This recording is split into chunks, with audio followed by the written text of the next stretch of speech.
doing. And we'll get to mock drafts later on, as we have every couple days here on the show. There's a few that always have trade scenarios. And give me a scenario that makes sense. Is there one for the Chiefs to trade up from either 9 or 29? I've thought about this really hard last night, kind of going into it as I was reading more about the draft stuff for the same reason, right? It is draft month. 3 weeks from tomorrow, the draft will be taking place in Pittsburgh, and the Chiefs will be picking not that deep into it. So it's like, pretty early on, we'll get to find out who they take. I do not want them trading up at either position. I actually think it'd be a mistake to trade up by Brett Veach to trade up at either position. And I know that he has a propensity and a love for doing it. Brett Veach loves trading up far more than he likes trading down, which historically, by the way, is the opposite approach of likelihood of success, because in the draft, as you know, there aren't a lot of you can know for sure that you're going to get this right. And at 9, so at 29, I don't like it. And I can explain why in just a minute. At 9, I hate it. If they trade up anywhere before 9, I don't care who it's for. I hate it already. I don't even care the player. I don't even care if you tell me it's players I like. If you tell me it's Bain or Bailey or some of these guys I'd be okay with them drafting, I'd still hate it. There is no reason in a draft like this, with the roster they currently possess, with the needs they currently have, to be blowing picks. It would take next year's first, this year's 40th overall pick. It would take valuable draft picks away from you to go from 9 to 6. It's insane to do it. There's no reason to do it if you're Brett Veach. I don't care how much you love Bailey. He has to become an all-pro for it to make sense. There's no value in it. At 9, I'm with you. We can talk about 29 in a second. I actually can be talked into that. At 9, I'm with you because if you look at the draft trade chart, at least one of the trade charts, it would cost you pick 9 and 40 just to move up to number 4 overall.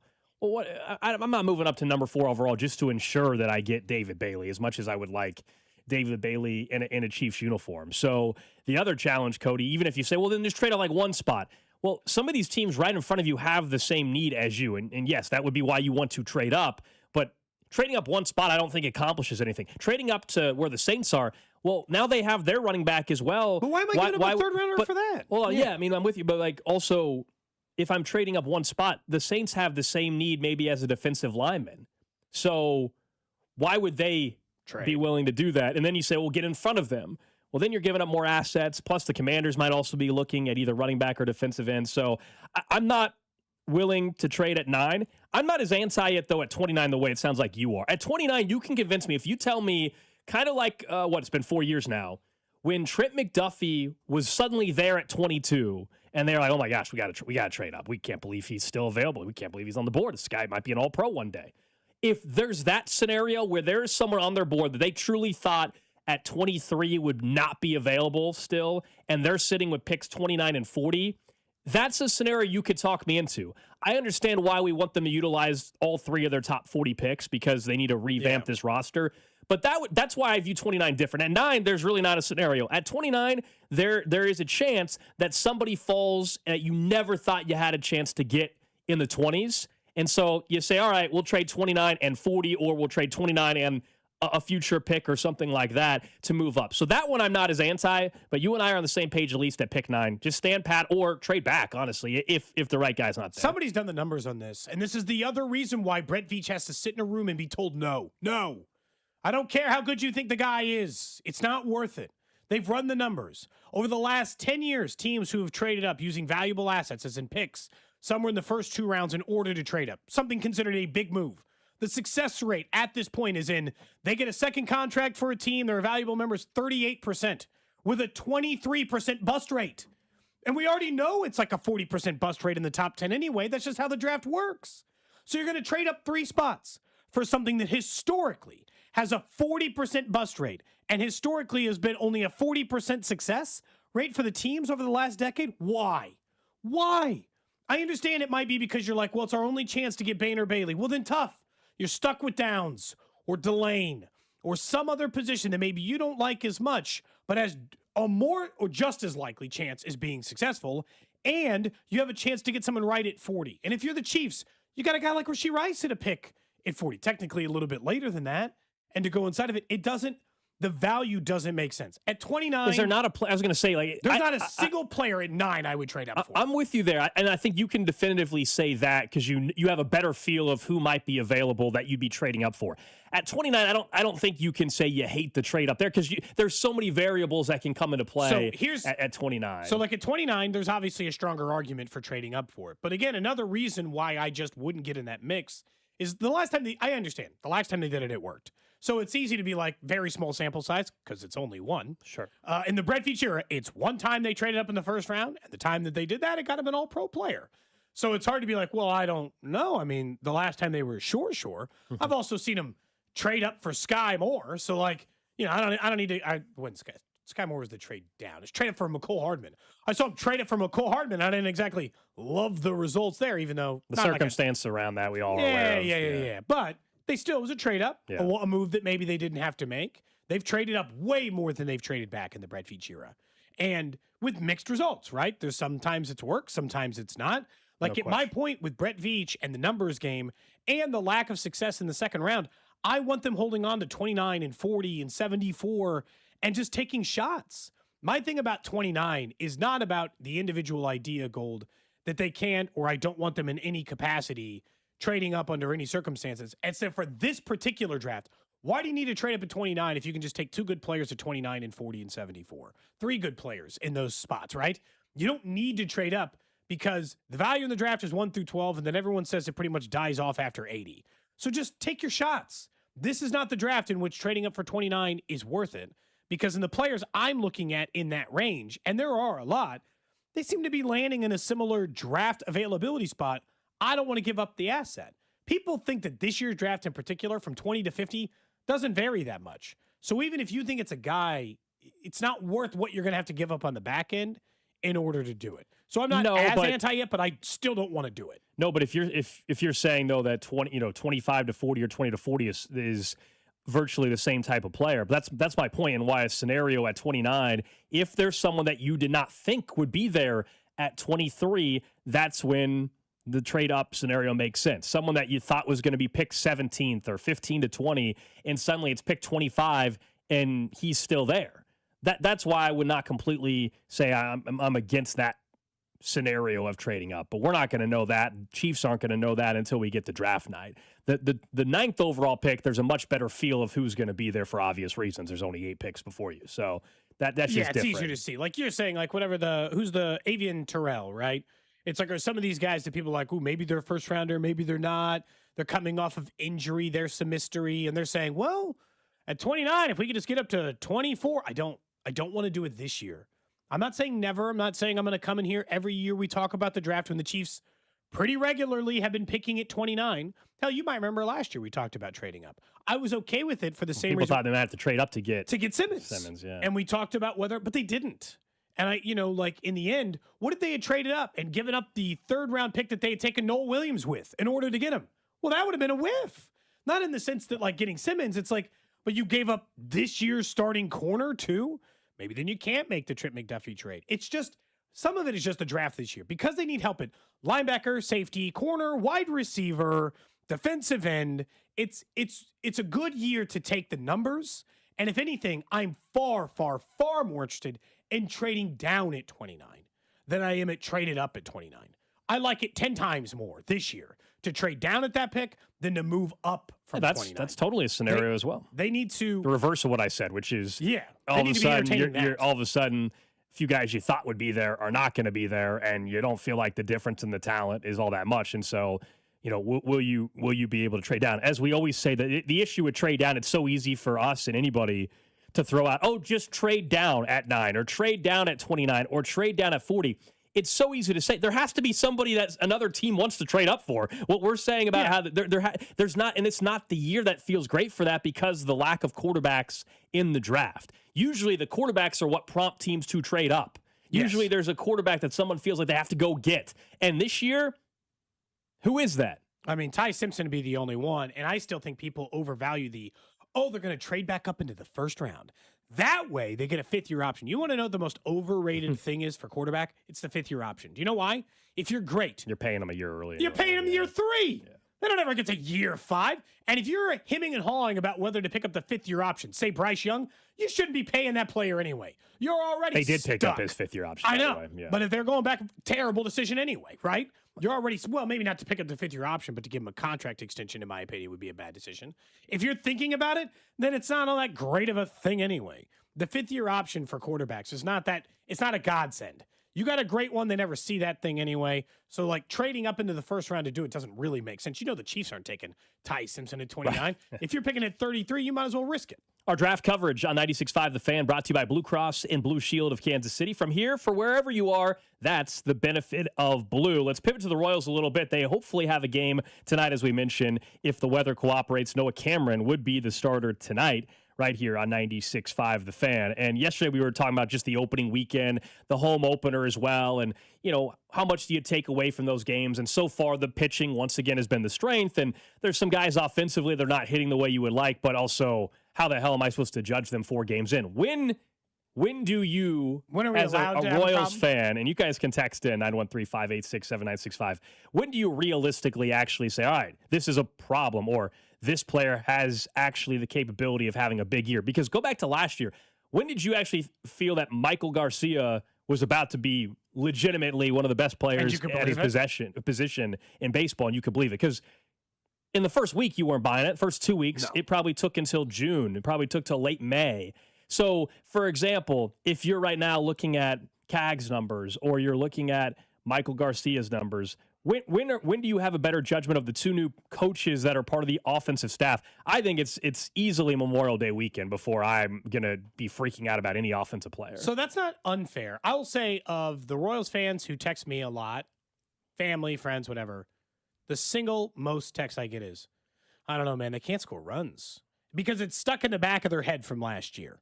Understandably so. And my text back to them is, it's April 1st. You know, like, you can chill for a bit, at least on that end.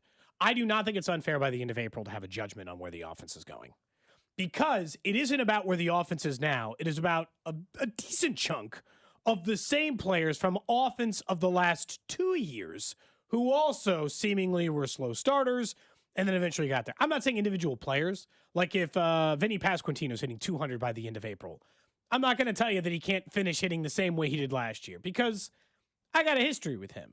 But if we're saying in the offense as a whole is 23rd and it's May 1st, 1 month from today, I do think at that point it'll be reasonable to be like, why is it slow again? Where is the reason? So look, I'm not that far ahead of you. When is Memorial Day this year? 24th or something of May, something like that. So you're 3 weeks behind me. I don't think it's unreasonable to say, hey, by May 1st, can you have a couple of guys going on offense and maybe not be one of the worst off? So, you know, like, I don't think that that's insane. To me, so that's different. If we're talking individual player versus the offense as a whole. Individual player, I'm giving a Memorial Day weekend or so. As a entire offense, if you want to say, hey, this is troubling by the time you get to May 1st and the offense hasn't had, you know, double-digit runs or something like that, fine. But, I mean, I had a text from a buddy just kind of like you, literally Monday, right after the Royals won.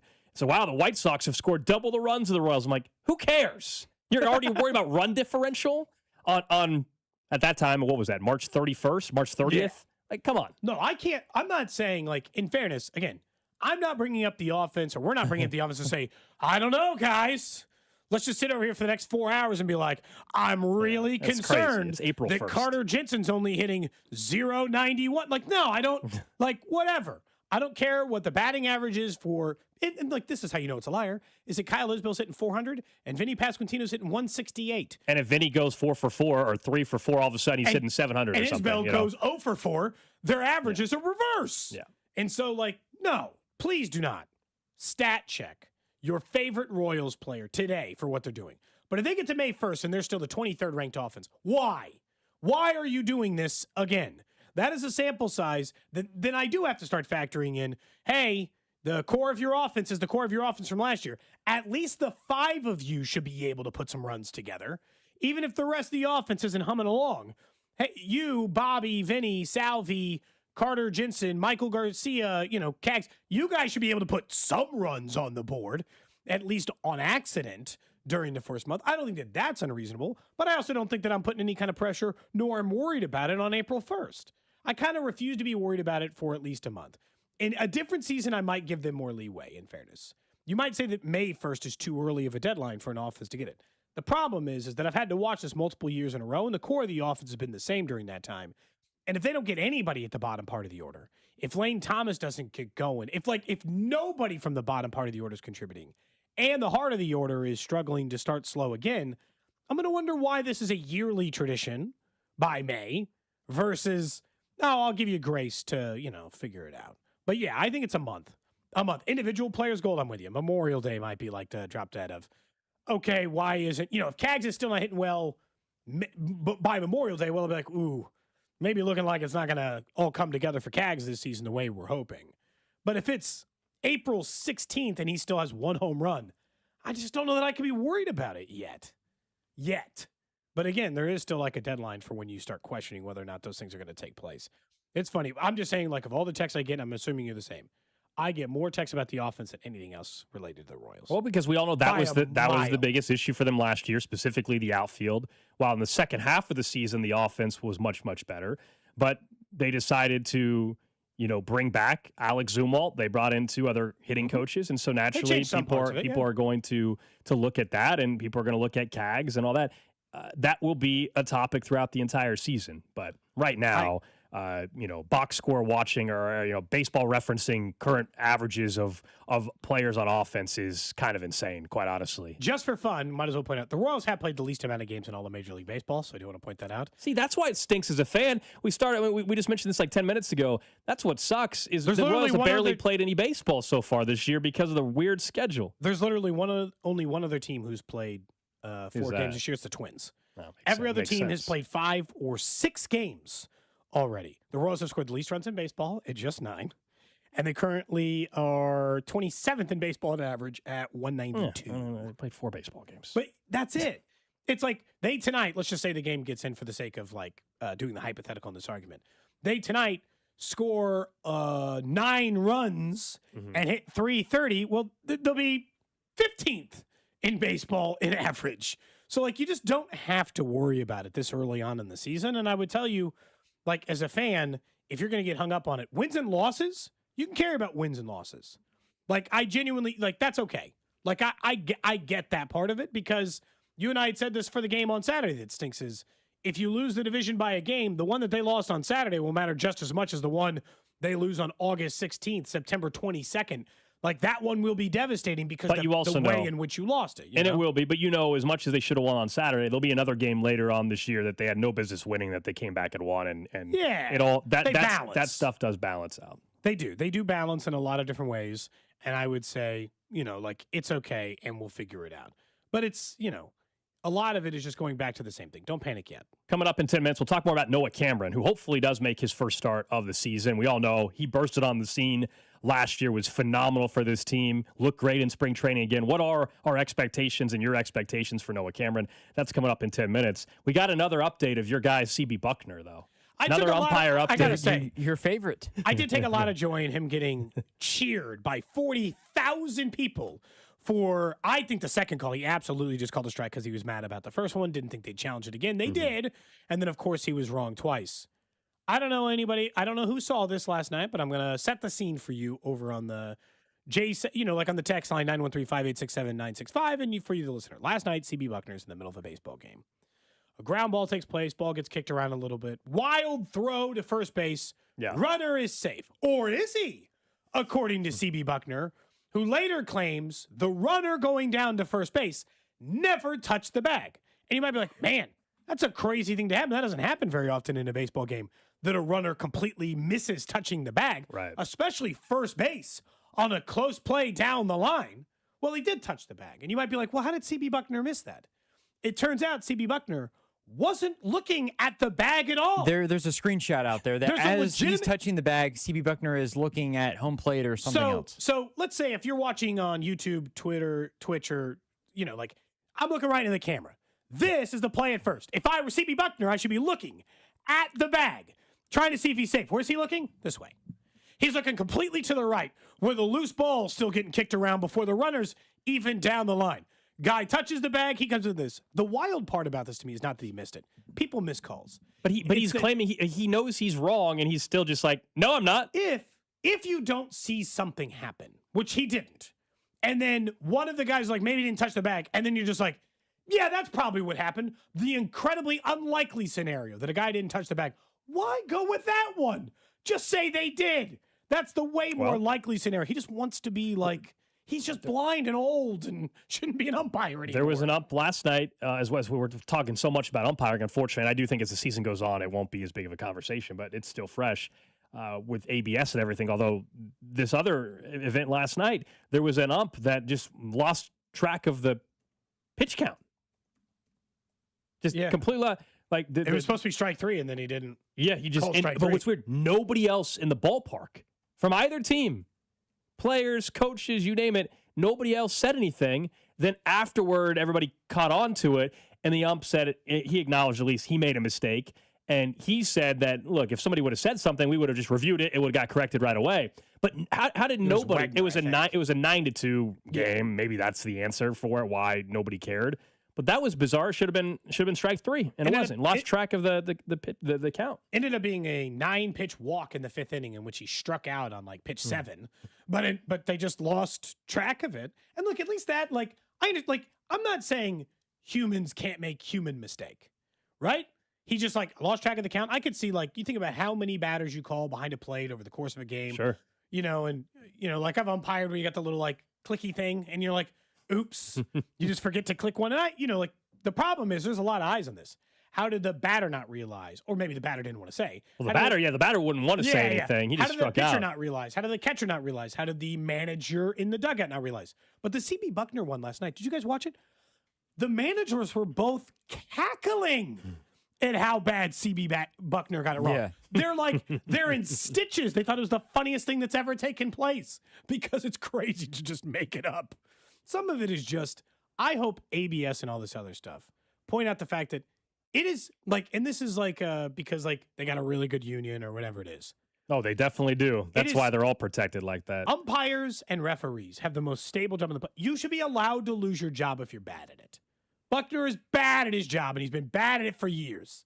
Why does he get to keep his job? It's just making stuff up. It's the egregiousness of if you did, and you mentioned this during our show meeting, Cody. If you didn't see it, go with the more likely result, and that's that he did actually touch the bag. Then the drastic call, because that happens 99.9% of the time. Why just make it up? Yeah, the fact that he wasn't even looking in the screenshots there, so good. That should be grounds for you to, along with the other stuff, the balls and the strikes. Then, and even the announcers, I didn't roll. It's in there, but I didn't roll the part in. The Brewers announcers said at the end, I probably should go get this. I'm really looking forward to him being behind home plate tomorrow. They were sarcastically man, I can't wait for him to start calling balls and strikes after not paying attention to whether a guy touched first base or not. It's just legitimately, it looks like he just got bored. The play happens, he's just I'm just a little. He was watching the ball, I think. Instead, he wasn't. Yeah. Every umpire has a job. I don't know. He knows his job. He decided not to do that one. I still think he called strike 3 the second time in that bases loaded one over the weekend. I still think he called it because Saturday he got mad he got mad that the other one got overturned because that one was even further outside. It was out of spite or something like that. Look, nobody blames. One got overturned yesterday that was 0.1 inch and got overturned. That's crazy. You get a pass for that. Do I blame the ump? No. Because he misidentified a pitch that was 0.1 inches off? No, nobody can identify that. The human eye can't do that. Nobody cares that he was that close. It's when it's a foot outside or dead in the middle of the plate that we care. All right, up next, let's talk more about Noah Cameron, who is expected to make his first start of the season tonight out at Kauffman Stadium. We know last year was a massive coming out party for him. What does it mean for 2026? We'll do that and more on the draft as we're 3 weeks out from draft in Pittsburgh. What's up, Kansas City? This is Bobby Witt Jr., and you're listening to Cody and Gold, weekdays starting at 10 on 96.5 The Fan. Brought to you by Heartland Men's Health, the leader in men's sexual health. Thousands of men have been successfully treated for low T, ED, and more, all with discretion and compassion. Make your appointment at heartlandmenshealth.com. CertaPro Painters recently painted my home and exceeded my expectations. I booked a free estimate, reviewed a detailed proposal, and scheduled my project on the spot. When you choose CertaPro painters, you're partnering with trusted local professionals with over 70,000 five-star reviews. Ask about their spring sales event for 10% off qualifying projects through May 15th. Each CertaPro painter's business is independently owned and operated right here in KC. Schedule your free estimate at CertaPro.com. That's Certa with a C. This is the Game of the Week report, brought to you by Hyundai. We are approaching our first full week of baseball for the 2026 pro season, and it's packed with a full slate of matchup series. Monday will kick off with Minnesota versus Kansas City and Texas and Baltimore to start off the week. Across the league, we'll see the impact of off-season additions to give fans an early glimpse of what's to come. The Game of the Week report is brought to you by the all-new Hyundai Palisade Hybrid. Learn how it's so much more than just another SUV at HyundaiUSA.com. No one likes having to choose. That's why with America's best lineup of hybrids from Hyundai, you get the best of both worlds. Like the reliable and efficient Tucson Hybrid with America's best warranty. Or the stylish yet capable Santa Fe Hybrid with the power to navigate the toughest terrain. It's like having your cake and eating it too. But you know, better. Hybrids from Hyundai. It's the best of both worlds. Visit HyundaiUSA.com or call 562-314-4603 for more details. I'm Bob Burke, founder and chairman of Burke America Parts Group, a family of brands that includes RepairClinic.com, an appliance and HVAC parts solution company that's grown into an international brand. Before AmericanEagle.com, we partially launched a new technology platform developed by another firm. American Eagle helped take our technology to a whole new level with digital marketing, software development, and business insights into our key markets, appliances, HVAC, and outdoor power equipment, and did so both on time and on budget. AmericanEagle.com has the resources, experience, and talent needed to produce solutions. Our new technology platform, developed by AmericanEagle.com, has produced tremendous results with higher traffic, conversion, engagement, and online revenue. If you have any home repairs you need to take care of, check us out at RepairClinic.com. If you need a world-class website or technology project, then I would highly recommend AmericanEagle.com. Call AmericanEagle.com at 773-NETWORK. That's AmericanEagle.com, 773-NETWORK. Hi, I'm Carter. And I'm Charlie. We'd like to share a quick story about a homeowner named Jack. Jack had a home he needed to sell fast. And Jack thought he had it all figured out. So Jack talked to multiple cash buyers. Jack chose the highest offer. But the day before closing, guess what? The buyer backed out, leaving Jack with the moving truck all packed in the driveway and not sure what to do. Jack learned the hard way that the highest offer isn't always the right offer. Jack got suckered. Make sure you aren't hung out to dry. Call our dad at Rex Buys KC. Our dad is local, he knows Kansas City, and he actually closes deals.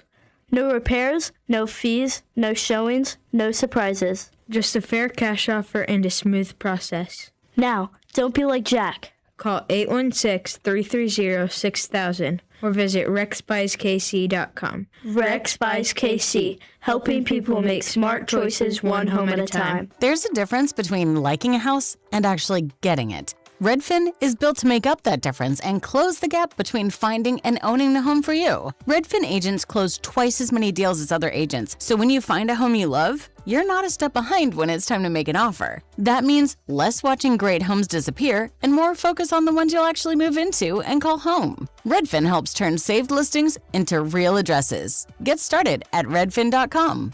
Own the dream. I need a little range, step to the range.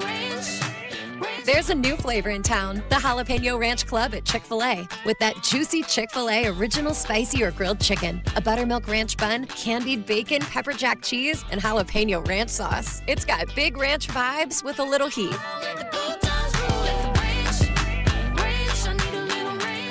Chick-fil-A's new Jalapeno Ranch Club, available for a limited time only. Order ahead on the Chick-fil-A app.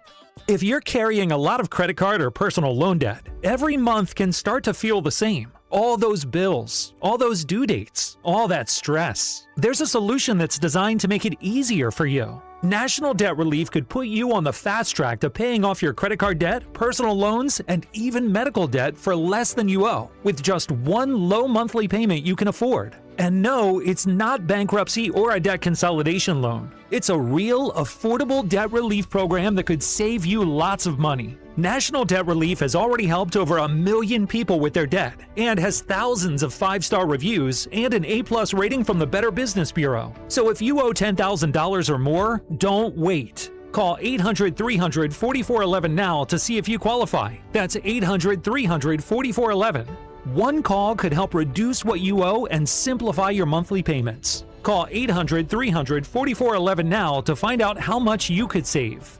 You're listening to 96.5 The Fan from the DM Injury Law Studios. Mike's got this. Car, truck, or motorcycle wreck? Remember, Mike's got this. 816-888-7500. Mike's got this. Hey, it's Scott Parks, and we've launched Beyond the Pitch KC, a podcast on how Kansas City landed the world's largest sporting event, presented by Commerce Bank.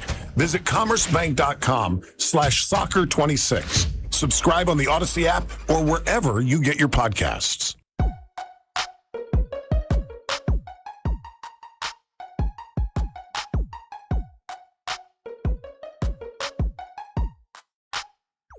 Just getting started here on a Wednesday. It's Cody and Gold. Alex Gold, Cody Tapp.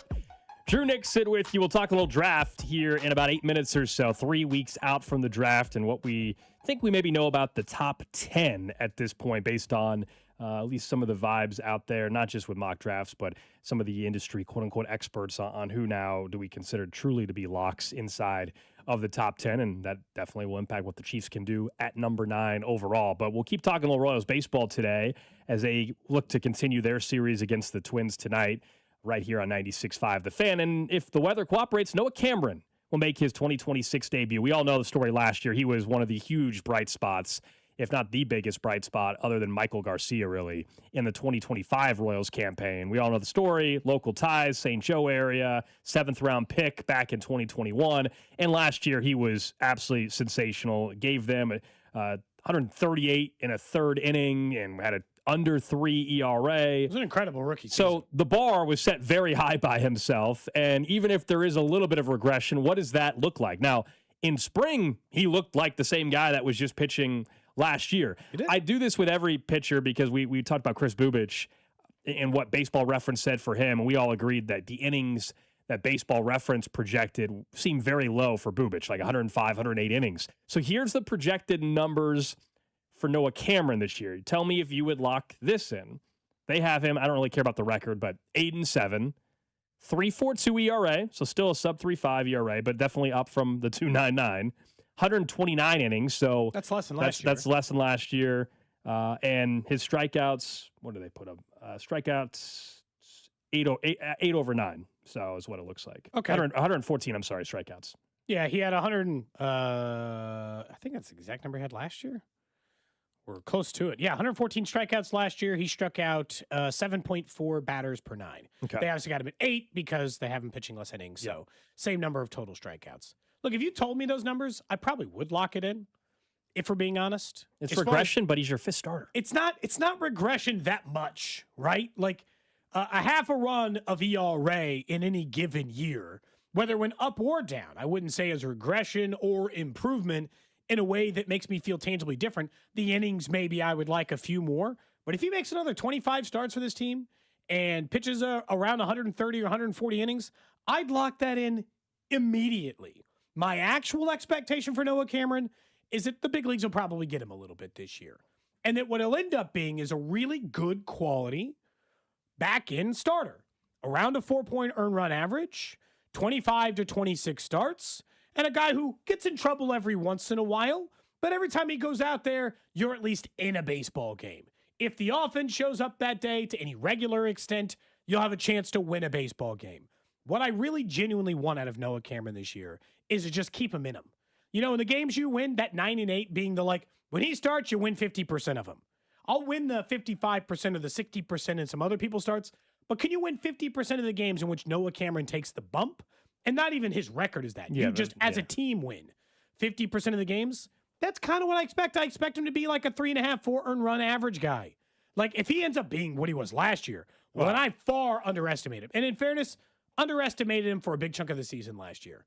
I didn't think he'd end up finishing the season that way. So I'm underestimating him maybe twice. I mean, if he were to do what he did a year ago, then we're having a completely different conversation about his career arc and trajectory and where he's at in this organization. And long term, he's not a fifth starter. He all of a sudden is a guy that's the top end of the rotation guy. That's if he replicates what he did last year. That's a tall task to expect. But I think for Noah Cameron, if you told me he had anywhere sub 3.5 this year for your fifth starter, for a guy that was not a top prospect in your system, you would be thrilled. You would have to be thrilled. I still think best case scenario for him career-wise is eventually probably to be like your number 3 starter. You know, fast forward a year or so from now, if Chris Bubich is not around and all of a sudden he's a very solid number 3 or 4, would be a great. That is still an unbelievable story. And, you know, based off of spring, the good news is it doesn't look like there was any different look to his pitches and command and anything like that. So we'll get a look tonight. I'd have to wait until tomorrow. We'll see on Noah Cameron. And look, it's unfair, I guess, in a lot of ways because, of course, this is the way it works for players who come up a little less heralded and people talk about their stuff a little bit different. And it's not to say the Royals are never wrong. The Royals didn't want to call up Whit Merrifield for a number of years. He ended up being a very valuable starter to them for a number of years. Was an all-star, and they underestimated it. But the reason why I point out Michael Wacha, and this is who he should aim to be in his career in a lot of ways. I understand he could be like, no, I'm going to be Clayton Kershaw. Michael Wacha has been a major league starter for 14 years. He has been an all-star once. He has never finished in the top 5 of the Cy Young. He has never led the Major League Baseball in strikeouts or wins or anything. You know, if you go to his baseball reference page, there's nothing highlighted in bold, which is what they do when you've led in any statistical category. He pitched over the years. His career high is 181 innings, but on average, he pitches 130 to 140 to 150 innings. It is all right in that range. That's what Noah Cameron should strive to be, and what I kind of hope he settles into at this stage in his career and just kind of becomes that. And as I pointed out with Wacha, most of his seasons are he has a 3 earned run average or a 4 earned run average. In a bad year, maybe 4.5. But right around that low 3s where Noah Cameron was 3.5, I'd love him to settle into that. Because to me, that means they got a 3-starter in the 3 spot and a 3-starter in the 5th spot. That changes your calculus a lot. And then Bubich being the total wild card where his upper end potential could still go higher than that too. Where maybe the back end of your rotation is as weak as Michael Wacha or as weak as Noah Cameron. That's a strong rotation when the back end guys are as good as the middle of the rotation guys. Noah Cameron is how you look at the division, and we talk about the Tigers rotation, where at top end of it is as good as any with Skubal and Valdez. If you want to make the case by midseason or whatever that the Royals rotation is better than that, well, it probably requires Noah Cameron to be a much better than a typical 5th starter. It probably requires Chris Bubich to be a legitimate number 3. Those are two things if you want to lengthen your rotation a little bit and actually talk about, hey, maybe 1, 2 are not what the Tigers have by any means, but your 3, 4, 5 are better. And that's a real scenario. You can make the case already maybe 3 is better than what the Tigers have. But you need your 5 to maybe even close the gap a little bit more if you're going to try to make the argument that they have a better rotation. From the 816, Noah will be the future ace of the team. Maybe not this season, but eventually. I mean, I guess here's a. If he has another sub 3 season, we can talk. I would still project he's a number 3 starter long term. Do you think he has that kind of ceiling? Have you changed your opinion on the ceiling? Oh, yeah. The fact that he might be a number 3, I don't think anybody this time last year, if I would have told you, oh, by the way, Noah Cameron has a chance to one day. Michael Wacha's career, you would have called me crazy.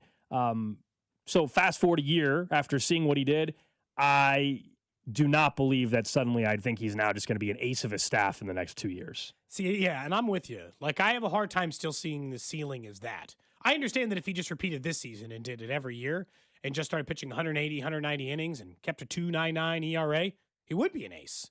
He would be a Major League Baseball ace. But I do think that there's this part of it. He got strikeout stuff. It's not that he doesn't strike out anybody. 7.5 strikeouts per 9 is a perfectly acceptable number. And it's not Cole Reagans who ends up getting 9 or 10 strikeouts per 9 innings, but it's a good number. It's a respectable number. But that's why I think his ceiling is what I'm asking him to be. A top-end 3 starter. The kind of guy, and this isn't even a knock on Cameron, it stinks, because you and I talked about this with Vern on opening day. When you're a top-end 3, do you know who discusses you? No one. You are a blip on the rate. You're Michael Wacha. No team who's ever had Wacha appreciates him enough. We don't appreciate him enough. We don't, He just does his job. We don't say happy Michael Wacha Day when he comes to step up on the mound. We talk about the ace level. We talk about the Greinke level guys. And then we talk about the really bad back end starters who cause you problems or give you stress. The guys who you don't ever appreciate are the guys who show up, pitch 6 solid innings of baseball, give up their 3 runs, and go home that night. They are, and that's what I hope. And that's what my genuine expectation is for Noah Cameron this season. Can you just do that? I'm not asking for anything more or less. Can you just show up and give him a chance to start or give him a chance to win every 5 days? And I'll be fine with that. I don't need to put too much on the second-year starter who burst onto the scene, in fairness, last year and probably deserved to finish higher than, what, he'd finish 4th in the Rookie of the Year voting. If he was a Yankee, by the way, he'd have finished second. Well, I agree with that. Nonsense. Tonight, again, assuming they get the game in, 6:40, Noah Cameron over-under strikeouts over at FanDuel set at 4.5. Plus money, plus 104 to take the over 4.5. Kind of like that. Chris Twins lineup stinks. Bubich's number was 4.5, and he only got to 4 on. Too many walks. That's fair. And the tough part of the early part of the season is short leash a lot of times. You're not going to push. Now Strom and Urseg are a day off, and they're like, well, I don't know what the weekend's going to. They know that the weather is kind of a challenge too, but they got a full day off, haven't pitched in 2 days. The entire arsenal of the bullpen's available. Just knowing how baseball works this early in the season. The only trouble with taking the plus money on that Gold is you got to think that Noah Cameron's got to be on one, because if he's at 82 pitches in the 5th inning and it's 2-0, they might just go to the pen even though he's pitching well. Someone on text line said they're going to fire off on either team to throw a no-hitter bet today. Okay. Really? Are you thinking range shortened? I don't know if that. Do you win the bet? That thing could end 5 minutes after the game starts. Well, no, it has to be. It can't be. You have to go at least. If he goes 5, it has to go 5 1/3. If he goes 6 innings, yeah, of no-hit baseball, and the game gets rained out, do you win your bet? If it becomes an official game, right? You win it, right? You might. I'd have to go dive deep into the. Has that ever happened? They're only going to catch out 15 of those bets. There's not going to be that many people having no-hitter bet tonight. I'd have to dive in. My guess is, I bet you there's a stipulation that it has to be a 9-inning game. I bet you, because they're offering 300 to 1 on it. So $10 wins $3,000 for either team to have a no-hitter. As a reminder, the Royals haven't thrown a no-hitter in forever, so it's been a minute. $10 to win $3,000, Cody. Lock it in. Go ahead. One listener said they're doing it today. Good luck. I'll be rooting for you. That'd be amazing. I'll make a deal that if the Royals I just don't think they're playing tonight anyway. So I feel like we can wait till tomorrow. Yeah, if the Royals even threaten it, I'll do the favor of not potentially jinxing it. Because every time the Royals get close, I told you, Danny Duffy was in the middle one, and I texted Brett Saberhagen, the last guy to throw it, to see if he had time. If he actually threw it, you enjoy ruining history. 7th, 8th inning, I think I sent Brett Saberhagen. I may not be big, but I am small, and I possess the powers of the quail. Yeah, and you overturn. You cause no hitters to basically be overturned, and I'm pretty bad. I don't believe in a no hitter jinx. Maybe I shouldn't text the player. Maybe that's off. Maybe that's a no go. They throw a no hitter tonight. Drew, will you text Brett Saberhagen after? That kind of thing. The Royals haven't thrown a no-hitter since 1991. The previous one before that was 1970. The year before that was 1977. Oh, their last 2 no-hitters are 1977 and 1991. Yeah, August. So I guess I was born, but I was only 6 months old. Texan also says Royals no-hitter. The Royals are in first place.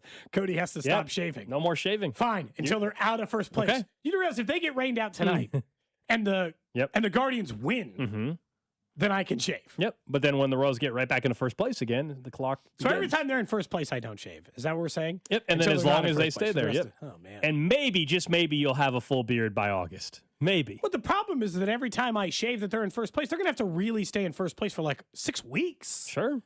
Yeah. For this to hold any water. That's now, in fairness, the Guardians are playing the Dodgers, so they certainly could lose tonight. Perfect. Dodgers are pretty good. Decent baseball team. Fine. Every time the Royals are in first place, I'll stop shaving. The only problem with this is if they're in second place and playing the Guardians, I got to shave before.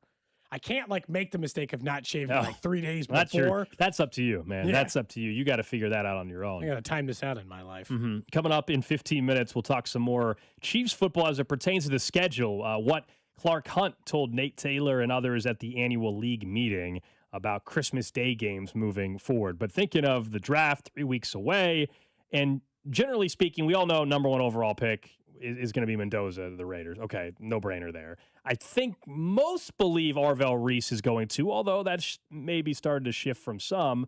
That seems to be the expectation. There's always surprises. Who else do you definitively think we can lock in that one way or the other, they're a top 10 pick? Are you ready to for sure say Love is top 10, knowing that the Saints and Chiefs are out? You had the Schefter report saying the Giants would be intrigued, but that right now he wouldn't pick the Titans or the Giants to draft him. His selection, he was saying, is the Commanders. I think there's enough teams still there that I would, if we were to go through Reese, Mendoza, Jeremiah Love, those three for sure, I would lock in top 10. That's it. Bailey, I will. Maybe you won't go that far. And then after that, there's nobody else. Bailey, I'll go ahead and lock in as a top 10 pick too. So there are only three players, the three you mentioned before, that I am now sure will be going ahead of the Chiefs at pick 9 and in the top 10 in general. Those are obviously Fernando Mendoza. That's the easiest one. Yeah. I think Arvel Reese and Jeremiah Love. Even if Arvel Reese doesn't go to the Jets, He's going top 10. He's going not. top 5. He's not getting to 9. Right. Okay. He's not going to fall to the Chiefs or the Bengals at 9 or 10. That's just not going to happen. And then Love, who I think eventually someone will be too enamored with the overall talent that either the Titans or the Giants or the Browns, one of these teams will fall in love with him and talk to themselves. It might even be Washington, even though I don't think it will be. Somebody will talk to themselves into Love before it ever gets to 9 or 10 in the draft. That's it. The more and more I look at the draft, the more I look at like the draft experts and the people who know it. I can't say Fano or Mauga because I don't know which of them people covet because it might also be Freeling. And so, like, do I think one of those tackles will go in the top 10? Yes. Do I know which one will go in the top 10? No. And that's where I run into Bain and Bailey, where I'm not willing to put him in the top 10 yet because I'm not sure if... I think Bailey, though, man. I think Bailey would be in the 10. Mendoza, I've seen him in like 12. Mendoza, Reese, Bailey, Love. Those four, I think we can lock in. I'm totally with you on the other names that you mentioned. Sonny Styles could go, but you can't lock him in. Carnell Tate could go, you can't lock him in. There's always a surprise. Heck, Delane might even go top 10, but there's no way I'm locking him in as a top 10 pick. I don't know if it's weird because if you were to, I know that this obviously isn't the exercise, but if you were to say either Mekhi Lemon or Carnell Tate goes top 10, I would lock that in. Okay. One of those One two. of them. All right, that's fair. I think if you said either Delane or McCoy go top 10, I would lock that in. But there's only three but players. You don't know which one. I think That's which is where, like, I think Ruben Bain actually, I don't know if I would guarantee that much as well. Yeah. Like, because before, obviously, we thought he might be, and he's been mocked all over the place. David B, I don't know why he's been falling in mock drafts. Like we did the one yesterday. Matt Miller had him going 8.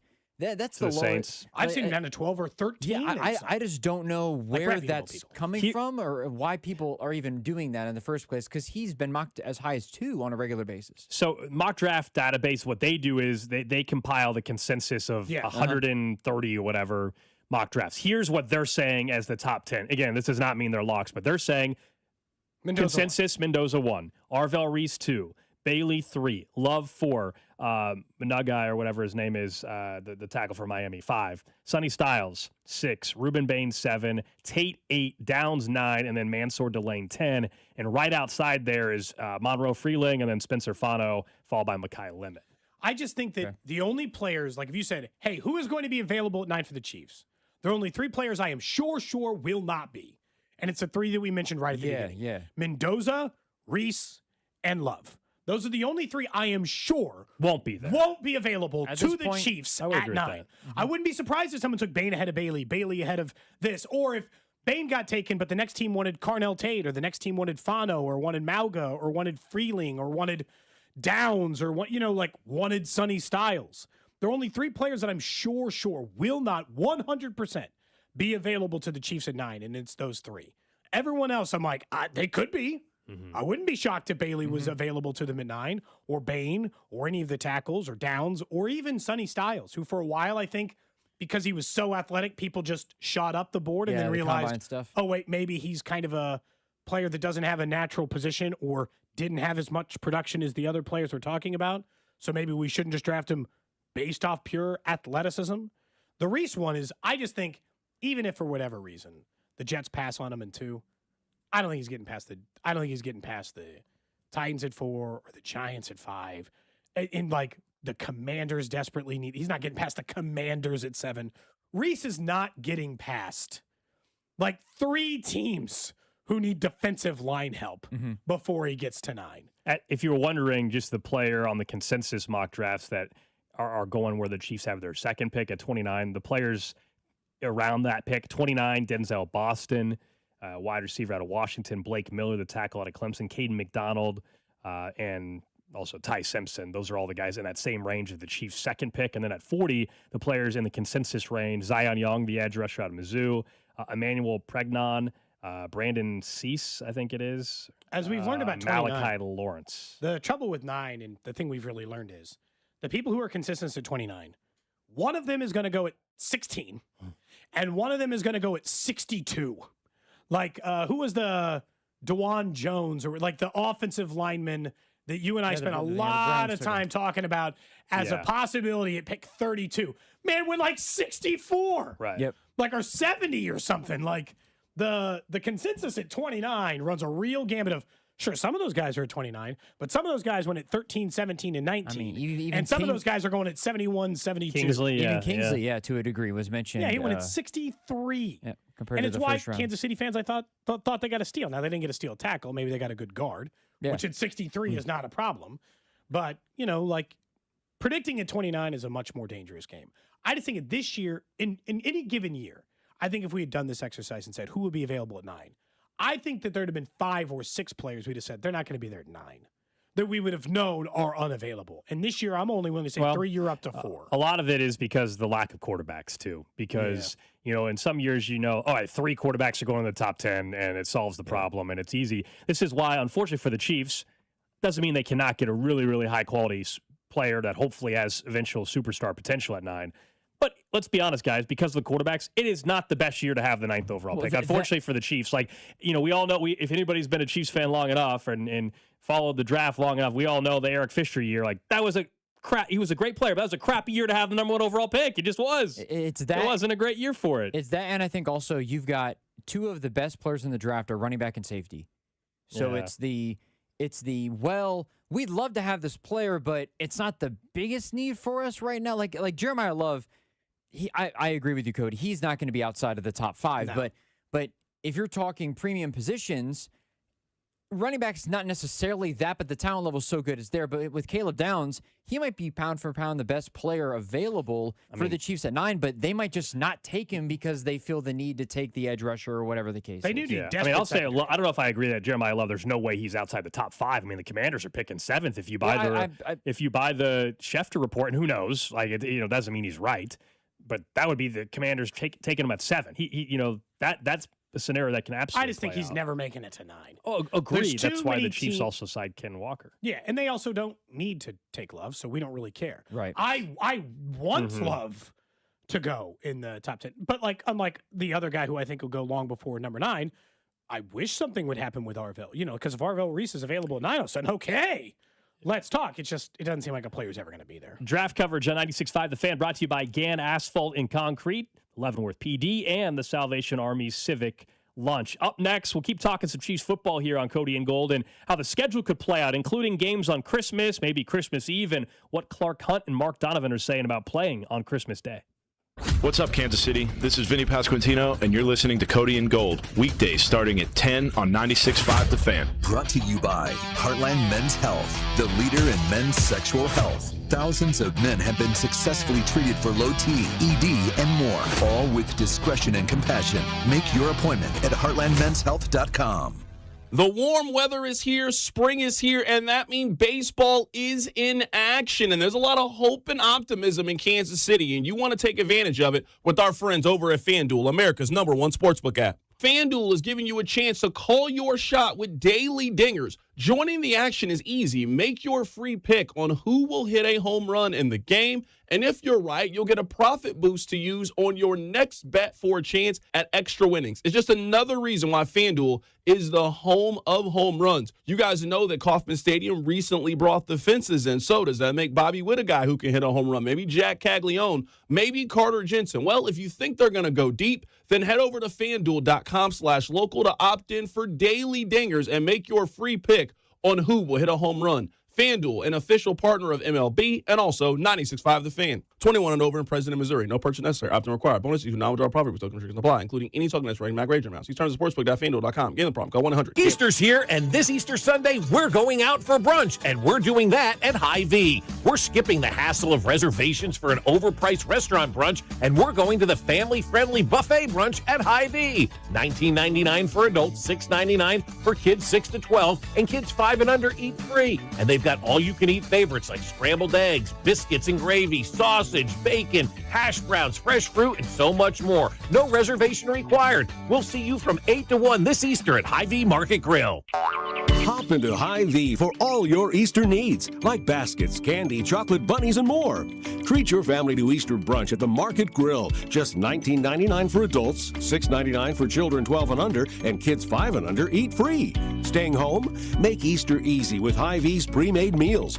Choose from your favorites, like honey glazed ham, green bean casserole, and au gratin potatoes. Just heat and eat. Make this your most excellent Easter ever, only at Hy-Vee. What's up, fools? Main event Jay Uso here from the WWE. When it's just me between matches, it's day one-ish. And that means it's Chumba time. With hundreds of casino-style games and new titles arriving weekly, there's always something fresh to try at Chumba Casino. The daily boosts make it even more fun. And have me about to get them all during my downtime. Ready for a fun way to chill out and enjoy a few minutes for yourself? Let's Chumba.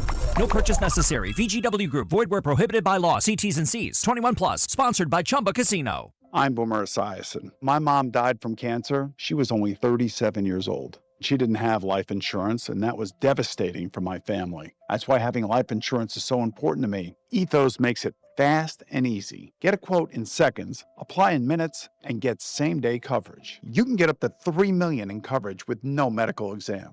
Get your free quote at ethos.com/play. That's ethos.com/play. Paid spokesperson. Time spent on application may vary. Online health questions required. When the cold sets in across KC, AB May is the trusted name for keeping your home warm, safe, and secure. From furnace repairs to system replacements, we deliver reliable solutions and unmatched care and professionalism. Whether it's a sudden breakdown or routine maintenance, AB May is here to help. Trusted by generations of Kansas City homeowners, we're committed to doing things the right way every time.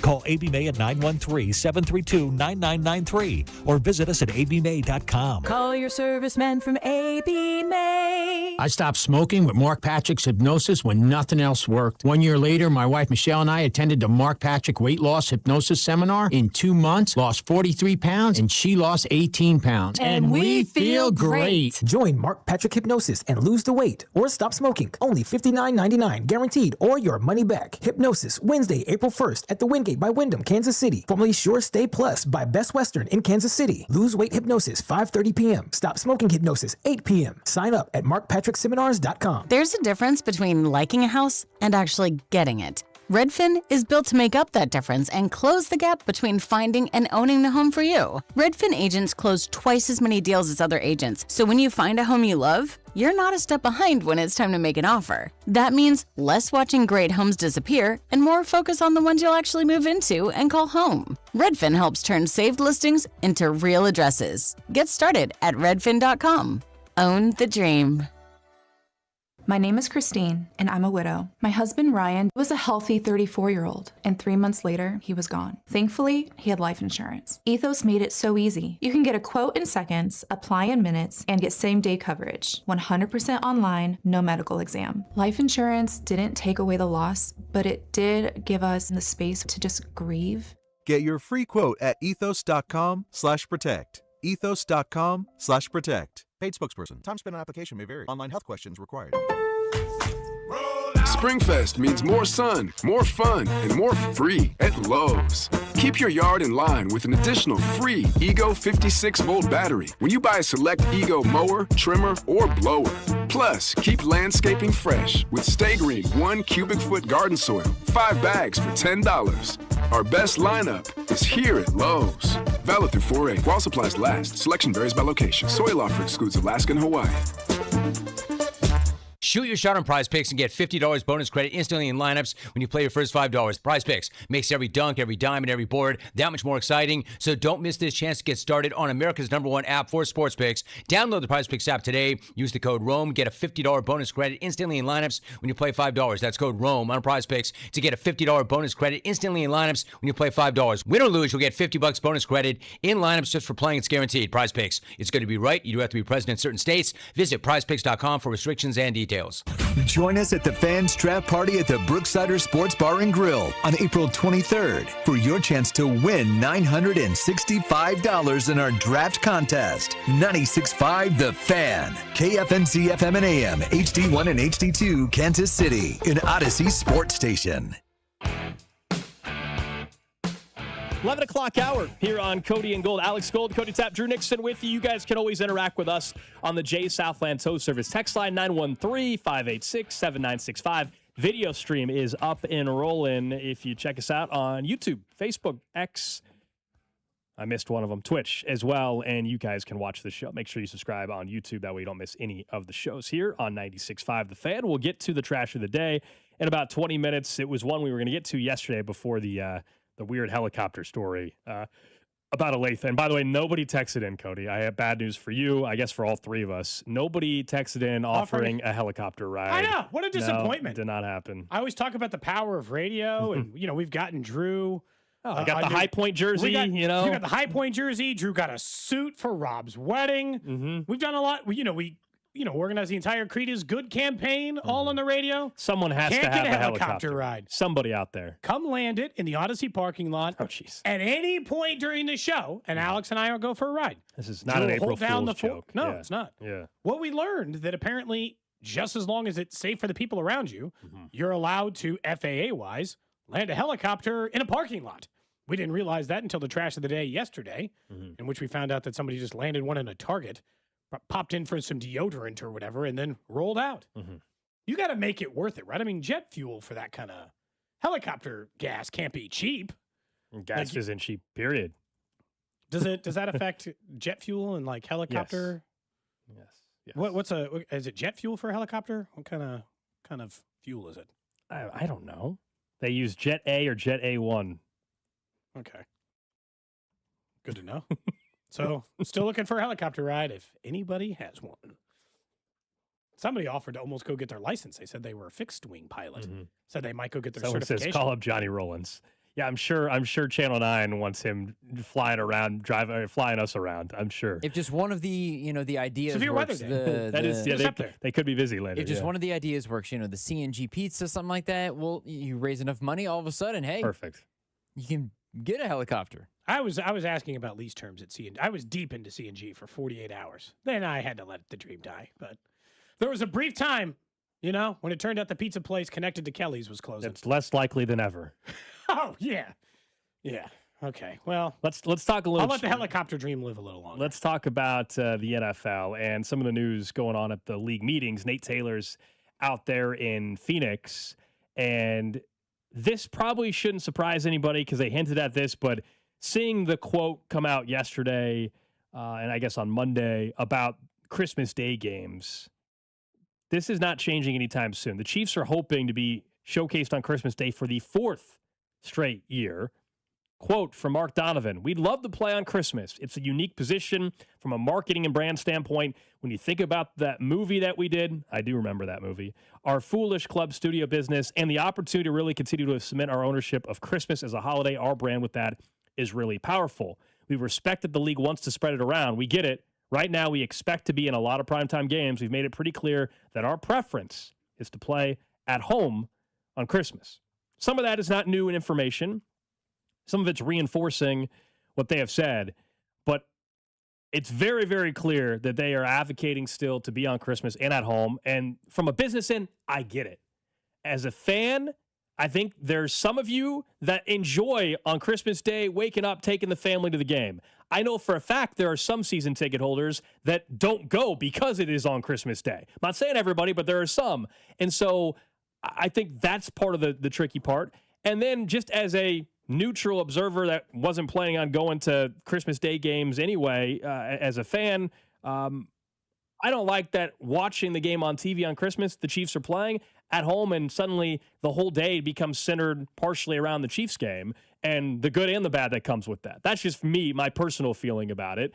So I don't like that they're going to continue to be on Christmas, but I also get it from a business end. You know what, though? Like, can we not have one that isn't for business reasons? Can we have one for the fans? Stadium, all the, like, everything is about the business reasons. I got to lose games to overseas. I got to watch a game on every night of the week. I got to, like, and even this, like, you got to pay for a new stadium if you live in Kansas. All this stuff, business reasons. They moved to Kansas for these reasons. Whatever it is, right? Can we just not also give you Christmas? It doesn't seem that crazy. You're right. It is a purely business decision. And from a branding perspective, they still understand. Clark Hunt, more than anybody, understands what the Cowboys and Lions have been given as this gift of Thanksgiving. And he has coveted it for all of these years because the gift of being the team that is on a holiday and everybody knows to see is a gift. And the Lions weren't deserving of it for a long time because they were a bad franchise. Now we're good. But this idea of you have to choose every year where either we make this our new Christmas family tradition, we're season ticket holders, and the thing that we do is go to the game, sell your tickets. Like, why not over on Twitch? It's a sell every year for us. Yeah, they're not going. Yeah, I think for some of your family, it's a sell. Yeah, every my brother-in-law, they will not go to games on and that so, day. Yeah. But it also is like you got to change, even if you don't go to the game, in a way, because if you're a big sports family, it's like changing the dynamic of the day and the order of the things you do. Like, I do the same things every Christmas. A lot of people do, right? Sure, tradition. It becomes one of those traditional days. Like, especially now, the kids have changed it a little bit, but like, we do the same order of operations. Right. Every single day. Now I got to throw this game in or just ignore it. And look, for us, it's a job. So like, I got to pay some kind of attention to it, but it's also just like, if you're a fan and like watching every game, you just got to ignore it. And look, if it wasn't the Chiefs playing, would I have that game on? Yes, but as you guys know, there's a huge difference when your team has to do with every your team is playing. You're locked in, right? You're locked in, and a lot of you are living and dying by every down.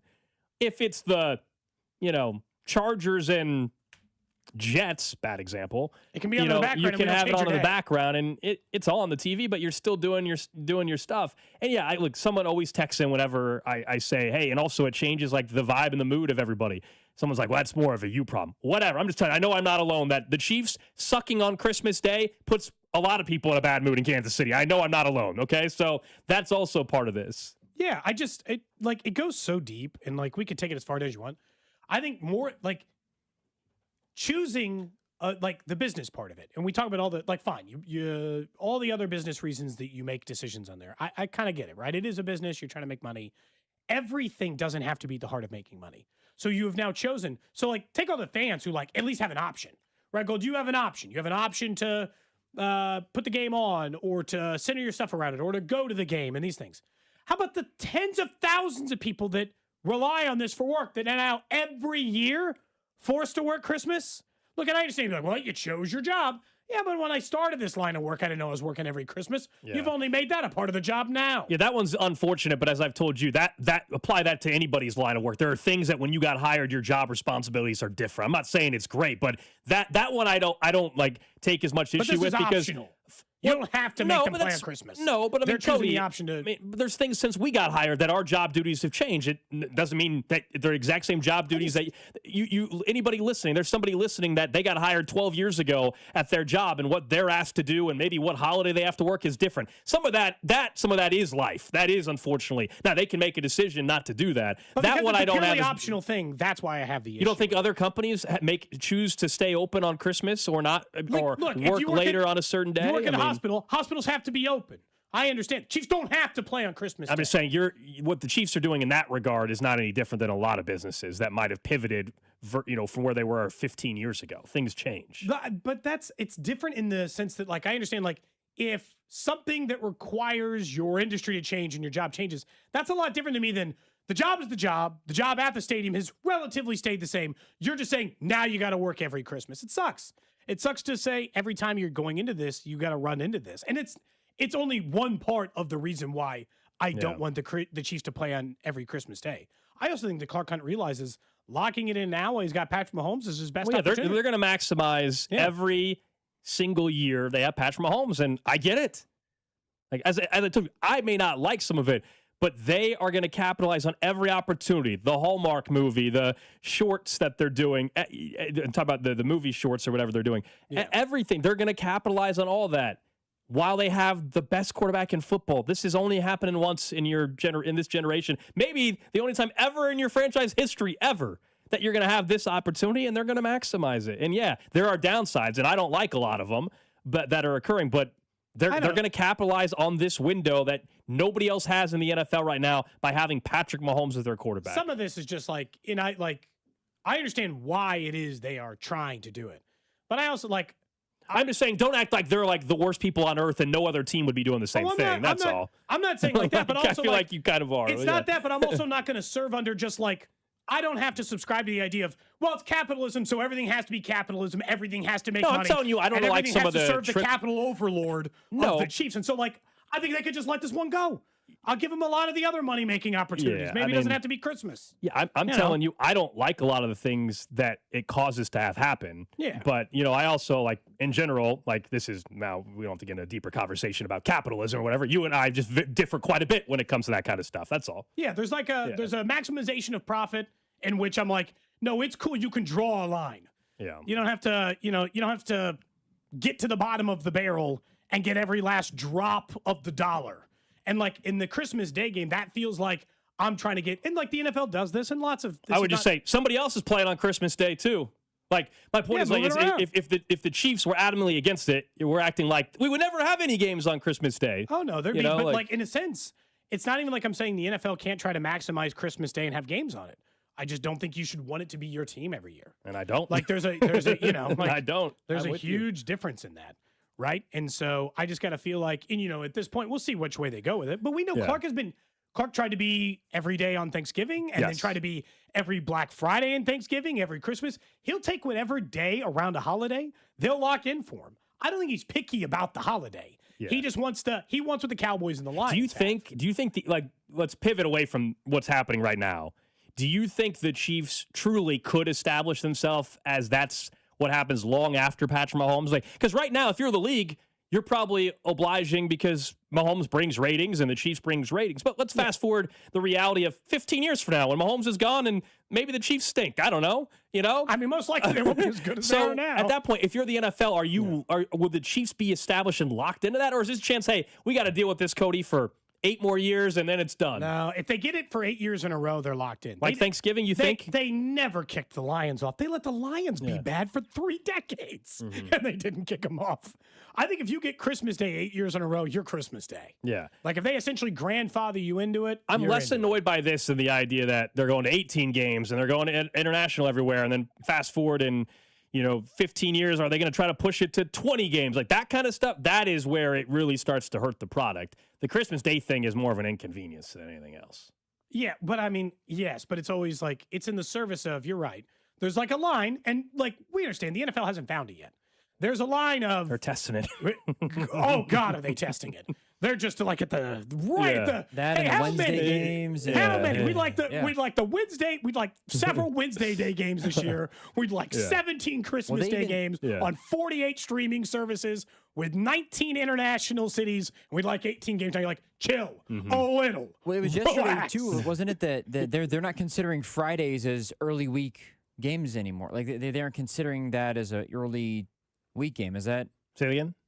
The NFL doesn't consider Friday games as early anymore. That's the new update. The NFL has tried to change literally what is called a short week and not a short week.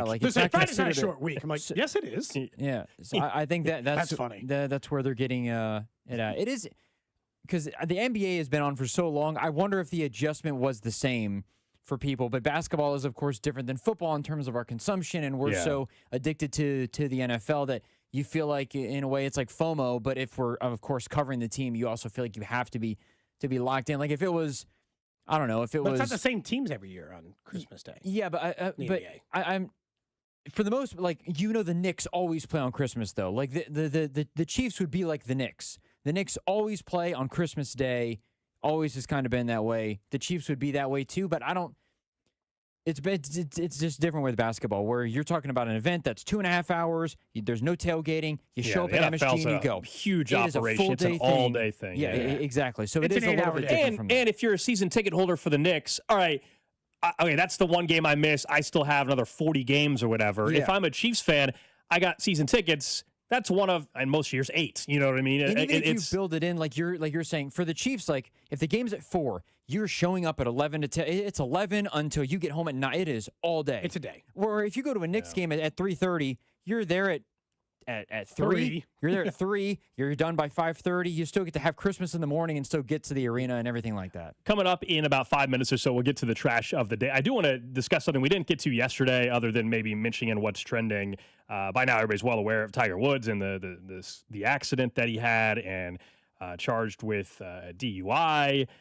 We all know the past history with Tiger Woods as well. I think it was 2017. I believe there was another incident as well. Tiger Woods yesterday put out a statement, quote, "I know and understand the seriousness of the situation I find myself in today. I'm stepping away for a period of time to seek treatment and focus on my health. This is necessary in order for me to prioritize my well-being and work toward lasting recovery. I'm committed to taking the time needed to return to a healthier, stronger, and more focused place, both personally and professionally. I appreciate your understanding and support and ask for privacy for my family, loved ones, and myself at this time." And it's signed Tiger there at the bottom.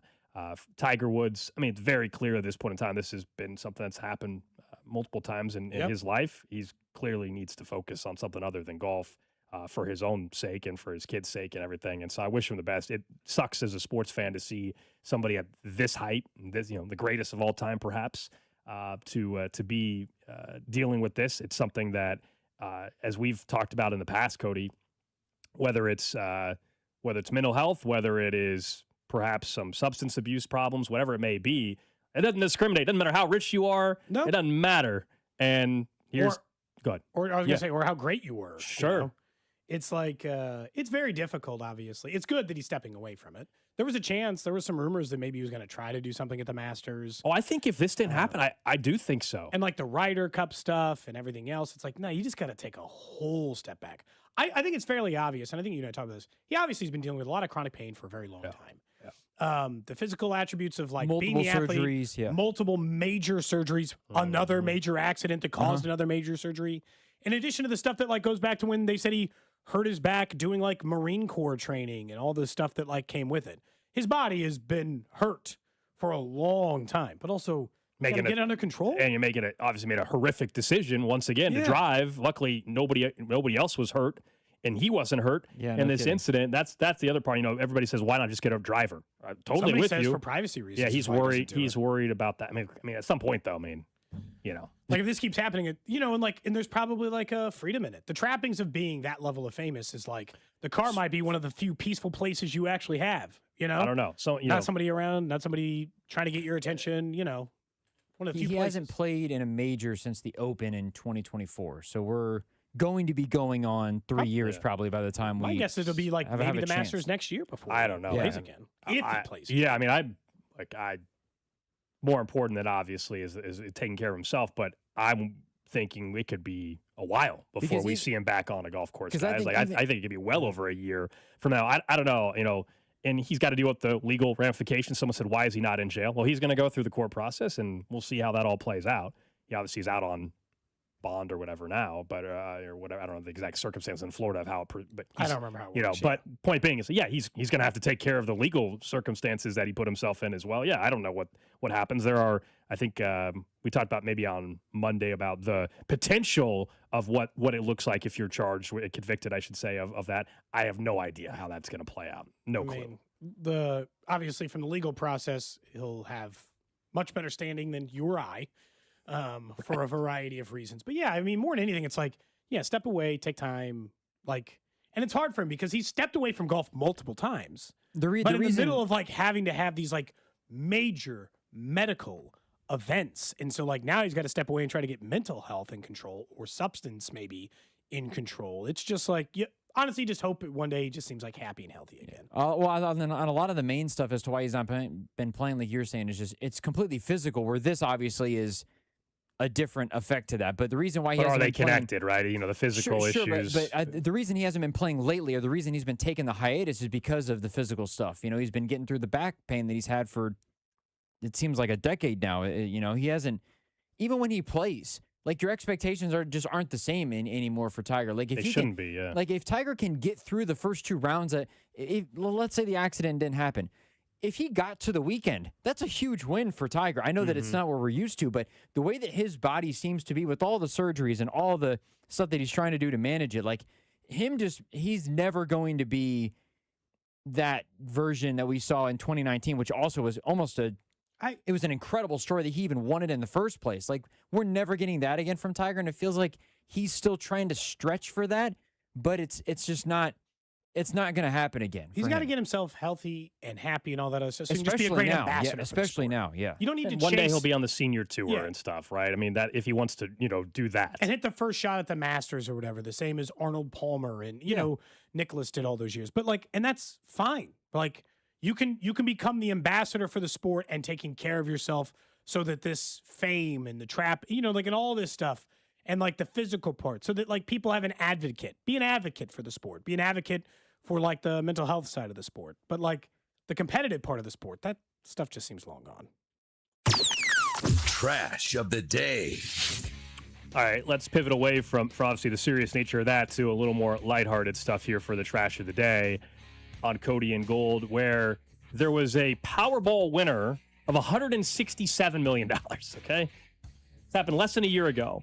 A guy named James Farthing, winner of the largest jackpot in Kentucky history. 167 Yeah, million. not bad. Not too bad. So during that time, during that same year period, he has been arrested. Not once, not twice. Oh, no. But now a third time after winning the $167 million jackpot. On Friday, police took him into custody, charged him with marijuana possession, second-degree burglary. $167 million, and he's out there trying to burglarize? Why is he like the marijuana, whatever? But the burglary? What are you trying to steal? Who are you trying to rob? What are you doing? You couldn't have gone through that in a year. Wow, right? I wouldn't say never. You never. So you've had these stories. A You year? have these stories all the time where people blow through their money, man. But even that seems absolutely insane. Blowing through lottery money is crazy. It happens. It though. said it was a It residence does. that he broke into. Okay. And then, unlawfully entered a residence. Or said they saw the victim open the door. Said it had been busted open on the side. Said she told officers she was missing $12,000 in cash. What's he stealing $12,000 for? You want $167 million? Yeah, maybe he did blow through all the money. Maybe he was just high?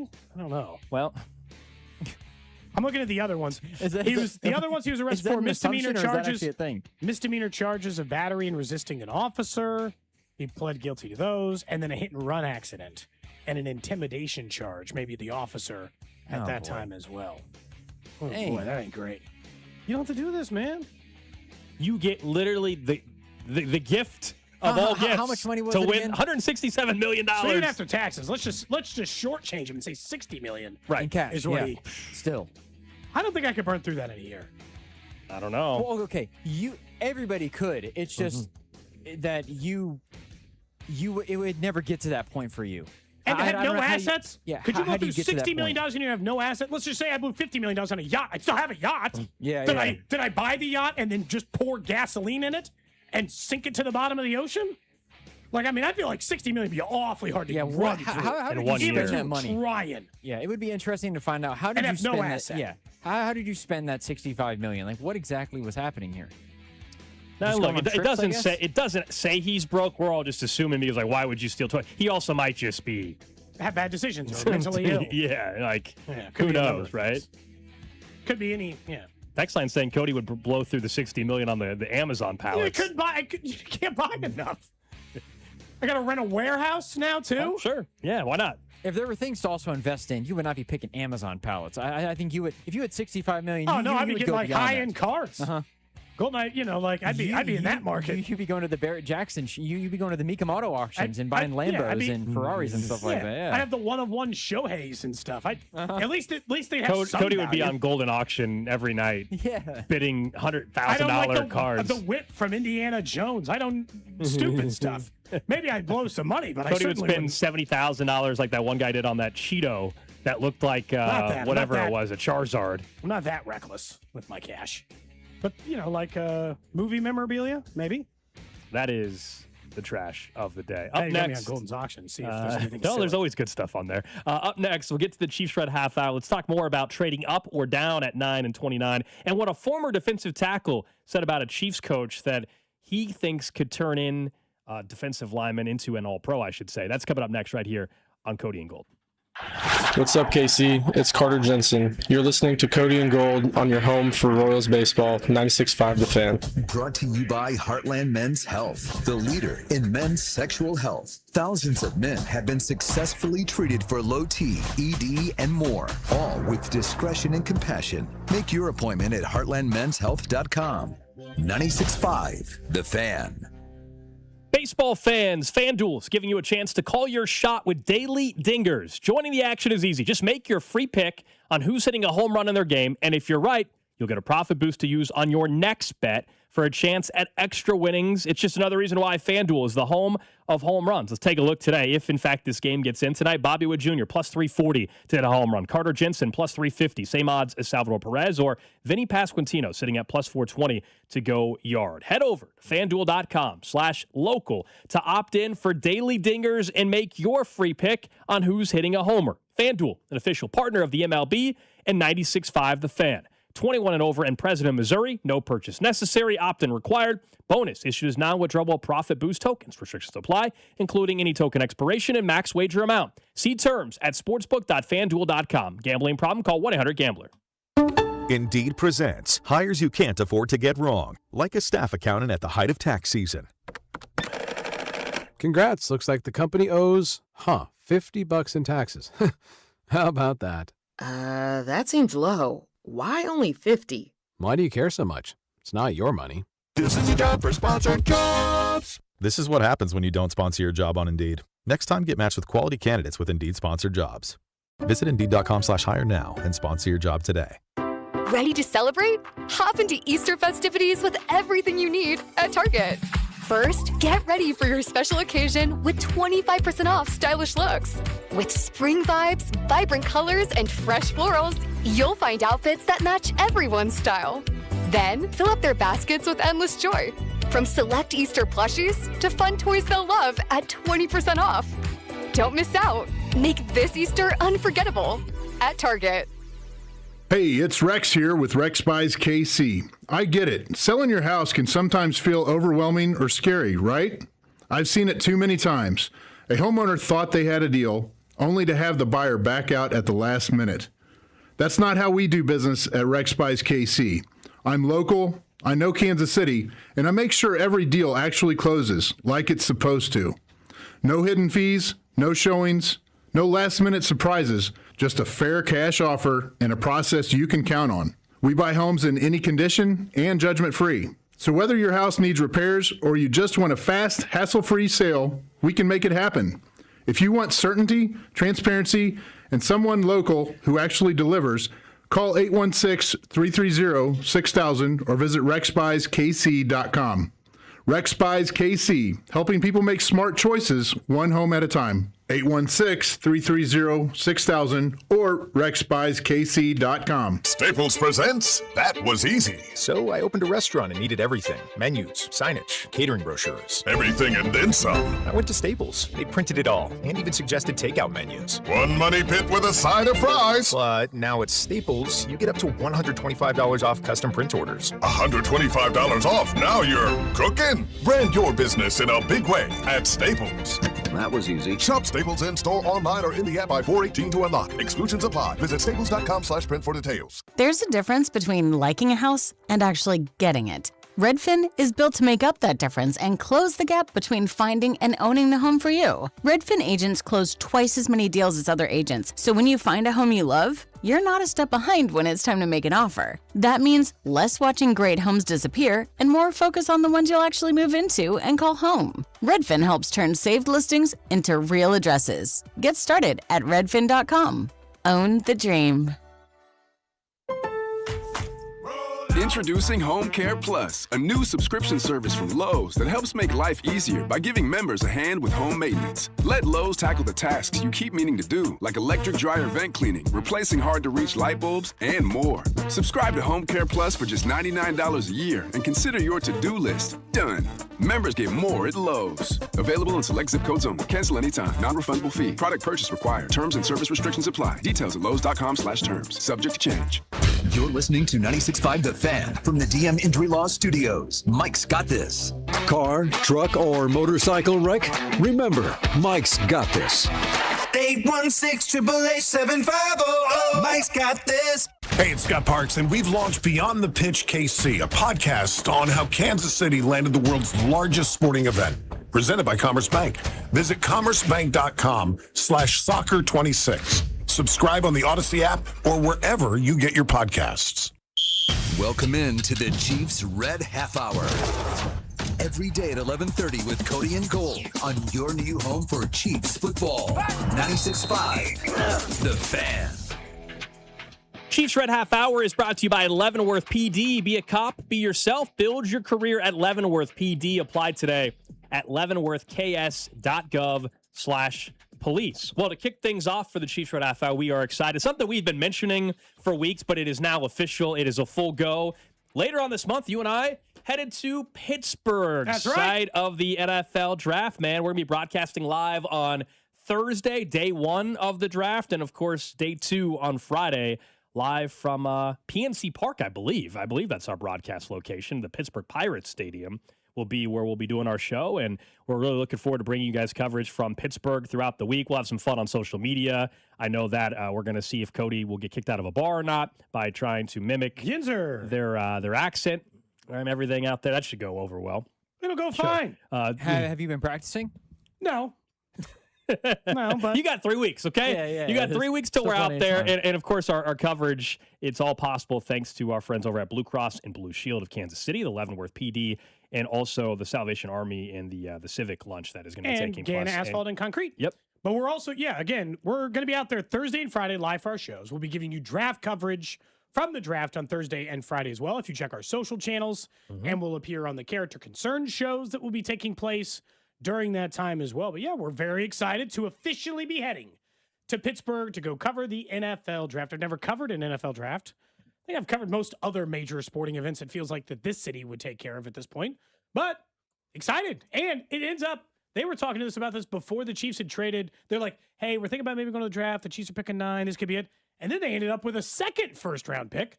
You and I are like, okay, now we're talking. Makes it a little more interesting. Sure does. I got to start compiling my my restaurant recommendation list from people that we know in Pittsburgh. Been long lately. Well, we've got to figure out some of the spots we must go to. If anybody's ever been to Pittsburgh, by all means, send in some recommendations of where we should go. Now, we won't have, other than probably food, we don't have a ton of time to do a bunch of other stuff while we're out there. It's a quick trip, and Thursday and Friday we'll be very busy with the draft. But I'm excited to check out Pittsburgh. Never been, man. And I'm excited to see the ballpark, too, because that view of the Pirates Stadium and the backdrop looks like one of the coolest views in baseball. There's only been one place so far that's been recommended to me multiple times by multiple people. Okay. And that's a previously made, or it was like a church that is now a brewery. Yeah. And you're like, okay, I can be talked into that. There's also, what's the famous, it's like a famous sandwich place that's. Yeah. Oh, my gosh. We were just talking about this recently. That's going to drive me crazy. I'll have to find it again. It's like it should be a well-known one, and now here I am forgetting it. But there's a couple. There's also a burger place somebody recommended that we gotta check out while we're there. So. We'll find places to go. No worries. But Tremonti Brothers, thank you. So if you guys are looking for some extra draft coverage, this show will have you covered live from Pittsburgh Thursday and Friday of the draft. And then, of course, great coverage all the time here at 96.5 The Fan as the Character Concern shows. They'll start ratcheting it up, as you know, because they do our great draft coverage. And, still the draft party for everybody locally. Yeah, that got announced this morning on Fesco and They'll be at the Brooksider, so that is still going to happen if you're wanting to hang out with everybody else from the station as well. So should be a good time. A lot of people making suggestions now. And I'm sure we'll have another flight story because whenever Cody and I happen to be on the same plane, happens. I don't know what's going on. Something occurs. Something occurs. What road you choose? Should we figure out if we're sitting? Do we accidentally sit You next think to I each have other? that memorized? I have no idea. Hold on, I'll pull it up. Hold on. It'd be pretty funny if we accidentally. Why do now, you not want to sit by me? Is that what it is? I mean, we sit by each other 4 hours every day. Aisle seat 5 days a week. 20D on the flight out. Okay. Yeah. That means you got a 20D. Aisle seat? Yeah. Yeah, I always go aisle seat. Yeah. Okay. I need the leg room. Honestly, that's what it is. I have to have the leg room. You might be right behind me. I'm 18C. 2 rows behind you. So very close. Good. Nice buffer. Nice buffer. Nice buffer zone. So somebody can try to recruit you to sit in their seat, and I still don't understand why. If anybody is what seat are you? C? No, 18C. 18C. If anybody is 18B, D, or A in that same row, happen to be on the same flight, get a burrito. Please text me before that day. You'll pay for their burrito? No. Monsters. We're gonna plant a few things legally that annoy Cody on the flight. You got to be careful. Say plant. Yeah. That's what I said. I said it the way I said it. Easy. Yeah, careful. You guys always have good stories. Something always happens on your That's trips, the fun of the travel. Like, which to me it's just normal, and I don't know if I'm just zoned out because I'm on vacation and I'm just chilling, or I think what? I think sometimes it's just like you're out and about in life enough, things happen. Like yesterday, I was telling you guys a story from my class that I had a student who has a computer that's not working great, and he has some, he has like stuff due, and he brought in, and I wish I was kidding, a laptop computer on a shoulder strap from 1998. And then claimed he was going to try to get that up and running to work on his assignment. I'm like, what? They're computers. It's a campus. Yeah. Just go to the library. Why try to use a laptop from 1998? I'm not that closed off from the rest of society. I think it was actually about this very thing, about flights. 1998, that laptop. Someone said they're 18B and shoeless. Right next to Cody. Perfect. That happened to me on flight back. I know we talked about that. That was was that the flight to the Bahamas? I sent you guys. Yeah, it was. She was shoeless, no socks, feet Sitting were up on the seat. That's the worst part about it. It's just crazy. The audacity to put your feet on the seat. Yeah, your that's bare nasty. feet on the seat. That's nasty. Crazy behavior. But we're leaving like the Wednesday before the draft, so there's a decent chance there's people heading to Pittsburgh the same as us. Might run into some listeners. Who knows? Yeah. We'll see. A lot of people suggesting places. Thank you. We'll head out to Pittsburgh. Yeah, man. In 3 weeks from today, we'll head out. Excited. Thursday and Friday coverage, obviously, as the draft is around the corner. We were talking draft earlier in the show. And I guess I want somebody to make the argument for me in the sense that if you're somebody on the text line, 913-586-7965, or YouTube or Twitter or Twitch, wherever you're listening or tuning into the show. If you're one of the people I'd asked on Twitter, it said, oh, you want to trade up in any spots? I don't want them to trade up at 9 or 29. Give me the argument for trading up from 9 to 6 and giving up pick 40. What do you envision is the absolute upside of this, other than we'll just get the Hall of Famer at 6 we weren't going to get at 9, and like the dream scenario? Why take the risk based on where the Chiefs currently sit? At 9, I don't disagree. I don't believe they should be looking to trade up at 9 based off of the scenarios that they can map those out pretty well. At 29, there's way too many variables. But at 9, one quarterback's off the board. That's going to be it. We think Jeremiah Love's off the board. We think Arvell Reese will be gone at 2 or 3. And David Bailey, would be thrilled if he's there at 9, but am I trading up to go get him? The team in front of you, New Orleans, who's picking 8th, they might be looking for the same thing you are now that they have a running back. The Commanders could go in a couple directions at 7, running back Love, or they might very well want David Bailey. So sure. I just, if you're talking about trading up, you might have to go all the way up to 5 to guarantee you get Bailey. And is that really what I want to do? You look at the draft trade charts, it would cause you to trade 9 and 40 just to get up to 4. I don't think I want to do that. So I'm with you. I don't want them trading up. Trade down, that's a different conversation. But at 29, I actually think there are a bunch of scenarios that could play out. The one that involves them trading up at 29, if you told me there was a player that they had on their board, the Chiefs did, that nobody in their organization thought would possibly be there at 23. It's kind of like the McDuffie scenario where we found out after the fact, right? They were stunned basically that McDuffie was there. They had to go up and trade for him, so they did. If there's a scenario where a player they thought was going 15th or 17th on their board, and he's just there at 24, and you're like, oh my gosh, we gotta go get him. Okay, that's how I could be sold on going from 29. The thing is, none of us, these are all hypotheticals. I have no idea who that player would be necessarily. I'm just telling you that would be one where I would not hate it. At 9, I really don't understand why you would trade up. At 29, I could understand some scenarios where you trade up or even trade back. Look, at 29, the Chiefs can try to make the argument, or maybe the player can convince me, okay, I'll go with it. But I mean, people have done the math. When you make a big swing to trade up into the top 10, the current success rate, as in they stay with your team for a long time, they turn into it's like 40%. It's actually less than that. And it's already a 50-50 proposition. At 9, you're already, it's already a 50-50 proposition. The difference is when you pick at 9 is the odds of you getting like a Pro Bowler, All-Pro, one of the better players of the position is just way higher. So why increase the risk by also not giving you a chance to take a player at 40? 40 is a valuable pick. I'm not kidding. That is borderline very close. I'm not saying it's almost a first rounder because we joke about that. Yeah, I thought you were about to say that. I was waiting. No, I was just going to say, but from a pick selection, it is dangerously close to the selection you've been making for the last 5 years. And now you're just telling me that that's a throwaway so you can go from 9 to 6? Hell no. Hell no. There is no scenario. I do not care the player. You could tell me they take Arvell Reese. There's not a player you can list that for pick 40 I'm willing to trade up for from 9. There's not a single one that I'm okay with. I hate it. I hate the idea of it. And Brett Veach loves trading up. So I do have a deep-seated fear of he might be willing to do it. Now, last year didn't trade up. He stayed at Josh Simmons. He usually trades up later in the draft, not in the earlier part. So I would say that at least changes a little bit. In the first round, he's stuck where he is a number of times. Trent McDuffie being the exception of when he traded up in the first round. But it's just you don't have to at 9. If you want a wide receiver, a pass rusher, a safety, a corner, one of the guys who's being mentioned is going to be in there. And maybe it's Falk, right? He's a name who gets mentioned with the Chiefs sometimes at 9, believe it or not, even though that seems you may not even have to be.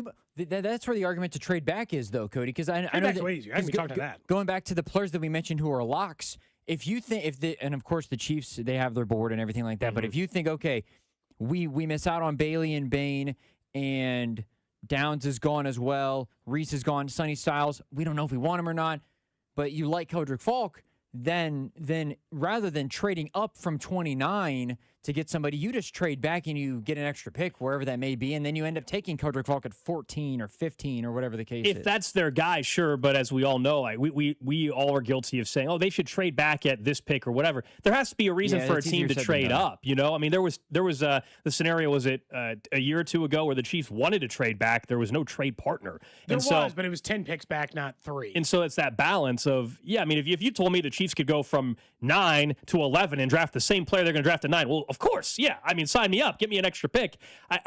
There's not having a bunch of quarterbacks in this first round really hurts the ability, I think, to trade back.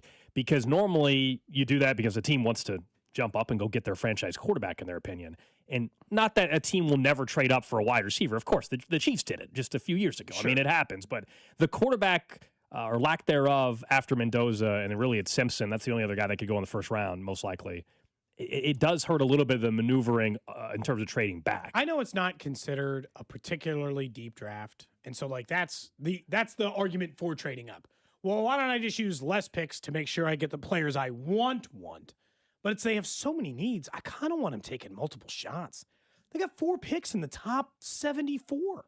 I want them using those. And then if they get pick 40 wrong, maybe they get pick 74 right. If they get pick 29 wrong, maybe they get pick 40 right.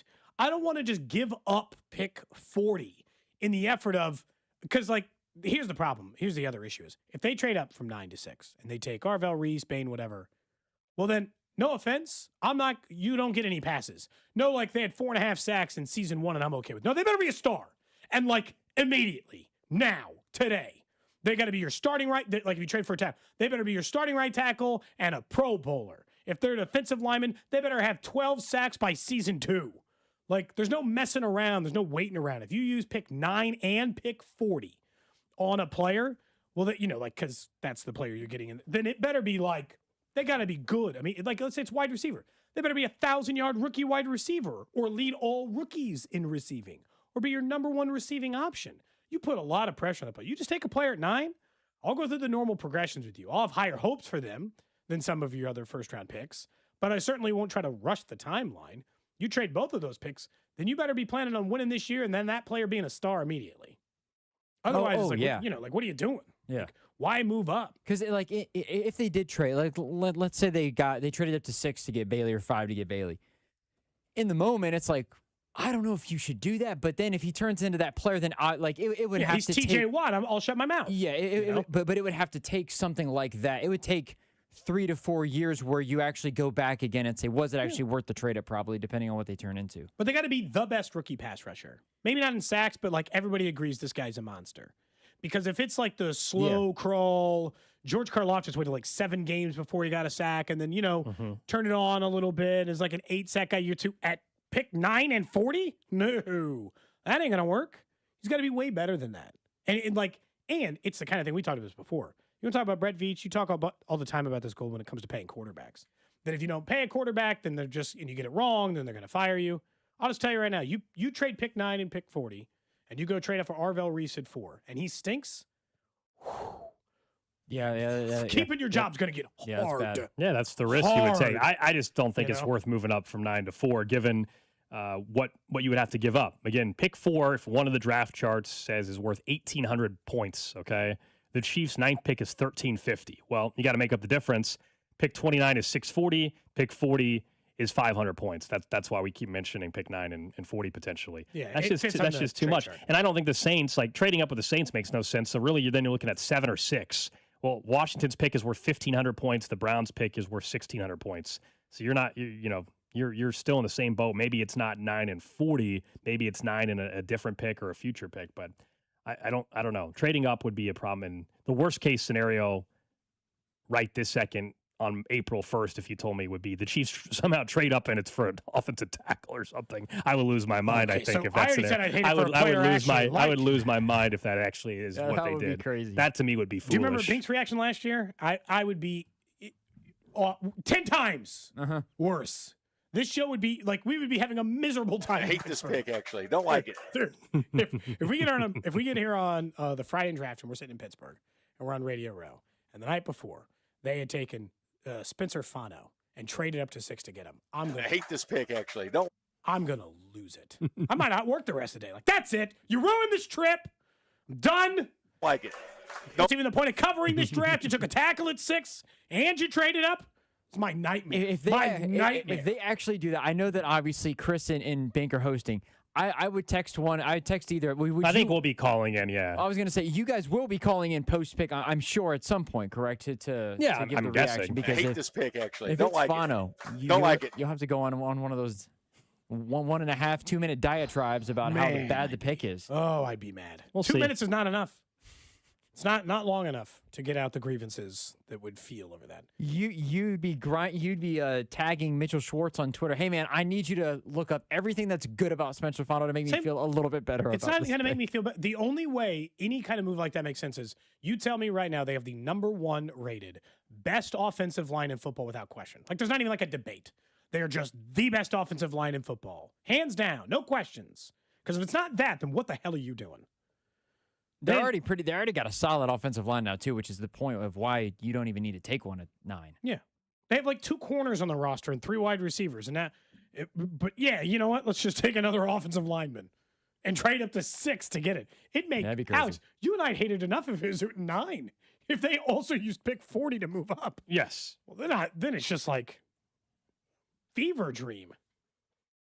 We're not that bad of luck. Actually, when Alex and I travel for the Chiefs, we're great luck. So whichever prospect you want, likely they're going to get at 9. Alex and I have traveled to 3 Super Bowls together. They win 3 Super Bowls. You know, the 3 Super Bowls that they've won, Alex and I were there. That is true. That is confirmed. I would have waited to say that until. Oh, I should have. I would have waited to say that. I should have declared already they're going to take the player that people want at 9. Yeah. I mean, really, people can still fill it in because there are people who probably want to tackle at 9. It's not us, but it might be somebody. Offensive line would be worse than Jeremiah Love, correct? To you guys? Yes. I would say yes. At this point, no. Not now. I would still, not I would now. still say yes. See, not now, because Jeremiah Love now, after spending $14.5 million a year on Ken Walker, that would be a terrible, it would be fireable crazy. offense. So It that's would be actually, crazy. I will say that would still be worse, Okay. only because they already signed the top, back available in free agency. I don't know. I'd almost rather still have Love, though. I would too. That's the problem. Barely, but it's a more reckless, truly insane decision. Mm-hmm. But it's also like way more fun, and I want it more. So like, like in a weird way, it is far worse of a decision, but also I would hate it less just for the like those two together and an offense together. I can at least daydream about the possibilities. No doubt it's not crazy. It's definitely crazy. But at the same time, I hope it's not that. But you and I have been good luck. I stand by that. We've been good luck to the Chiefs when we travel. It's not like we're heading to the Super Bowl now, I know, but you went ahead and you said it again. Yeah. I stand by it. Come on. It's not bad. Come on. What's gonna bad luck? They forget to get their pick in at 9? What's the bad luck side of this? The bad luck side is they draft an offensive lineman. But that's really it. Like, I mean, it's pretty low risk. Yeah, sure. They take a quarterback at 9. Well, that. If they take an offensive lineman, that should be played immediately. Got to make sure that they don't jump too much. It was borderline sexual experience.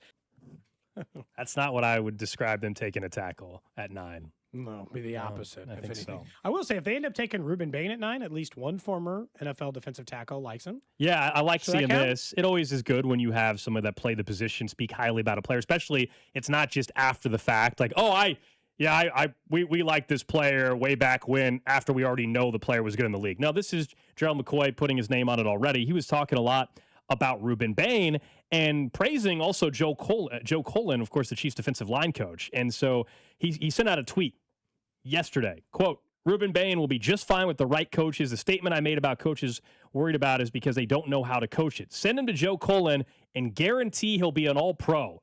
But everybody ain't Joe Colin. That's from Gerald McCoy on his Twitter account. Of course, That's a high praise to 6-time Joe Pro Colin. Bowler, 3-time All-Pro.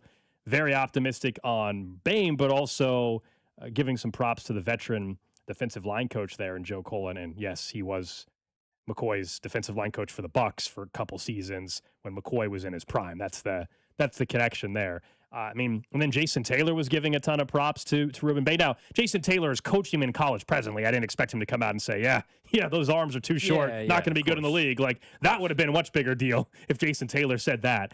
I actually think what McCoy said, I almost take a little bit more. Not that Jason Taylor's a Hall of Famer and all that, but I just, when have we ever had a coach come on this station, whether it's our show or Bink, and talk about a guy that a team just drafted and say, yeah, actually, I don't think it's a good pick. I don't think the player's any good.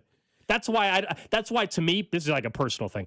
I don't see a ton of value in hearing what the college coach said about from a media perspective. I'm not saying like Brett Veach should want to know the feedback. I'm saying the college coach coming on our show the day after the Chiefs draft Ruben Bain. What do I think he's going to say? He's going to say the guy's amazing. He's going to say the guy's a future Hall of Famer. That's how it's going to play out. That's fair, but it is interesting at the very least that he specifically ties it to like Joe Cullen in his head. As in like, that's a player that can make a difference for this guy and his ability. But I was trying to think about it. Like Joe Cullen in Kansas City, his biggest claim to fame is, just how good Chris Jones has been during the time. Although in fairness, I don't think he's been his coach the entire time. But McCoy is another good. The defensive lines for the Bucs were all really good. Were they all superiorly talented, or is Joe Cullen just one of the better guys? I will say, in all of the coaching shuffle they've had over the years, Cullen's name never gets brought up, even after a year in which they didn't get sacks. But it's hard to remember that 2 years ago, the Chiefs were like third in sacks in the NFL, with like the same dudes. Chris Jones, Karlaftis, Mike Dana. It wasn't like a murderer's row of defensive linemen, and they still managed to have the third most sacks in the league. So I do think that Bain's grown on me a little bit. There's still obviously the concerns over the arm length stuff, but he is just like, if you watch him play, he is just kind of a monster. Yeah, he's like a man possessed, essentially. Like he's just getting after the quarterback. So it's kind of hard to imagine that he can't overcome it, specifically him, and then he's not going to get scared out of the top 10 or 12 for most teams, even if he slides a little bit. I still think there's a chance he's the second defensive lineman taken off the board, Reese is the only one I think might be taken ahead of him. Yeah, stranger things have happened. I still think Bailey goes before Bain, but look, it would not. I mean, we all know there's going to be surprises. We're going to be sitting there and all of a sudden act like, oh my gosh, I can't believe the guy went 7th when everybody thought he was going 15th. And that stuff happens every year, every single year. It is the Cheese Shred Half Hour, brought to you by Leavenworth PD. Be a cop, be yourself, build your career at Leavenworth PD. Apply today at leavenworthks.gov/police. Up next, we will get to what's trending. We'll talk more Royals baseball. Hopefully they get their game in tonight. And if so, we'll be keeping an eye on that offense. But when is it not too early to talk about the offense? We'll get to that next. What's up, KC? It's Matt Strahm from the Kansas City Royals. You're listening to Cody and Gold on your home for Royals baseball, 96.5 The Fan. Brought to you by Heartland Men's Health, the leader in men's sexual health. Thousands of men have been successfully treated for low T, ED, and more, all with discretion and compassion. Make your appointment at heartlandmenshealth.com. 96.5 The Fan. Obviously, we've got baseball in action today. We also have basketball coming up again this weekend, whether it be, the pros or college. You can get on the action over at Underdog. That's because Underdog is one of the best places to get on the action and make entries and win money by making those selections. Downloading it is super easy. You can just download it on your phone, search for the Underdog app, and then choose which of your players will go higher or lower than their favorite stats. So if it's basketball, points, assists, rebounds, baseball, home runs, or strikeouts, you can make those selections and make it easy over at Underdog by selecting which group. Plus, they got streaks and ladders and so many different ways to make entries that you know that there's a way for you to get in on the action right now in Missouri. Get those entries right, and you can win up to 5,000 times your cash. Download the app today. Use promo code TAPP, T-A-P-P, to score $50 in bonus entries when you play your first $5. That's promo code TAPP, T-A-P-P. Underdog, make plays, win money. Must be 18 plus and present in Missouri. Terms apply. See assets at underdogfantasy.com/web/playing terms _DFS_.html for details. Concern with your play, call 1-800-MY-RESET or visit www.ncbgambling.org. DQ presents the Blizzard Double Flip Deal. For a limited time, when you buy one Blizzard treat, you get a second for just 99 cents. That's 2 Blizzards, 2 spoons, 2 flavors, and 2 flips. So don't miss out on the Blizzard Double Flip Deal, available only for a limited time and happening now at DQ. Because the only thing better than a Blizzard treat is a second Blizzard treat for just 99 cents. It's a deal to flip for. The Blizzard Double Flip Deal. Participation may vary. This is the story of the one. As a procurement manager for a hospital system, she keeps every facility in her network stocked and ready. That's why she counts on Grainger to be her single source for thousands of products, from disinfectants to lighting, air filters, and more. And with fast, dependable delivery, Grainger helps her keep every facility stocked, safe, and running smoothly. Call 1-800-GRAINGER, click Grainger.com, or just stop by. Grainger, for the ones who get it done. There's a difference between liking a house and actually getting it. Redfin is built to make up that difference and close the gap between finding and owning the home for you. Redfin agents close twice as many deals as other agents, so when you find a home you love, you're not a step behind when it's time to make an offer. That means less watching great homes disappear and more focus on the ones you'll actually move into and call home. Redfin helps turn saved listings into real addresses. Get started at redfin.com. Own the dream. What's up? It's Draymond Green. I'm back for my 14th NBA season, and my podcast, The Draymond Green Show, is back too. This season, I'm breaking down games, reacting to the biggest NBA stories, and sitting down with teammates, rivals, and culture shapers. And trust me, I'm not holding back, on the court or on the mic. 2 new episodes every week. New segments, big conversations, real basketball talk for the real hoop heads. Listen to and follow The Draymond Green Show wherever you get your podcasts. We're back. We're better. Let's get it. This is the story of the one. As a maintenance tech at a university, he knows ordering from multiple suppliers takes time away from keeping their arena up and running. That's why he counts on Grainger to get everything he needs, from lighting and HVAC parts to plumbing supplies, all in one place. And with fast, dependable delivery, he's stocked and ready for the next tip-off. Call 1-800-GRAINGER, click Grainger.com, or just stop by. Grainger, for the ones who get it done. If you own a small business, the pressure never lets up. Something's always coming at you. That's why business owners turn to LendSeek for funding. I don't need promises. I need options. LendSeek's AI platform showed me real funding choices. Now I can cover payroll, handle taxes, and go after growth opportunities without the daily stress. Up to $5 million with funding in as fast as 24 hours. No upfront costs. No prepayment penalties. Start ready, stay ready. LendSeek.com. LendSeek.com. This is the story of the one. As a maintenance tech at a university, he knows ordering from multiple suppliers takes time away from keeping their arena up and running. That's why he counts on Grainger to get everything he needs, from lighting and HVAC parts to plumbing supplies, all in one place. And with fast, dependable delivery, he's stocked and ready for the next tip-off. Call 1-800-GRAINGER, click Grainger.com, or just stop by. Grainger, for the ones who get it done. America, look around. Everywhere you go, prices are still high, rates have been whipsawing markets, and the debt and spending don't exactly scream stability. Experts say diversifying with intention is the #1 secret account that all American smart money uses to hedge against instability. Monetary Gold has been around since 2000, witnessing multiple economic setbacks. If you call now, Monetary Gold will cover up to a lifetime of your IRA fees on qualified accounts. Call Monetary Gold now at 877-NOW-GOLD. That's 877-NOW-GOLD. Performance may vary. You should always consult your financial and tax professional. What's up, KC? It's Chris Bubich. Tune in all season long to the play-by-play with Denny, Jake, Ryan, and Stu right here on your home for Royals baseball. 96.5 The Fan. KFNC FM and AM, HD1 and HD2 Kansas City, an Odyssey sports station. What's trending? Cheddar, mozzarella, Havarti. What's Trending is brought to you by Gann Asphalt and Concrete, trusted in Kansas City since 1994. One contractor, all things parking lot.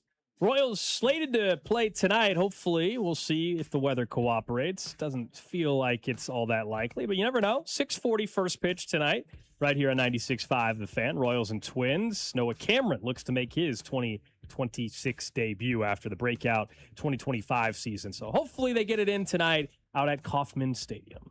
Next up on What's Trending, the MLBPA is said to have a $415 million war chest for a potential lockout after this upcoming baseball season. That is up from the $177 million they had available to them in the COVID year during the brief lockout before they got that season started. Obviously trying to prepare for, they're both preparing for war. I mean, they both have a ton of money set aside. Obviously, $415 million is nowhere close to what the owners have set aside, which was reportedly close to $2 billion. Lower overhead, obviously, for the players as well. But obviously, both sides look like they're preparing to do some battle. The Jacksonville Jaguars announced that they had a proposal approved yesterday. They're going to play their home games in 2027 down in Orlando, Florida. You might be wondering why they're not playing in Jacksonville. That's because that'll be the final year in 2027 of their $1.4 billion renovation of their home stadium, Everbank Stadium, got approved by owners at the league meeting. So there is a possibility in 2027 the Chiefs have an AFC South team on the schedule. We don't know which team yet. So depending on how the standings go, there is a chance the Chiefs could actually in 2027 play a game against the Jags in Orlando. What stadium in Orlando? Is that Orange or Citrus Bowl? Orange Bowl? Oh yeah, okay. Citrus. I bet if they could have gotten it approved, they would have played them all in London. Orlando, man. Cody, perfect chance. Chiefs go there for a Chiefs-Jags game. Take your kids to Disney World. Boom. I told you, man. I'm going to California if I'm going to Disney. Why? Because Florida's the armpit of the country. Okay. It's the worst state. Okay. So you're going to go to, you're not going to Disney World, you're going to go to Disneyland? Yeah, what's the difference? You think my kids care? World is better than land, Yes, though. it is. Well, I haven't been either, so I don't. Land will be fine. You should, okay. Fair enough. You're also going to miss out on Universal Studios. What do you mean? They got all kinds of, they got like the Minions World and the Super Mario World in California. There's different in each spot, yeah, depending on what you're looking for. My kids love Mario. I'll just go there. Okay. You think they just got nothing in California? They got places to go. Florida is legitimately, if I had to rank out the 50 states I'd want to live in, last. It might be 50. Having lived in Florida, I think Florida actually is not bad at all. It's definitely not 50 for me. There's a lot of states in front of it, but live in Idaho 50. Or, sorry. 50. Come on. Sorry for the boys. 45. You'd rather live in Montana than Florida? I like you said sorry to Idaho. Because Idaho is a terrible choice, too. I'm not from there, Drew. Boise, I enjoyed my time in Boise, but I'm not from there. You're not gonna hurt my feelings. You'd rather live in Casper, Wyoming than live in Florida. What is the worst state? Cody just told us he thinks it's Florida. It's not Florida. Stop. It's not Florida. There might be some issues. It's not the worst. There's a lot of issues, but it's not the worst. Come on. Come on. It's way up there. Lastly, on what's trending, the World Cup 48-team field is set. Italy is out. Iraq, the last team in. Italy out. They've now missed 3 straight World Cups. We were talking about this before the show. It's crazy to me. They're one of the 5 best countries in the World Cup when I was a kid. They were like a perennial power. In the world. They were a powerhouse. 12th in the world. How the hell did they miss the World Cup? It's just the qualifiers, the way that they have to go about things. And in the Euro performance. That's embarrassing. Yeah. That's embarrassing for Italy. Haven't made it since 2014. That's crazy. I still don't understand. Italy's now a baseball country, not a soccer country. Just a baseball country. I'm sure that's exactly what they're talking about there. Just a baseball country now. In Rome. No more a soccer country. That's what's trending here on Cody and Gold. Brought to you by Ganna Asphalt and Concrete, trusted in Kansas City since 1994. One contractor, all things parking lot. People want your definitive state rankings now, Cody. All 50? I do agree with someone's like, Mississippi is definitely below Florida. Fairness, I've never been to, I don't think I've ever been to Mississippi. I've been to both. I've been to Florida. Mississippi is definitely. Florida's better than Mississippi. Yeah, come on. It's better. I mean, you may not like it, but if you're right, Mississippi has to be below Florida. So are we sure? I mean, I am. I think I think Florida's better than Alabama. Someone says Delaware. Well, Delaware's so small. Yeah, I mean, how could Delaware? You can't be that small and be the worst. Like, it can't be like. Yeah, but no part of it can be that bad. But in Florida, there's enough that's good to do. Cody's out here acting like California is the most beautiful place on earth. I didn't say that. California is not ranked 1. It's just way ahead of Florida. There's no way that you put Alaska ahead of Florida either. Having Florida last is insane. Yeah, Alaska's ahead. I don't know the exact ranking, but Alaska's it's ahead of still Florida? Florida is well in the top half. Well in the top half of the states. Absolutely. You put Alaska ahead of Florida. Come on. Beautiful. Have you been to Alaska? No, but it looks nice. Yeah. Okay. I've been to Florida. Well, Florida looks nice. I mean, Parts of it. Yeah, looks warm. Florida looks nice. Yeah. See, here's the problem with Florida that really works against it. We're talking about like Delaware and the size is if we're like Florida's not the worst state, 80% of the state is uninhabitable. It is just like a swamp covered in salty ocean, getting ready to get buried by the sea. Oh yeah, in Alaska is fully good to, everywhere, fully good to go. You definitely, if you had a, it sounds like if you you had can't an even option get of insurance there. My wife works like she's a librarian for an insurance company. You can't get insurance in Florida. Good luck. Your thing dies, it just dies. Your home just gets sucked up by the ocean. Can't even get car insurance. No, thank you. You are anti. I'm anti-Florida. You're anti-beach in general. It sounds like. I'm not anti-beach. The beach is fine. You know, I'm all about the beach. All about the beach. Next trip is definitely going anywhere to a beach. on the coast. Cody West says Virginia no might be to. worse. West Virginia might be worse. That seems like it's probably worse than Florida. I mean, you're in the mountains for a I vast like the mountains, majority but of it. just the state seems crummy. Who am I offending? Our show in Kansas City, Missouri. There's some West Virginian deeply offended by my ranking system. I'm gonna get you a West Virginia Mountaineer shirt now that you just said that. You know, You're gonna get a Mountaineer shirt. Cody, you can, if you want to see West Virginia, you know, we land in Pittsburgh. You can just drive over to West Virginia and Morgantown. That's how you would get there anyway. In all honesty, Oh, yeah, it's true. You can't even fly in there. You're a half hour away, essentially. No thanks. A little bit longer. I'll than let you make probably. that trip. I'll stay in Pittsburgh. You can go over to West Virginia I don't if you need want. to. No, I haven't been to West Virginia. I don't need to add it to the list. I don't like your Florida slander. I don't like. I don't either. It's getting plenty of defense from the two of you. It's fine. All right, let's talk some Royals baseball. A little bit about the offense. I think we've established it at this point in time, and I think most reasonable sports fans understand 4 games into the season. Okay, I'm not checking batting averages or any of that stuff, but this was an offense that was a big problem at times last year. In the first half in particular was awful, historically bad in the outfield. And they retained Alex Zumwalt. They brought in 2 other new pieces to the hitting staff. They obviously made a few roster changes, including in the outfield, Isaac Collins and Lane Thomas, for example. We'll see what Jack Caglione can do. When is it no longer early, though? Because I think on an individual player, before I start definitively saying, oh, man, it's looking like it's going to be not work out for blank player, or, hey, it's going to turn out to be a career year, like last year for Michael Garcia, for example, I got to get to Memorial Day at least before I make clear indication on a player like that. But as a team offensively, I get it. If we're sitting here on May 1st and the offense is struggling, bottom half or something, I think that's when it's fair to start being a little concerned. But anything in this first week to 2 weeks, it's crazy to freak out, run differential tracking or anything right now. I do think it's important, like, as we bring this topic up on the show, that Alex and I are not here to tell you to panic about it. But the reason why I bring this up is, like, sometimes we like as a setup. You and I sometimes talk about like, hey, we like to talk about the things other people are talking about. I have gotten no short of 10 texts from people worried about the Royals offense. They're not scoring any runs. They got the least runs in baseball. What's going on with this guy? He doesn't have a hit. Well, and obviously it's the same as if we get 4 games into the Chiefs season and the offense doesn't look good, because I had to watch the offense look mediocre 2 years in a row. It's fresh in your brain. You watch the Royals offense struggle for the entire first half of the season last year. You watch no one in the outfield get a hit for 2 months. And so you're like, is it happening again? 4 games into the season, relax. May 1st? Oh, listen, on May 1st, I think we can revisit this conversation and say, hey, where is the offense? Where are they currently?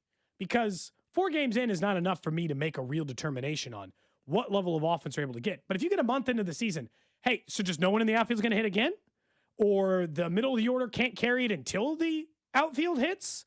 Like, you have enough guys now that 30 days would be kind of crazy. You should be able to get something rolling by then.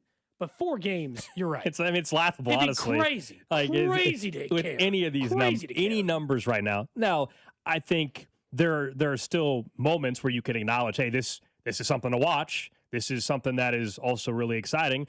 I think Cole Reagan's had the one bad outing. If all of a sudden there's 3 straight outings in a row where Cole struggles, then we can have a conversation. But 1 bad outing, 2 bad outings, not worried about him. Seth Lugo, that was obviously a big deal to see him pitch as well as he did. Nobody's now just going to suggest that he's going to be an all-star, again, just based off of that. But, this is what we do as fans, though, right? People overreact to small sample sizes. But overarching themes of the season about, the offense, they didn't fix it or whatever, it's way too early. And even May 1st will be one. We'll have to see how it plays out. If it's, is there a clear indicator? Is it a particular player? Is it the whole outfield again? Is it because Bobby's not hitting well? Okay, well that feeling will be different than if I tell you somebody else is not hitting well, because you'll have more faith, of course, that Bobby Wood Jr. will get going if in fact he was the player that was struggling, versus Isaac Collins or Jack Caglione, where there's not as much of a track record of being an MVP candidate. In a weird way, it's like if they get to May 1st and Bobby, Vinny, Salvi, Michael, Cags, like or Carter, the people you expect to hit are hitting okay, and then it's just kind of like a pit of despair, like it was at the end of April last year. That in a way is like deeply concerning. I'd almost prefer it's like the bottom of the order is hitting like mediocre, and the middle of the order just hasn't gotten going yet, because eventually the middle of the order will. Like, that will accompany it. And like someone on the text said, I hate to tell you, the Royals are in first place. I saw. That's why Cody is not allowed to shave. For the rest of the season, the Royals will be in first place, is what he's committed to. If the Royals don't play tonight, though, they could fall out of first. Oh, boy. And I can't believe we're even looking at standings. But Cody's not allowed to shave as long as the Royals are in first. So anytime the Royals are in first place, I guess I won't shave on this show. That's right. So it's a big problem for me if they stay in first place from April 1st until October 1st. I hope you have the most disgusting patchy beard ever a month and a half from now. Can I clean it up? You can clean it up, yeah. Okay. For our sake, too, Yeah, for everyone. Has to look at me. Hideous monster. We are on video. After all. You can watch the show on YouTube, Twitch, Do you think Facebook. after 6 months it would look okay? Yeah, I mean, after 6 months. It's like some of the comb over. Eventually, some of the patchier parts would be covered by the less patchy parts. I think 6 months in, you would have at least When's an the last actual time beard. you let your beard grow for 6 months? Is it never? So you don't even know what it looks like. No. So like what you saw, the unshaven version of me on Monday that Alex saw at the home opener. That's about the longest I ever go, like 8 days. And then I kind of and then I'm like, I gotta shave. I'd look like Alex. I did a video. And I was like, oh God, I should shave. And so I was like, yeah, okay, You're fine. disgusting. Look at this monster. And so I was like, oh, I gotta shave. This looks terrible. So if they stay in first place, I won't shave. But anytime they're out of first place, I'm allowed to shave again. So if you want me to look horrible, you got to root for the fact that the Royals stay in first place, which again is not crazy. The Guardians are up against the Dodgers tonight. So if the Royals get a game in against they might have a little one bit of a the worst then, team in major leagues, the Twins, next couple days could see the Royals a couple games in first. You could be going to Pittsburgh with an unshaved face. Huh. Plus the Yinzer accent. Yeah, that's not going to be great. Showing up, they're going to be like, why didn't this guy, he's going on this work trip and he just looks like this? Why do they even send them places? They're not. I mean, I still think it's going to be a back and forth division a huge chunk of the year. So this felt like a pretty low risk for me at the moment. Those are famous last words, obviously, but we'll see. I won't be the first person to keep a hideous beard all the time. They were interviewing Mike Trout. I don't know if it was on the Sports Center or whatever, but his beard is a little patchy as well. There's a part of his chin that has no facial hair, and then the other side of his chin has facial hair. It looks like it's very genuinely, and this is like interesting. Fine with the look for like if you gave me the choice and said, starting today, you could either just grow a beard whenever you wanted, normal, looked good, filled in, or you could never shave for the rest of your life and never have a beard. I choose never shave ever again, and never have a beard. Like that would someone be that doesn't have a beard, and that makes sense. That would be my choice if given the option. But I'm saying in this case, my option could be beard. Yeah, but it's like I'm okay. I mean, I would say I've made that choice for the most part, which is you have. I've you just have to shave more often. Yeah, I've chosen not to do the beard. We tried that for 3 months, whatever it was, like 4 years ago. Mm-hmm. Yeah, I thought your beard looked good. It grew in full. I think you should keep it. I know. I've had plenty of people have told me that. I don't know. You can join me in having a beard if they're in first place. Not sure. But yeah, I told you I'm committed to the playoffs. Like, it just goes back to the same thing, but it's just like, don't worry about the Royals offense till May. Like, I know that sounds crazy. I'm more worried about where they are in the standings, what their record is, wins and losses. I care about those for the first month because they've allowed that to get away from them. Normally, though, I don't. I know we just did it. No, not check the standings. Normally, I don't. I care about wins and losses. Well, of course. Of course, yeah. But the standings just don't mean anything till, again, I'll keep saying Memorial Day weekend, then we can check in and see where they're actually at. But I get, we all are keeping an eye on overall how this team is doing. Sorry, the text line is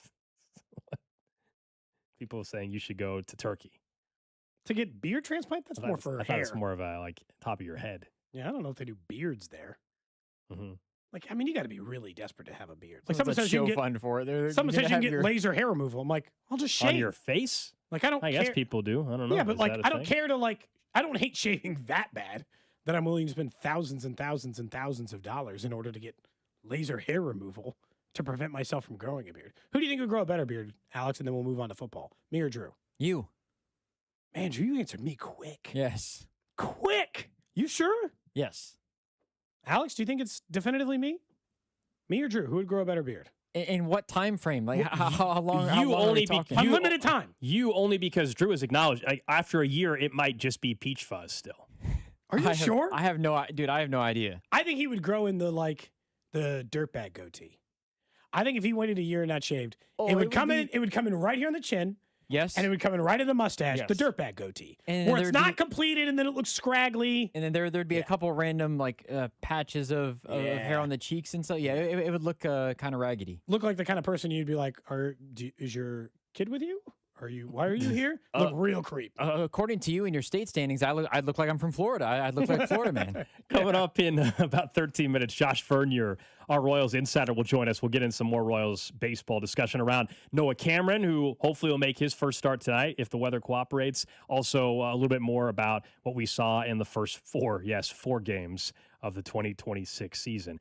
This is something, though, on the NFL side that I thought you might be excited about, Cody. This is all going down at the league meetings. And the NFL, along with ESPN, they decided to scrap the dual Monday Night Football games after concluding, quote, fans felt like they were conflicted to choose. We know the NFL had been doing a couple of these doubleheader games, and there's a crossover. There'd be times where they'd have the score bug in the top right corner of both games. I actually kind of like that better than them being at different times. Okay. Weirdly enough. So do you like this, that they are pivoting away? The reason why I didn't mind it is because if, frankly, one of the games wasn't any good, then you just pivoted to the other one. So I had two games to watch on Monday Night Football, so I didn't hate that. The other reason why I don't know why you should be too excited, Cody, is all they're doing is taking that one Monday Night Football game that they're not going to go doubleheader, and they're just packaging it for like the Wednesday night or the Friday night or Saturday. Whatever it may be. So because they're just robbing Peter to pay Paul, it doesn't really feel like I'm getting the dub. Because the issue I have with Monday Night Football is I like a standalone football game. There's a good reason for it. You're on Monday Night Football. You're on Sunday Night Football. So I never felt a need to have a doubleheader on Monday Night Football, a doubleheader on Sunday Night Football. Didn't really feel like a necessary action. But if they're just going to squeeze that into a different streaming service that I have to have a subscription for, I don't know if I'm really getting the benefit of it. I'm fine that they're getting rid of the Monday Night Football doubleheader. But if it's that I got to now try to watch a game on Friday night, then exactly feel like I'm getting much of a win here. The NFL, so they're not going to do the doubleheaders on Monday, but they're taking the 5 extra games to sell a new package of single window games, which is potentially Thanksgiving, Christmas, etc., to possibly one of the streaming sites. So, Peacock, Apple, Amazon, whatever. Do you think that, and we were talking a little bit about football in a different way earlier, but part of the issue I had with the Monday Night Football, which is very, very short, but I don't like that it's robbing from Sunday, right? Your normal Sunday slate. The Sunday slate over the last couple of years, there's a couple of them, Gold, that I find myself watching. I'm like, am I even enjoying this slate? I'm on Red Zone and there's 5 games and they all have the Panthers in them. Don't understand how, but that's the NFC South champion. The Panthers are playing in all 5 of them, and in all 5 they're taking on the Cleveland Browns, and I have no idea how. But it's taken a hatchet to the Sunday slate. It has hurt some of the weeks. That Sunday afternoon slate's gotten even worse because there's 2 games. I would say there was probably about maybe half the slate, probably 7 weeks, 8 weeks of the season where the Sunday slate was weak because you had Thanksgiving games, or you had to open the season. Of course, you had the Friday night games, and then when you have the bye weeks mixed in on some of those weeks, it gets really tricky from week 8 to week 12 of that scheduling because you're starting to get closer to Thanksgiving, and you also have teams going on bye weeks. So you get some that's pretty the trade-off. bleak Sunday and trade-off for sure. Some because you'll get 3 games in the afternoon slate, and you're like, I don't want to watch 49ers Cardinals. Is there any other redeemable game? So unless the Chiefs are in the 325. You just don't get much. Sometimes I feel like it's at the service of the Sunday slate, and they're just figuring, well, we're giving you volume on that day. You'll find something. But there are Sunday slates that I find myself not that entertained. They're just figuring we're going to watch on Thursday night or Friday night, and they'll sell it to Peacock for $10 million for that one game, and more than that, probably $100 million maybe. Sure, but over years. It's not $100 million per game.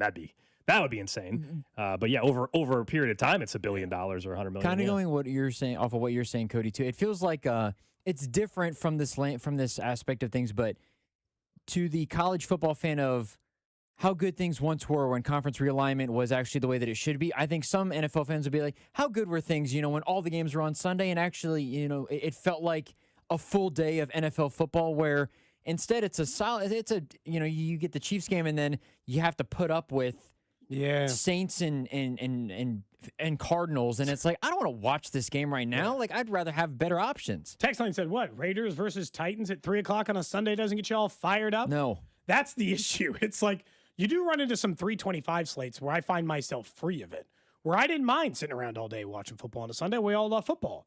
But if it's Titans, Raiders, 49ers, Cardinals, and Panthers, and, Panthers, Bucks, I'm like, do I even care? Do I even care about these 3 games? I used to have 1 or 2 more additional options that you've now put Saturday on Peacock, and I'll just wait for that one. You're draining the slate from what it could does be. hurt a little bit. But also, the doubleheader on Monday Night Football, I think that we should preserve at least those 2 things from a football slate standpoint. Is that it's still a big deal to play on Sunday Night Football, Monday Night Football. Imagine wouldn't you be bothered a little bit if they, the new contract with NBC, they just said, hey, Netflix can also have a Sunday night game. There's 2 now. You'd be like, oh. No, that would suck. No, that sucks. But Sunday night has become the new, and we talked about this the other day. Yeah. Sunday nights, back when we were kids, Monday Night Football, that was a huge deal to be on Monday Night Football. Yeah. Now that's what Sunday Night Football. Sunday night has become the top tier premier slot that you want. And then 325, I would argue, then Monday Night Football at times with some of the matchups at least. It depends Last year was better. I do think Monday Night Football has been elevated again because Joe Buck and Aikman. And I know people in Kansas City at times don't like Buck, but that crew, they've done such a great job building back up Monday Night Football. There was a time where it was really rough in the broadcast crews that Monday Night Football had. Buck and Aikman, I think, reestablished a little bit of what Monday Night Football is. And then having Scott Van Pelt right after, I think that's all built it back up a little bit. So someone said more days of football is better. I think I agree. For the limit. For the diehard fan, I think there is. But if that game of football is a Wednesday night and it's Saints Bears, how likely are you to watch the game? Or are you just, if you're a diehard, of course you're going to watch it. But the NFL pulling you into that matchup, how many people are actually getting pulled into that being if that's the game that you're stuck with, hey, this is the Thursday night, because there was a couple years ago, I think last year was better, but a couple years ago, the Thursday night games all stunk. Right. I'm not getting pulled into a game that isn't going to be good. Like I think that's what we're getting towards as well, where, yeah, more days of football is better, and, we're going to watch in some way, shape, or form in all likelihood, but the matchups aren't good where, not that you come away from it feeling you wasted your time, but there's a... But when they have the separate ones... noise or whatever. That's part of what's happened with the Sunday slate, though, is what Gold, I think, is getting ready to say, which is when these streaming partners pay a lot of money... They take the prime match. Take the good teams. They take the Chiefs. They take the Cowboys. So then your Sunday stinks, based on that. Sunday is what's been hurt the most. Thursday's the only one during the week that usually they're not guaranteed to be good matchups. But yeah, if they end up playing this Wednesday night Thanksgiving Eve, it'll actually be on paper heading into the season. It'll be a good matchup. It'll be Chiefs Bengals. It'll be a good matchup. So that part actually, they don't usually, if they do have a game on a Friday, usually it actually is a decent matchup or whatever. It's just, it can cause some problems. It doesn't impact the first, I would say weeks 2 to week 7, they're fine. It's once we start having the buys and you have the extra game or two, then you just run out of games and matchups on Sunday. By the time you start doing those Saturday games, then it's completely cooked. Those those couple of it's usually early December when they put a couple of games on a Saturday. Yep. Just as they start stealing from the college football slate after it's wrapped. Yep. That's when it gets bleak. Well, what happens on that was this year, I think NFL Network had them, and I know NFL Network is reshuffling now with ESPN taking over, but we've talked about Rich Eisen. Great host. I think on play-by-play, it's terrible. So, that also kills a little bit of the feeling of the game. Yeah, the crews aren't as good. The crews just aren't as good. All right, up next, let's talk more Royals baseball. Josh Vernier, our Royals insider, hopefully has an on-deck show tonight as the Royals take on the Twins, and hopefully Noah Cameron will be on the bump tonight. That's the plan, at least as of right now, as they get set to hopefully take the first 2 games of their series against Minnesota. We'll talk to Vern about that next. What's up, Kansas City? This is Cole Reagans, and you're listening to Cody and Gold. Weekdays starting at 10 on 96.5 The Fan. Brought to you by Heartland Men's Health, the leader in men's sexual health. Thousands of men have been successfully treated for low T, ED, and more, all with discretion and compassion. Make your appointment at heartlandmenshealth.com. Beth was a very successful dentist until her back pain made everyday life impossible. She couldn't sit or drive, and her pain was a 10. So I ended up selling my dental practice, and it was quite the traumatic experience for several years of just chronic pain. Beth's orthopedic doctor encouraged her to try natural, non-surgical treatments, and that's when she trusted the medical professionals at QC Kinetics. You're using your own body to heal itself, and there's something to be said for that. QC Kinetics used Beth's own healing tools in her blood to help relieve the pain that had robbed her of so many things. Fast forward, now Beth is able to sit without pain longer than 10 minutes, drive my car 30 minutes, an hour without pain, sit at the dinner table with my husband, and living the life she thought she'd lost. Get relief and start living again. Call QC Kinetics for your free consultation. Call QC Kinetics, 816-412-6299. That's 816-412-6299.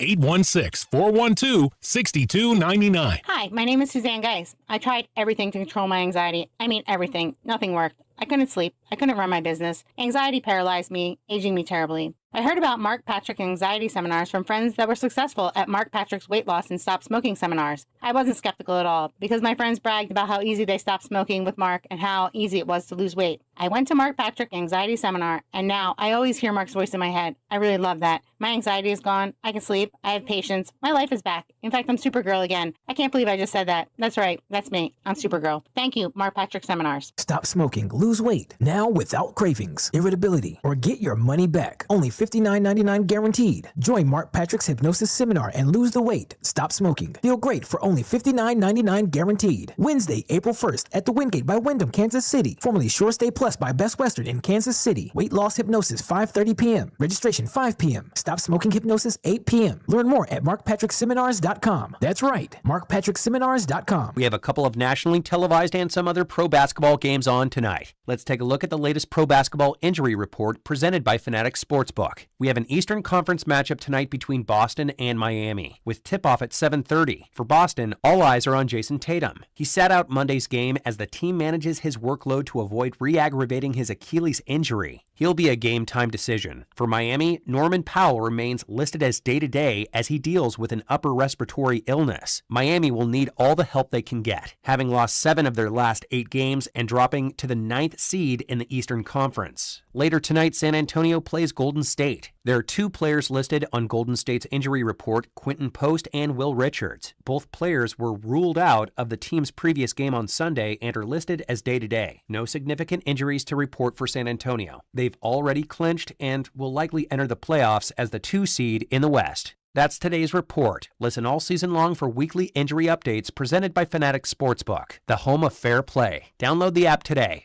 Winning hits different with Fanatics Sportsbook. And now that we're heading toward the playoffs, every game carries a little more weight. So don't wait for that what-if moment. Switch to the only sportsbook that protects all pro basketball player props across straights, parlays, and same-game plays across any first-half injury. That's right. If betting player props is in your playbook, whether it's points, assists, rebounds, steals, or blocks, Fanatics Sportsbook's Fair Play Insurance gives you the edge when it comes to cooking up a parlay. Some books protect your bet for just the first quarter, some do nothing. But not at Fanatics Sportsbook, where they flip losing bets into winning bets on every night on the court. That means if your player gets injured in the first half, your bet will play on with all the remaining legs, meaning a loss can be turned into a win. Others copy trends. We set standards. Fair play keeps every first half protected. So bet with the book that always has your back. Fanatics Sportsbook. Winning hits different here. Must be 21 plus. Gambling problem? Call 1-800-MY-RESET. When the cold sets in across KC, AB May is the trusted name for keeping your home warm, safe, and secure. From furnace repairs to system replacements, we deliver reliable solutions and unmatched care and professionalism. Whether it's a sudden breakdown or routine maintenance, AB May is here to help. Trusted by generations of Kansas City homeowners, we're committed to doing things the right way every time. Call AB May at 913-732-9993 or visit us at abmay.com. Call your serviceman from AB May. Another app for inventory, one for CRM. Oh, don't forget accounting. Wait, which login was that? Or you could use Odoo, one fully integrated system that does it all without the hassle. Ditch the app overload. Get everything your business needs on one platform. Try Odoo free today at odoo.com. That's ODOO.com. There's a difference between liking a house and actually getting it. Redfin is built to make up that difference and close the gap between finding and owning the home for you. Redfin agents close twice as many deals as other agents, so when you find a home you love, you're not a step behind when it's time to make an offer. That means less watching great homes disappear and more focus on the ones you'll actually move into and call home. Redfin helps turn saved listings into real addresses. Get started at redfin.com. Own the dream. This is the story of the one.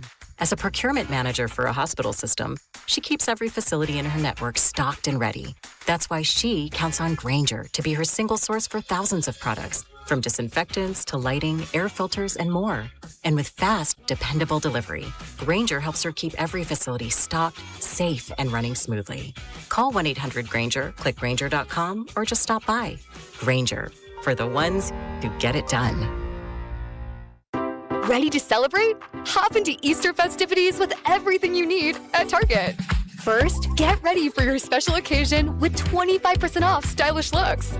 With spring vibes, vibrant colors, and fresh florals, you'll find outfits that match everyone's style. Then, fill up their baskets with endless joy. From select Easter plushies to fun toys they'll love at 20% off. Don't miss out. Make this Easter unforgettable at Target. Royals coverage on The Fan, sponsored by Salvation Army Kick Hunger Civic Lunch on May 7th. Get ready to kick off a summer of soccer in Kansas City while fighting hunger. Join the Salvation Army for the Kick Hunger Civic Lunch 2026 May 7th. Score big for local families in need. Grab your tickets or table today at kickhungerkc.com. That's kickhungerkc.com. You're listening to 96.5 The Fan from the DM Injury Law Studios. Mike's got this. Car, truck, or motorcycle wreck? Remember, Mike's got this. 816-888-7500. Mike's got this. Hey, it's Scott Parks, and we've launched Beyond the Pitch KC, a podcast on how Kansas City landed the world's largest sporting event, presented by Commerce Bank. Visit commercebank.com/soccer26. Subscribe on the Odyssey app or wherever you get your podcasts. Always keep that sunshine with me, sure as waves crash on the shore. I'll be This is Florida-Georgia line for you, I think. Oh, I think this okay. was designed for you by Drew. He's a Florida boy forever, he knows. After you're hating on the state of Florida. That's Drew's not home state, but he basically is his second or third home. Uh-huh. Yeah, it wasn't a personal attack to him. I just said I don't like Florida. I know it wasn't about me, but You do not like Florida. Vern's second home is Arizona. We know that, as he's usually out there for spring training, and our Royals insider is back in KC, back in the friendly confines of Kauffman Stadium, and hopefully part of an on-deck show tonight that is leading into a game that actually happens, Vern. Where's your optimism on this thing happening tonight? Well, Binkley gave me forewarning like 8 days ago that today's game was going to be rained out. Hey, how many states does Drew have an affiliation with via sports team, college team, or used to Is live it 10? there? It's like 40 out of the 50, isn't it? It might not be that much, but Indiana, Colorado, Wisconsin, Florida, Kansas, Ohio, South Dakota, Missouri. At this Ohio, point, it's just pretty much Missouri. the ones not in the continental United States. It's In just all honesty, yes. Alaska and Hawaii. Right. Those are the only two, Vern. Where do you rank Florida in your states? Oh, geez. Top half, bottom 10. Where is it? Yeah, I'm not interested. I'm with you. I'll choose California. Of places that have water, I'll choose just about any of them over Florida. See, he gets it. He's even saying he's not anti-beach. He's just saying he'd rather go to he'd be the No, Jersey I love Shore. the beach. Yeah, the beach is Too great. humid. Too humid. Oh. Yeah, too humid. The rain. You're a Michigan guy, aren't there? I mean, there's quite a few lakes, you know? Yeah, and Florida was where we went. That's where all Michiganders go for spring break as a kid, and we normally drove. So maybe I'm just scarred by those 2-day trips on 75 down to Florida. That might be it. When you look at the Royals offense, we had said we're in no way worried about it at the moment. We understand that they face some very good pitchers, and if they play tonight, we'll face a good one. But I'll give them a deadline of May 1st, and I'd like to have it look good. I don't think it's unreasonable to say, hey, in a month, can I stop getting texts from my friends asking what's wrong with the offense, even if I think there's nothing wrong yet? Yeah, I've seen the crew you hang with, though. It's not the group of brightest bulbs. It would be nice, but what does good mean? Are we talking top half of Major League Baseball, top 15? Yeah, that'd be fine. By May, that'd be fine. Yeah. Yeah, and I think, hopefully, barring injury, that's all this rotation needs. Shoot, you go back to 2024 and led by 3 bats, Bobby, Vinny, and Salvi. They carried this team to the top half of Major League Baseball. Listen, you're 2-2. The question marks that we had about individuals in this lineup were not going to be answered 4 games into the season because Kaggs is, not hit a home run yet, but he's had a multi-hit game. He's given, I think, fans something, but certainly it's not enough because Isaac Collins has given the fans something. Kyle Isbell has given the fans something, but obviously it's not enough because I don't know what the expectation was, but I was asked by Carrington yesterday if he mentions he might be a little worried about the offense. Well, who in particular? Because the generalization of so you're worried about Bobby and Vinny and Salvi and Michael Garcia? No, of course. Who are we worried about in the offense? And I have a feeling whatever name you come up with, there's no way they could have pacified your concerns 4 games in. No, and I guess that's partially where, and we were having it. It's like we're nowhere near that yet. I think a lot of times, Vern, it goes back to this. You just think about how the season started last year and how did they end up missing the playoffs last year? It wasn't pitching. Despite the many injuries, it wasn't that set them behind. You're right. In the bullpen or in the starting rotation, the thing that let them down was the offense. And so people just kind of lean on the thing that ends up being what was the problem child, I guess, last year. Sure. I still would point to the bullpen as the concern or the facet of this team that lacks talent. Well, let me put that different. It has talent. It's a big league bullpen, but the most talented facet of this team is the rotation, the defense, the team speed, the offense, and then the bullpen. So if you want to find a concern or something to really hone in on, I think it's once those starters depart. That's when the anxiety should begin to flood, not when Jack Caglione's at the dish. We asked you about Chris Bubich, of course, at the home opener. Well, tonight, Noah Cameron, assuming he gets to go out there with the weather cooperating. Yeah. What are you expecting in 2026? What do they need from him? He's the fifth starter. The guy had a sub-3 ERA last year. If I told you it bumps up to a 3.4 or a 3.5 and he gives you 135 innings, I mean, lock it in, right? Yeah, I'll run and cash that in right now. What interests me tonight about, what interests me tonight about Noah Cameron is because the Royals off day, because they started a day late, the opening day starters are going all around Major League Baseball outside of here in Kansas City. Yeah. While Joe Ryan, the opening day guy going for Minnesota, going opposite Noah Cameron. So he's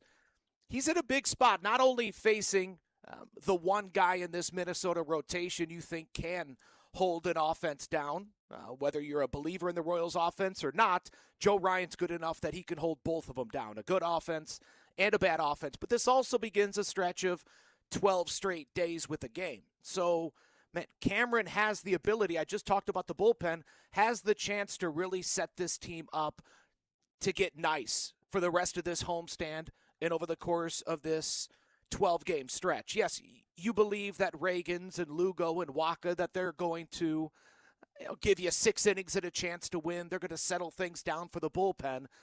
But let's not even put Cole Reagans in a spot tomorrow afternoon to where, boy, we need 6+ innings from you because Noah Cameron was a 5 and dive or left in the 5th inning. I think he has a chance to not only set the tone for his season, but set the tone for what we're all hoping is a successful month of April. When you look at, I guess, what about his stuff, Vern, do you think plays where, because I'd said the dream scenario for Cameron is if he does this again this year, that he should try to have the kind of career Michael Waka had. He was an all-star once, doesn't have any, didn't lead any stats at any point in his major league career, but gives the team 140, 150 innings every year and has a 3.5 earned run average. We said, he's not a fanfare guy, but that's a hell of a guy to have on your staff. Yeah, that's a haul of very, very good. That's someone that's going to be remembered in this game, someone that's going to, has already reached 10 years of service time and is, but we'll see, possibly ends up going down as a legend in Kansas City and a guy that helped lead the St. Louis Cardinals to a World Series. Yeah, easier said than done to be the next, be like Michael Waka. Cole Reagans is trying to be like Michael Waka, right? Yeah. We haven't seen Cole Reagans eclipse 100 innings in a season outside of 1 year, and he's 28 years old. So difficult to answer the bell and perform as consistently as Michael Waka has. But when I look at when I look at Noah Cameron for this season, I don't know what the game, and I'm interested to ask Matt Quatrero about this later on today. I don't know what the game can throw at him this season that he didn't experience last season. Now, there's personal challenges, right? You have to stay motivated and stay working and try to continue to improve and evolve and all that. And I know how the game challenges you. But I'm talking about the opposition and what that other team can present, how they can adjust to Noah Cameron. Because to me, if his command is on and he's using all 3, 4, 5 of his pitches and hitting all 4 quadrants, a lot like a Chris Bubich, he's tough to guess along with. He can keep you off balance, and before you know it, it's 2-0 in the 6th inning, and he's handing it off to the bullpen. So, I don't necessarily have a number or an expectation, which is nice for a number 5 starter, but certainly a sub-4, right around a 4 ERA. If I can get that from Noah Cameron, I think I would take it. What did you make of the first appearance of the lesser of the bullpen arms? Nick Mears, Daniel Lynch, the guys that they weren't relying on, I guess, to close games, did close one out for him, obviously, with Schreiber. Schreiber's in there, but Mears and Lynch at least. What did you make of their first outings? Daniel Lynch looked as good as, well, it was a continuation of what we saw in spring training. That velo wasn't eye-popping because that's what he had shown in Surprise, but that velocity we really haven't seen since Cody, you and I were dreaming of a rotation with Daniel Lynch and Carlos Hernandez and what could be with Brady Singer and Chris Bubich. So that's certainly encouraging, especially when you factor in next year and Matt Strahm leaving in free agency and what Daniel Lynch could possibly do. Nick Mears, a terrific command, good stuff, a quiet 8th inning. But like I said, with a Jonathan India, with an Isaac Collins, a Jack Caglione, there's no way they can answer our questions one appearance or 4 games into the season. It's a nice start, but we could have this. You should ask me the same question on May 1st because the answer could be completely different. Vern, I know you haven't had a chance to talk with Q. That'll happen a little bit later on today. What do you think now, a couple days removed, could be the outcome with Carlos Estevez, knowing what we kind of heard on Monday from JJ, both on our show and in the media availability? And listening to Q earlier today with Fesco and Dusty, he talks about how, there's no fracture, but it is a rather large bruise and he's sore. To me, it just points to him ending up on the injured list prior to tonight's game, tomorrow's game. JJ, I thought, and I like to read between the lines. Maybe I'm making something out of nothing, but he's putting it on Carlos. All right, I've talked about how Carlos has to turn that key of putting himself on the injured list. And, Q kind of pushed back this morning when Fesco said, hey, maybe Estevez could use a rest. Q pushed back and says, rest isn't what he needs. He needs to build up and build his velocity up. And I think both guys are right. You can build that velocity up in Surprise, Arizona while you rehab, while you're, quote, on the injured list. So, dude's 6'6", he's, 250 some odd pounds. If your ankle's barking like that, I was taught that the elbow is always the victim. So if you're achy in the ankle, the foot, or the knee, you're going to compensate that pain, and the elbow is always the victim. So I think both for Carlos's and the Royals' long-term health and viability, I think the injured list is the way to go. Build that velocity up, and hopefully we get you back before the end of the month. Josh Vernier, our Royals insider, will be listening tonight, and hopefully we get this game in. Yeah, no doubt. Appreciate it, guys. That is Josh Vernier. He joins us each and every Wednesday here on Cody and Gold. Get off the phone line. I was worried you didn't have your job ready. I didn't have it ready. I dropped the ball there. Dang it. That's usually how we say goodbye to Vern on this show. No, I was delayed. I didn't have it pulled up in time. That's fine. Good enough still. Still gets the job done. No, he's right about the game tonight. I hope they get it in because to this point, the Royals have been playing baseball for a week, and I've watched them play 4 times. Yeah. It's a bummer as a fan. And on as a Tuesday night, like last night, here's on a Wednesday, there's not a whole lot else going on. So these are great nights to watch and listen to Royals baseball. Look, this weekend's busy weekend. It's holiday weekend. It's Passover and Easter weekend. It's Final Four weekend. Like there's a lot of other stuff going on the weekend. But tonight and tomorrow, there's plenty of baseball. Hopefully we can watch. I don't have anything. My kids' youth sports don't exist this weekend. Yeah. They don't put basketball games on Easter weekend. I guess maybe too many absences. I don't know. Okay.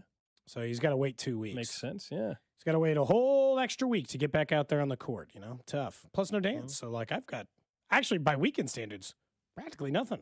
There you go. It's great. So maybe I'll go to the Royals game on Friday night? I don't know. I'm looking at Sunday, I'll be honest. That's the day, possibly, but I don't know if that's going to work out. Depends on the weather forecast. Sure. Random question. For you, Gold, you, Drew. Text line 913-586-7965. Of course, over on YouTube, Twitter, Twitch, and Facebook. Every once in a while, there's a new member over at Twitch today. Wait, you guys are on Twitch? Say it every day. Oh, yeah. We're over there. Like and subscribe. Pop to the top of your feed on YouTube or Twitch. Interact with the chats. Good way to, if you want the group chat, but you want it on the stream, you can get it over there. I try to interact with everyone over there as much as possible. The question I have for you today is related to space travel. It's come up on the random question today. Okay. But today, the Artemis 2 is supposed to launch. Are you familiar with the Artemis 2? I'm not familiar with the Artemis 2. Drew, are you familiar with the Artemis 2? This is the new spacecraft from NASA that is scheduled to do a flyby of the moon. Okay. So it'll be a 10-day travel, shoot around the moon for the first time in a long time, and then return home, probing for the possibility of putting men and women back on the moon, Gold. We haven't done a moon landing in a long time. This is supposed to be the mission that would put people back on the moon. So the first part of the question was, are you familiar with it, or are you interested in seeing what happens here? And the second part is, if they do another moon landing, what is your interest level 1 to 10 in watching it?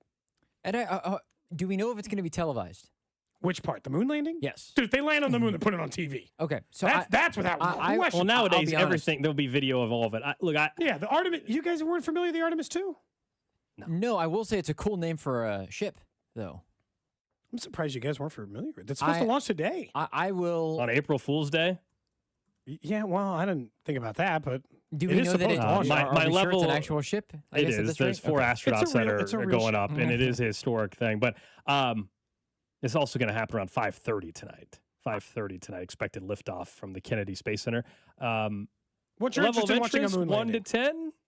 8.5? I mean, it's got to be up there. It's not like I was alive for the last time they went to the moon. I would say 8.5. I think I will be right up there in that range. As a matter of fact, I might even tell the wife, hey, you want to watch this? Half the text line is there's never actually been a moon Of course, landing. I know. I knew that was going to. Well, Drew, we already had that conversation with Drew. Then this will be the first. We had that conversation. I think I will be locked in. Mm-hmm. I just have to make sure I don't forget when it actually is going to happen, because you said 10 days? It'll take 10 days for them to shoot around the moon. Again, this isn't to land on the. Oh, okay, Drew, well, I promise you that if this was to land on the moon, you'd have probably heard about it, because this is the launch probably to vet landing on the moon again. Okay, so for the Artemis 2, I'm not locked in. Okay, the next time around when they actually land on the moon, I'll be locked in. The moon one is 8.5. This one tonight is. Yeah, this one is not. I'll catch the highlights, Cody. I'll catch the highlights. Highlights? Let me know. Box score watch. How long did it actually take? For them to. Was it actually 10 hours? Was it a little bit less? Yeah. 10 days. I mean, Drew, TSA is delaying the launch tonight. It's all TSA's fault. This moon landing. Yes. Mm-hmm. Shouldn't you pay attention though? 10 days when they shoot across. You realize that the last time they went around the moon was the 70s, right?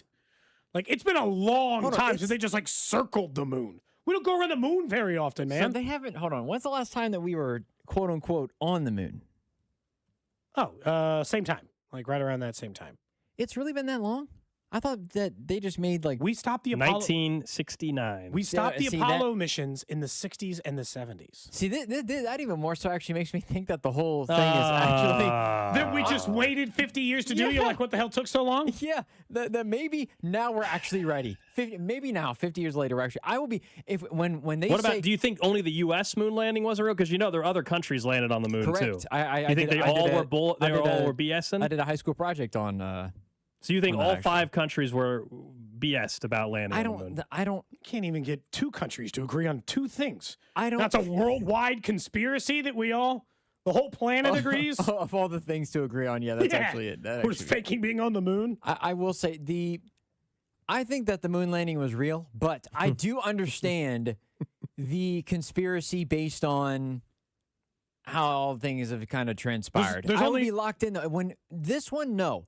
If you want to fly around the moon, great, fine, cool. It's since 1972, so they flew around the moon. Let me get this straight. Seeing the photos, but when you land on the moon, I will be locked in 10 out of 10. Let me get this straight. You think it's more likely that it's real this time? Isn't there an argument to suggest that the technology is better now than ever to fake it? That is a fair point. Yes, so why would you think in '69 it was fake, but this go around and when it happens will be real, even though it'd be way easier to do that then. Oh yeah, we got AI. That's what I'm saying. He's gonna plug into ChatGPT. Artemis 2 lands on moon. It won't be lands on moon, obviously. Is this the case? Again, dude, they had to interview some dude, one of the last guys who circled the moon and actually walked on the moon. He's 90. I didn't realize it was that long. Yeah. I thought that they had been to the moon since then a couple of times. I did not know that they haven't been to the moon in. Part of it is crazy is how much technology has changed, and we didn't think about going back for a while. 80 years? That it's 60 been, years? Yeah, the idea that since 1972 this guy circled the moon, and then we were like, we're good. For what? For 50 years, you guys just thought this is cool? We're fine? They failed They failed the first, I don't know. 5 times, 6 times or whatever they tried, if not more. Apollo 13 is the. Well, they only had an 85% of favorable weather, I think, is the forecast. Because you have to find a perfect window to launch into space to go around the moon, and that day has to be the right weather to launch. They don't just send you in a rocket into space and hope it's okay. You know, like they got to make sure that everything's okay. It was real back then. It's going to be real now. I think it was Apparently real they're back punching then as trunk well. in the No. 70s. I believe it was real back then, yes. Yes, I believe it was real and it happened. Cody said he would go to Mars if they ever offered, you know? I want to come back. Well, you're not coming back, though. Yeah, if you're going to Mars, you're If you go to Mars, you're not coming back. You're I said it had to be my kid. I'd go to the moon in a second. If they said 5 years from now, they're like, hey, we just want to take one random dude to the moon with all the astronauts. Sign me That the hell actually up. would be pretty dope. Hell Yes. yeah. I'd be about that. Hell that would be yeah. awesome. For a month? Sure, I'll figure it out. And it wouldn't even be This honestly. show, can I do a show from the moon? They talk to school kids and stuff. The audio quality would be horrific. Dude, it's way better than it You would used be to cool be. with eating the dry ice cream or whatever. whatever, the- man. All Whatever that I gotta stuff. do. I don't even know if seeing like walking on the moon would obviously be dope, but to me, even you're looking at the moon, but it like finding like a window to turn around and look at the Earth as a full size globe instead of the way that obviously we see it now would just be kind of like jaw dropping in a way. That would be awesome. Do you think the fear of heights wouldn't even be? You're so high up that you're not even really fearful Not of even heights. a real height. That's what I'm saying. Like at that point. I actually think I'd be more terrified being on the top of the Mamba at Worlds of Fun than I would be looking out of the window of a spaceship. It looked too fake. Yeah, It wouldn't look like real life. Honestly. There's not like a distance like. And also, what happened? If you fell, you're just gonna die immediately. There's no like. Well, imminent unless you're threat. floating in space, that's miserable for a while. You're dead. I mean, unless you got the suit on. That's what I'm saying. Well, yeah. puncture your suit. In this scenario, you have the suit on and you're just floating for a little bit. That's the worst case scenario. Text line is something else right now. All over the place with conspiracies. Fake, not fake. People talking about being high. People making Armageddon references. You know, that's one of my favorite movies. 1998, You know, we had an Armageddon. oil crew Armageddon, one of my drop an favorite asteroid. movies ever. That's right. Great soundtrack, too. It's fine. Huh, just curious. You know, get some oil rig guys I was just in surprised case you guys they got a didn't problem. you guys didn't even know about it. They've been talking about it. Yeah, I for did a not while. know this was. Yeah, I saw it on Twitter today, but I wasn't sure with April Fool's Day what the hell was going on. Artemis 2, and this one is just a flyby. It's not the actual landing. So I'll wait for the real thing. You know. But that could be like 10 years from now. Well, so be it. We've waited 7 years, whatever it is. You've waited your life, and I've Yeah. waited my life. Yeah. Whatever the amount of years is, we weren't alive to experience it. You know, like how old your parents were born in what year? My parents were both born in 58. My dad- 66 So, like, and 65. Mine were like my daughter's age. My you know? dad was alive for it, Yeah. for sure. Yeah. Your parents weren't. Your My parents don't parents remember were it. alive, but they do not remember. Yeah. Your dad. My dad's older, so he definitely remembers them landing on the moon. Absolutely. Yeah, absolutely. See, ask him later if he's locked into Artemis 2. I will. Okay. If it's will. the landing, if it's Your the dad actual one text? that lands on What's it, that? I will Did be. your dad text? Yeah, he will, but some of the stuff with the phone drives me crazy. If it's Oh, the actual gosh. landing, Cody, I will be 10 out of 10 locked in. This though, I'll catch the pictures. You know. That is the random question of the day. It's timely today. It is timely. Up next, let's talk about something that could be happening on a certain day of the year yet again for the Kansas City Chiefs and why it might be the new tradition. What's up, Kansas City? This is Bobby Witt Jr., and you're listening to Cody and Gold, weekdays starting at 10 on 96.5 The Fan. Brought to you by Heartland Men's Health, the leader in men's sexual health. Thousands of men have been successfully treated for low T, ED, and more, all with discretion and compassion. Make your appointment at heartlandmenshealth.com. Baseball fans, FanDuel is giving you a chance to call your shot with daily dingers. Joining the action is easy. Just make your free pick on who's hitting a home run in their game. And if you're right, you'll get a profit boost to use on your next bet for a chance at extra winnings. It's just another reason why FanDuel is the home of home runs. You guys know they brought the fences in, which means I think Jack Caglione is going to flex that prodigious power we heard so much about throughout his time in the minor leagues. So head over to FanDuel.com/local to opt in for daily dingers and make your free pick on who's hitting a homer. FanDuel, an official partner of the MLB, and also 96.5 The Fan. 21 and over and present in Missouri. No purchase necessary. Opt-in required. Bonus issued as non-withdrawable profit boost tokens. Restrictions apply, including any token expiration and max wager amount. See terms at sportsbook.fanduel.com. Gambling problem? Call 1-800-GAMBLER. DQ presents the Blizzard Double Flip Deal. For a limited time, when you buy one Blizzard treat, you get a second for just 99 cents. That's 2 Blizzards, 2 spoons, 2 flavors, and 2 flips. So don't miss out on the Blizzard Double Flip deal, available only for a limited time and happening now at DQ. Because the only thing better than a Blizzard treat is a second Blizzard treat for just 99 cents. It's a deal to flip for. The Blizzard Double Flip deal. Participation may vary.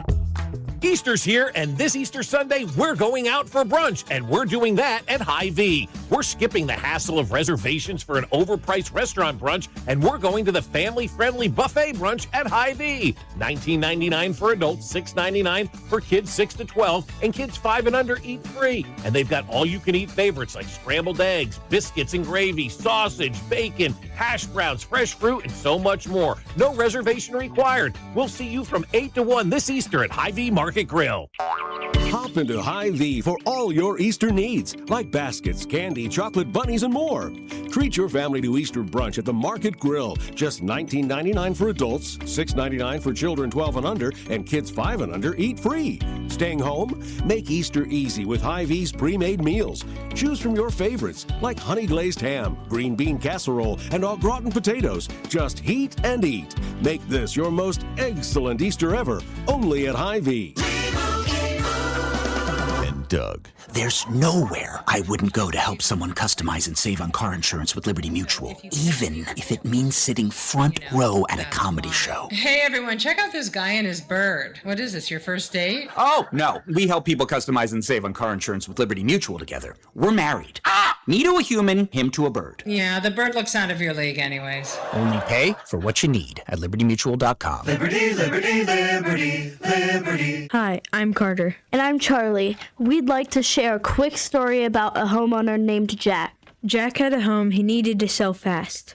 And Jack thought he had it all figured out. So Jack talked to multiple cash buyers. Jack chose the highest offer. But the day before closing, guess what? The buyer backed out, leaving Jack with the moving truck all packed in the driveway and not sure what to do. Jack learned the hard way that the highest offer isn't always the right offer. Jack got suckered. Make sure you aren't hung out to dry. Call our dad at Rex Buys KC. Our dad is local, he knows Kansas City, and he actually closes deals. No repairs, no fees, no showings, no surprises. Just a fair cash offer and a smooth process. Now, don't be like Jack. Call 816-330-6000 or visit rexbuyskc.com. Rex Buys KC, helping people make smart choices one home at a time. My name is Whitney Allen, and I'm a widow. My husband, Ryan, died. We never thought we'd ever have to use life insurance, but the unexpected happened. With Ethos, signing up was fast and 100% online. You can get a quote in seconds, apply in minutes, and get same-day coverage. No medical exams, and you can get up to $3 million worth of coverage. I am grateful we were prepared. Get your free quote at ethos.com/radio. That's ethos.com/radio. Paid spokesperson. Time spent on application may vary. Online health questions required. At LendSeek, we know running a business takes heart, hustle, and sometimes a little help. That's why we stand with you with our exclusive AI lending platform, connecting you to over 100 funders. If you've been in business for at least 2 years with a minimum annual revenue of $500,000, you can get up to $1 million in funding in as fast as 24 hours. No collateral, no prepayment penalties, no red tape. Apply today with no cost or obligation at lendseek.com. That's LENDSEEK.com. This is the story of the one.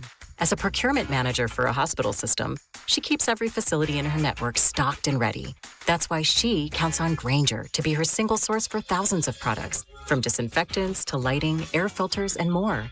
And with fast, dependable delivery, Grainger helps her keep every facility stocked, safe, and running smoothly. Call 1-800-GRAINGER, click Grainger.com, or just stop by. Grainger, for the ones who get it done. Who says vaping is safer than cigarettes? Science does not support that belief. Vapes can contain a variety of chemicals, flavoring agents, cancer-causing elements, and other harmful substances. High levels of nicotine in some vapes can be more likely to lead to addiction, and chemical ingredients are not always listed accurately on vaping packages. Vaping can also damage your DNA, your heart, your lungs, and even your smile. Enough with the puff. Learn more at ul.org/vaping. Sponsored by Underwriters Laboratories. The Fan's Draft Party is Thursday, April 23rd, live from the Brooksider Sports Bar and Grill starting at 6 o'clock. 96.5 The Fan, KFNZ FM and AM, HD1 and HD2, Kansas City, in Odyssey Sports Station. Fly me to the moon, let me play among the stars. We're on Artemis 2. Once they get to Artemis 4, maybe we'll get the moon landing. Back here on Cody and Gold, we were talking moon landings during the random question. Someone said, what happens first?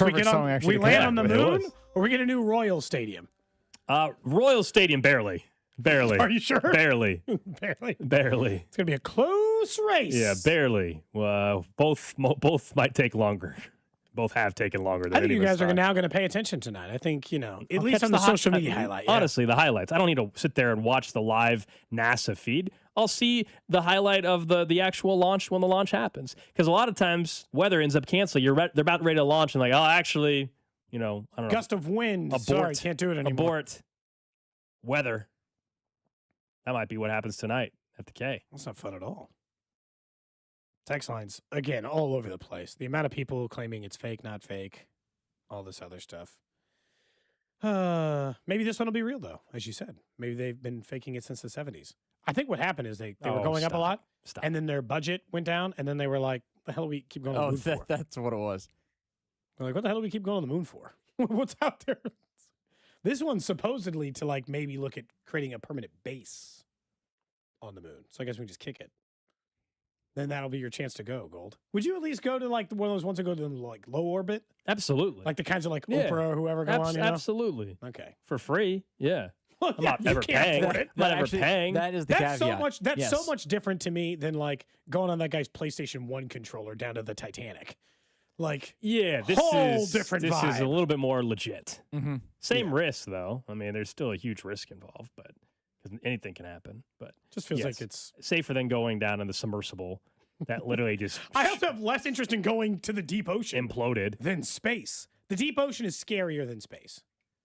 In space, there's nothing. There's giant squids and all kinds of horrible monsters at the bottom of the ocean, plus crushing pressure. Again, the if you're going in the submersible, the fish around you is the least of your problems.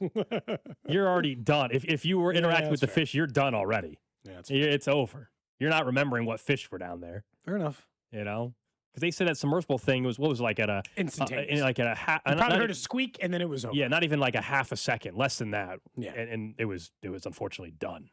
Yeah, they didn't know anything.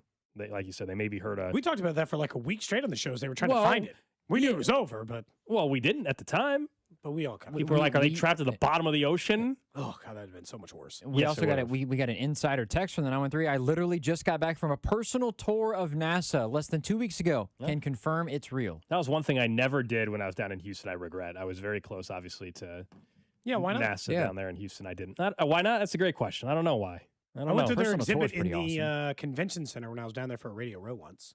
They have a huge, massive, an entire floor dedicated to the history of it. When we were traveling to Florida, not when I was living there, when we went on vacation one time, we went to the JFK, the Space Center in Florida. Oh, in Cape Canaveral or whatever? Yeah. That was very cool. Nice. I will say. Someone said the NFL's looking to expand already. That's what's happening. You got us. Yeah. Thank you. Jeez. To the moon, Cody. To the moon. What would that team be named? The Gravity or something. I don't know. Anyway, the Gravity. I don't know. Let's anyway, let's talk some NFL. Let's talk about what seemingly could become a tradition, and it's one that the Chiefs would welcome, and that is playing a home game on Christmas Day every single year. Mark Donovan telling Nate Taylor at the league meetings, quote, "We'd love to play on Christmas. It's a unique position from a marketing and brand standpoint when you think about the movie that we did, our Foolish Club studio business, and the opportunity to really continue to cement our ownership of Christmas as a holiday. Our brand with that is really powerful. We respect that the league wants to spread it around. We get it. Right now, we expect to be in a lot of primetime games. We've made it pretty clear our preference is to play at home on Christmas." I've told you, whether it's Thanksgiving or Christmas, in general, when the Chiefs play on those days, I can't stand it. Because for personal reasons, which makes sense. I'm just talking for me, my individual stance on it. I don't like it because we as a family and on those days we watch together, which sounds great in theory, but also, right, it's a pretty locked in, intense type of viewing experience. Not exactly spending time with the family. Yeah. The way you normally would. And it does change. Some of you, it doesn't. That's fine. But some of you, it does. If the Chiefs lose or whatever, it puts people in a bad mood. It just it can ruin the whole day, possibly. So that's one part of it. The other part is I like to just watch the other games casually. And if the Chiefs are playing, you can't do that. And so I get why, from a business end, the Chiefs will be interested, capitalize on every single moment that you have with Patrick Mahomes, and that's fine. But it sounds like they're hoping that they can do this long enough, Cody, that they're just locked in just the same way the Cowboys are locked into Thanksgiving and the Lions are locked into Thanksgiving. They understand, because, again, I do think it's a gift, and it has been a gift to those organizations. Gold, if you casually watch football, you know who plays on Thanksgiving Day. You just know it. It's just a piece of information that every NFL fan knows. And that's, I'm assuming, why Clark Hunt wants this so badly. The thing I'll say about it is Clark probably will eventually get it. He is one of the most respected owners, and he has been in desperate search of this forever. You have to go back to the very first ever Thursday night football game on Thanksgiving night when the Chiefs were in the first game ever. And then he said, I'll do this every year. If you let us, I'll do it. And the NFL's like, chill a little. We're going to try to spread some of these teams around. We don't want to get stuck with, at that time they were stuck with the Lions. And somebody pointed out on the text line, the story of it is nobody really wanted every Thanksgiving, and then the Lions took it. So, for all those years that people were complaining they were bad and don't deserve to be on there as football grew, they kind of took the arrows when somebody else didn't want to play on it. I just don't want it. If you're a fan, if you know people who have to work there, if you're a fan of the team, it impacts too many people, in my opinion, to want it every year. The Chiefs occasionally play on the holiday. To me, that's sports. That's life. The Royals play on the 4th of July. Sometimes your team plays on Thanksgiving. Sometimes your team plays on Christmas. Holiday games happen. It's sports. That's not uncommon. But to concede it every year in perpetuity, forever, that stinks. I don't want to get locked. And Christmas is worse than Thanksgiving, I'll say. I agree. That's another one that I would just say, if you made me rank out the holidays, I got to just, give up to sports. That's the last one I would personally want to give up to sports. Because it is one of the few times my family gets together. Some families get together more than others. Mine don't get together all that often. Christmas happens to be one of them. Sometimes you don't like your family or whatever. Maybe you want football on. I get it. But generally speaking, it's just a day I don't want to also have that. Mm-hmm. I don't, I don't need it.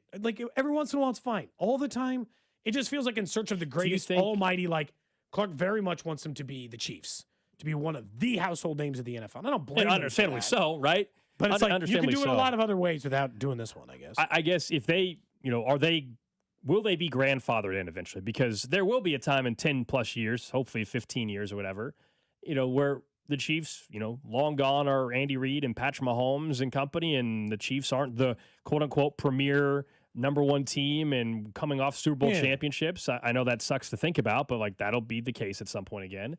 And so will they be locked in? Or is it, hey, Cody, we got to deal with it and suck it up for 5 or 6 more years or whatever? And then I think once they do it 6 years in a row, I think it's done. I kind of think they'll be locked into it. Don't you? I mean, that's what Mark Donovan basically wants to have happen. It's like he's the guy in charge on the business side of things. So for him, that's a good thing. It's just I don't know. Some of it just comes from this deep-seated part of some of it is it's a business, and I understand that, and I'm not trying to stop you from having a successful business.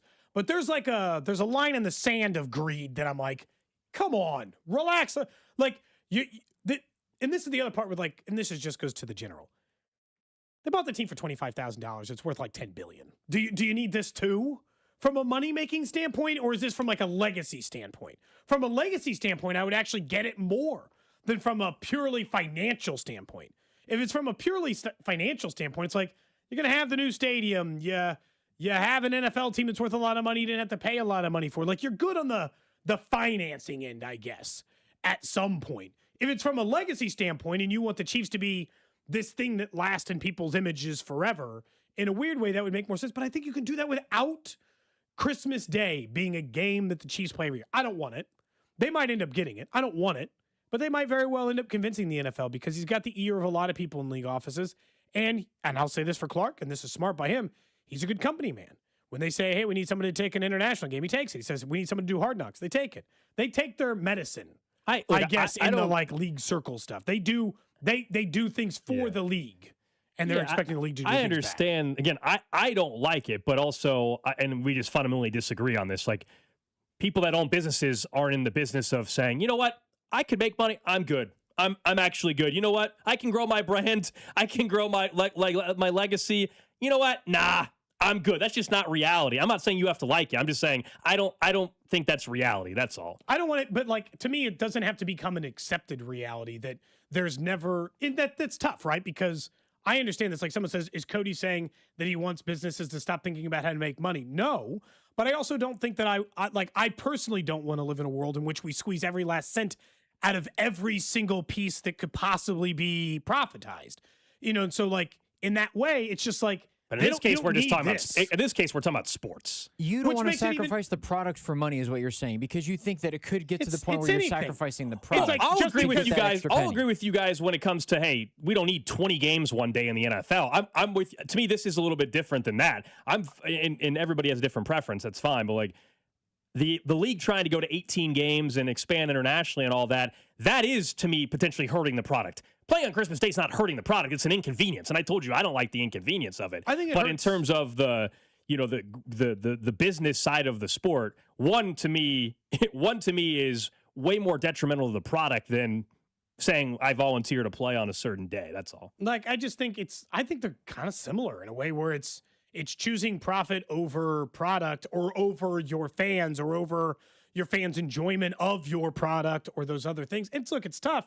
Like, I understand it, but it's like, it goes back to like, some of this is like weird because it's like just a general capitalism conversation. Yeah, we've just talked because you can charge me $10 for milk doesn't mean you should. Like, at some point, it's like, just because you can make money being on Christmas Day every year doesn't mean you should force us into that. No, I hear you. But again, sports is an entertainment property. It's not a necessity.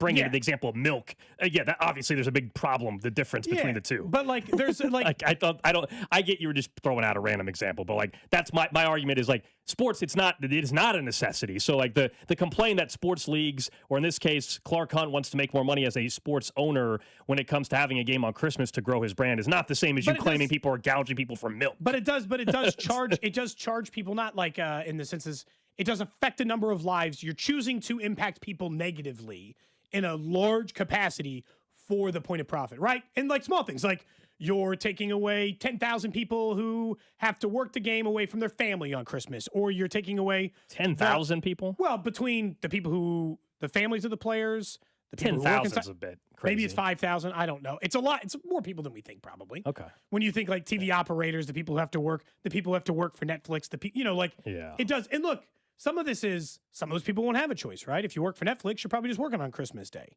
and you've chosen, I just don't think it has to be the Chiefs every year. I'm not saying they can't play on Christmas Day. But. Like the general point of the conversation of, do I like them playing on Christmas every year? Hell no, I don't. No, we just disagree on some of the other stuff to go with it. But I guess the question is, does anybody want it? Like, are there fans out there that want them to play every Christmas Day? We've gotten texts going back to last year where there's some people that they enjoy because they'll buy tickets for their family and they'll take their kids. There's also season ticket holders that I know for a fact that will not go because it's on that. So it's probably a mixed bag. I don't know what the exact breakdown is, of for or against. There's clearly both Too sides. many people to poll to figure that out. I wonder if some of this is more just like it's so early on that it's not ingrained into the way that we've done things with the NFL in the past. So that's where it's a little bit, it's different. Plus, if it's Christmas, the way the NFL goes, of course, like with the NBA, there's games on every single night. With the NFL and Christmas, it's, if it falls on a Tuesday, you're not putting maybe. I wouldn't think you're putting an NFL game on a Tuesday because it's a Christmas. How the heck is that going to work in the schedule? I guess it's like Tuesday, Christmas happens. In a weird way, it's like they'll figure it out. The NFL that to me is that's where it gets really bad. I will say on these games, it doesn't apply to the local market because obviously the local market up to this point still gets the game for free in the local market. But essentially on these games, they're also just like quadruple taxing me. They make me watch it on Christmas Day. They put it behind a paywall. I got to have like a separate, I got to have that streaming service in order to watch. You're like, damn, you just get me like 4 different ways. It's tough sometimes to get, because you're right, Gold. There is like the 18 to 20 games. There's a limit of all of this where it's like easy. There's printing money at this point too. So it doesn't, Like, it just feels like a step in the direction I hope the Chiefs don't take, but we'll see. Clark wants it, so we'll see what happens. Our draft coverage, and we'll be in Pittsburgh, reminder, coming up in a few weeks, 3 weeks actually. Draft coverage on 96.5 The Fan, brought to you by Gann Asphalt and Concrete, the Leavenworth PD, and the Salvation Army Civic Lunch. Let's pivot to the Royals for a second. Tonight, Noah Cameron on the mound, making his first start of 2026. We talked with Vern about the expectations for Noah Cameron, who had a sub-3 ERA, came out of nowhere last year, was one of the great bright spots. Him and Michael Garcia, the two biggest surprises of the season, are certainly bright spots. This year, he's once again the fifth starter. No question, solid role in the rotation. But they're not bumping him for the starter, and they could based on the off days. They absolutely could, as other teams are having their opening, including the Twins with Joe Ryan. Vern said he would run to lock in if you could guarantee a 3.4 ERA, 135 innings or whatever from Noah Cameron. Because I think to expect him to have the same ERA and all that as a year ago is a bit much.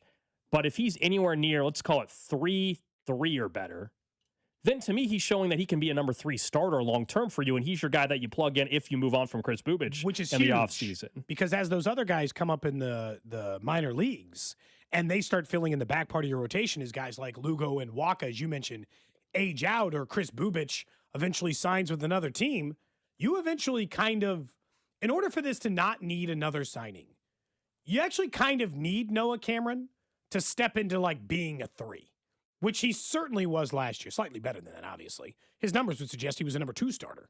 For most teams in Major League Baseball, sub-3 ERA and 25 starts or 24 starts, that's 2-starter material, if you can manage that over a course of a 162-game season. But I'll take the slight step back and not even hesitate. If you told me right now he has a 3.6 ERA, makes 25 starts, and pitches 145 innings, as you said to Vern, dude, I'd run to the bank and sign that up. Maybe that's shortchanging him. I don't know. Because a lot of this is how high is the highest ceiling for Noah Cameron? Because if he pitched like he did last year and he does it for a whole nother year, well, then the ceiling is a Cy Young Award winner. And I'm not there yet. I don't think of him as that yet. I would love for him to just settle into solid, middle-of-the-rotation starter. And if you're getting that out of the 5th spot, well, then you have it better than 28 of 30 major league teams. Everyone but the Dodgers, essentially. You have it better than. If your number 5 starter essentially operates as good as Michael Waka does, you're better off than most teams in baseball. So, like, I'll take a half a run more, 3/4 of a run more, anything sub-4 and 25 starts out of Noah Cameron to me, I'll pretty much just lock in. That's my expectation. As your 5 starter, it'd be phenomenal. But I still think after last year, there's probably some fans that are hoping that the ceiling is just way higher than we ever thought. And that's where I would say I think the 3 starter would be an unbelievable outcome for this entire 5+ years left there, 6 years of control that they have left. If you told me he was just for the next 3+ years, the number 3 starter, that'd be amazing for them as an organization. A huge win. It's already been a pretty big win if you consider he was not a top 5 prospect in the system or anything like that. He was a 7th-round pick in 2021. So for him and it's a great story because he's got local ties. So that also, I mean, we were there on opening day. You heard the roar that he got. Yeah. It was probably a top 5 crowd roar of the intros. Wouldn't you say? Yeah, Bobby, Vinny, and Salvi might have been the only ones I'm sure got a bigger cheer. Vinny got a pretty loud one. Yeah, Yeah, those are, and Michael Garcia, I think, because of what he recently had accomplished, I think that also played into it. But yes, look, sometimes the unheralded guys end up being the guys who make a massive difference for it. I get it. Sometimes you spend a lot of time, like Vern was talking earlier. We both had dreams of, I loved Daniel Lynch coming in the system. I thought he was going to be a number 2 starter in Major League Baseball. I was at his debut. Big time expectations. Did not go great. No. In his debut. But so, like, sometimes guys come up and, like you think maybe, like I don't think Asa Lacy ever pitched enough minor league games to have any hope for him. But sometimes when they get drafted, you got these high hopes for guys and they don't work out. Sometimes it's the smaller names that come up and have it. Like it can go Zimmer or Asa Lacy's way or Noah Cameron's. The key is in baseball, all the keys are always numbers. You need numbers at it. And they got a lot of other young pitchers in the staff that can cross it up. But if you can plan on Noah Cameron being in your rotation for 6 more years, this year's a huge swing year. And can you pencil that in, Because if he goes back and he repeats anywhere close to last year, like we said, anything sub-4 ERA, well, then you might be able to just pencil in Noah Cameron's a starter. And he's a starter in this rotation. And for a while. That is what a reassuring thing. I will say, if you go back in the last 10 years, Royals draft pick luck. Phew. It's a good thing they drafted Bobby Witt Jr. because it was a little thin for like the 5, 6, 7, 8 years before that. Pretty much any time between Hosmer and Bobby Witt Jr. was a pit of despair, I guess is what I would.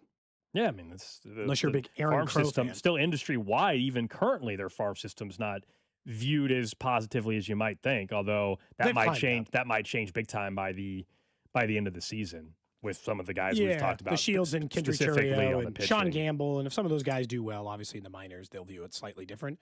And right now, their system is still boosted by the fact that Carter Jensen's considered a part of. Yeah, he's a prospect. He's a prospect still, not much longer, but he's a prospect at least in the eyes of evaluators until proven otherwise. Plus, they did get Jack Caglione up in like a year. So if he ends up turning into a good major league player, that's a quick turnaround.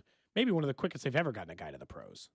College player with that kind of pop. Mm-hmm. Not talking about a pitcher, talking about a hitter. The guy they took, quicker Sean Gamble, the guy they took last year, he was a college. Is he a college player or is he a high school player? No, I can't remember. I don't pay that much attention. Like it's hard to pay too close attention to every single prospect. Some guys just pop He was up. at a high school, IMG. So he's probably years away. He's 19 years old. Going to be a while before we probably hear whether or not it's working out for him.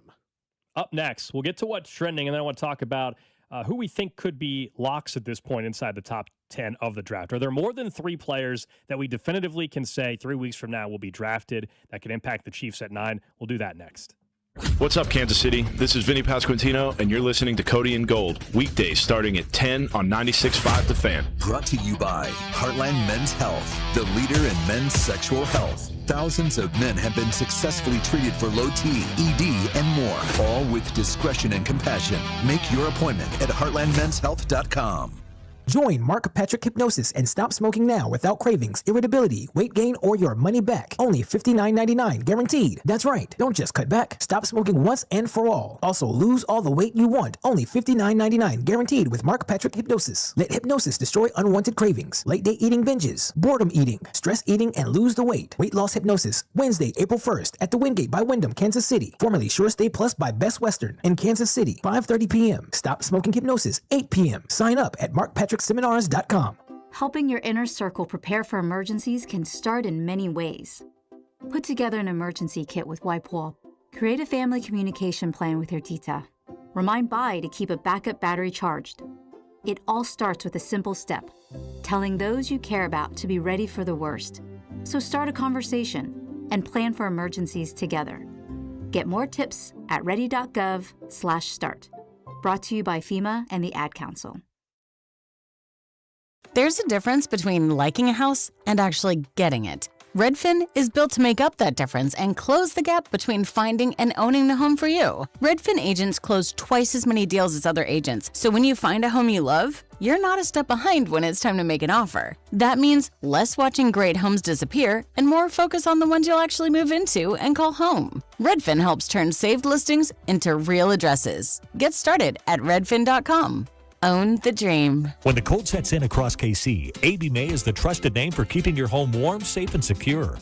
From furnace repairs to system replacements, we deliver reliable solutions and unmatched care and professionalism. Whether it's a sudden breakdown or routine maintenance, AB May is here to help. Trusted by generations of Kansas City homeowners, we're committed to doing things the right way every time. Call AB May at 913-732-9993 or visit us at abmay.com. Call your serviceman from AB May. No one likes having to choose. That's why with America's best lineup of hybrids from Hyundai, you get the best of both worlds.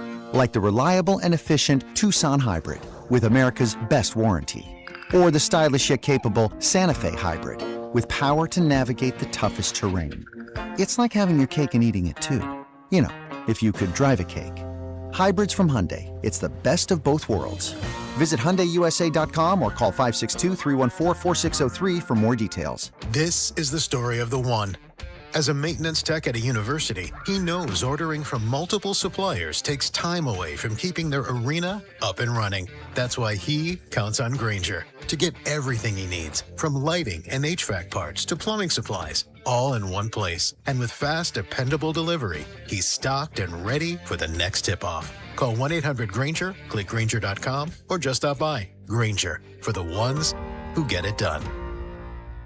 There's a difference between liking a house and actually getting it. Redfin is built to make up that difference and close the gap between finding and owning the home for you. Redfin agents close twice as many deals as other agents, so when you find a home you love, you're not a step behind when it's time to make an offer. That means less watching great homes disappear and more focus on the ones you'll actually move into and call home. Redfin helps turn saved listings into real addresses. Get started at redfin.com.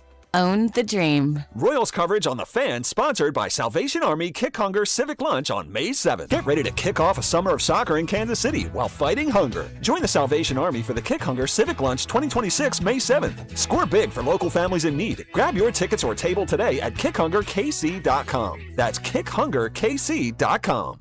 You're listening to 96.5 The Fan from the DM Injury Law Studios. Mike's got this.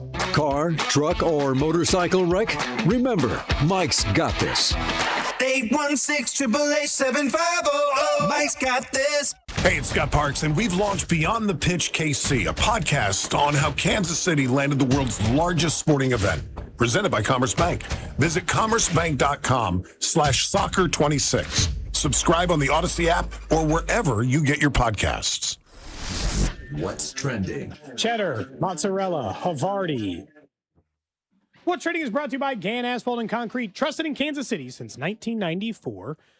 One contractor, all things parking lot. Royals in action tonight against the Twins, game 2 of this series. Noah Cameron slated to start against Joe Ryan. 6:40 first pitch right here on 96.5 The Fan. That means Vern's On Deck show is at 6:30 here, and hopefully the weather cooperates tonight. Also, don't forget, keep an eye on what's happening with some of the rehab assignments for potential guys to come back up. Michael Massey is starting in left field, batting third for AAA Omaha. Yesterday, he played all 9 innings at second base, was 1 for 5 with an RBI. So they're playing him in left field. Again, that's a possibility when he gets called up, depending on what Isaac Collins is doing as well. Well, yeah, and, like the left-handed side, part of it always changes things a little bit if they got a righty-heavy lineup. I do think he'll get some time, or at least get some playing time. Not as much as he had been previously, but we'll see what happens with it. Next up on What's Trending, the NFLPA has released a statement supporting the referees in the CBA negotiations with the NFL, saying that NFL safety requires trained professional officials on the field in order to accomplish it. This is not surprising news, certainly, Gold. As you would imagine, one union that's going to have to negotiate with the NFL is in favor of a different union that will have to negotiate with the NFL, but certainly have noted at least that they've released their statement. I actually don't disagree with them. And the player safety aspect, having trained professionals feels important. But the NFL owners don't actually care about player safety. That's just a thing they, I think, have to say, honestly. The Jacksonville Jaguars' proposal to play their home games in 2027 in Orlando was unanimously approved by owners yesterday. This is because their home stadium in Jacksonville will be in the final year of a $1.4 billion renovation at Everbank Stadium. The Chiefs do have an AFC South opponent in 2027 on the road on the schedule, depending on where the divisional standings go. So there is a chance that in 27 the Chiefs could be playing in Orlando against the Jags. Curious to see how that stadium turns out. The renderings obviously make it look nice. Very cool. They're calling it the Stadium of the Future. I mean, a $1.4 billion renovation. It's not nothing on the renovation. And that also goes back to like the Arrowhead part. You build a new stadium for 2.5 or 3 billion or whatever the new updated estimates are for the stadium that'll go out in KCK, or 1.4 just for renovation. Whew. It's tough, especially because, Arrowhead can only be adjusted so much. Next up on What's Trending, the World Cup 48-team field is finally set. Iraq is in Italy. Officially ends up missing the cut, their 3rd straight World Cup miss, which again is surprising considering where they were as a country at different stages of World Cup fandom. So certainly a surprise there. But yes, Italy is out and the World Cup 48-team field is set. Remember, this is an increased field. Previously, it had been 32 teams in the World Cup, and they've jumped it quite a bit. Today is also the last-minute sales phase for those of you still trying to get FIFA World Cup tickets. It's no longer a lottery. It is first come, first serve. Now, you have to go through a queue. It opened up at 10 a.m. this morning. And it doesn't guarantee you any tickets in Kansas City or anything. But if you were still trying to not have to go secondary market for tickets, this is the last chance to do so. And like if you hop on right now, you still go in the queue. And I've been sitting in it for 45 minutes. So good luck. It'll take a minute. Lastly, on What's Trending, don't forget we'll have a draft party coming up on Thursday, April 24th. It'll be at the Brooksider there in Brookside, as you can imagine.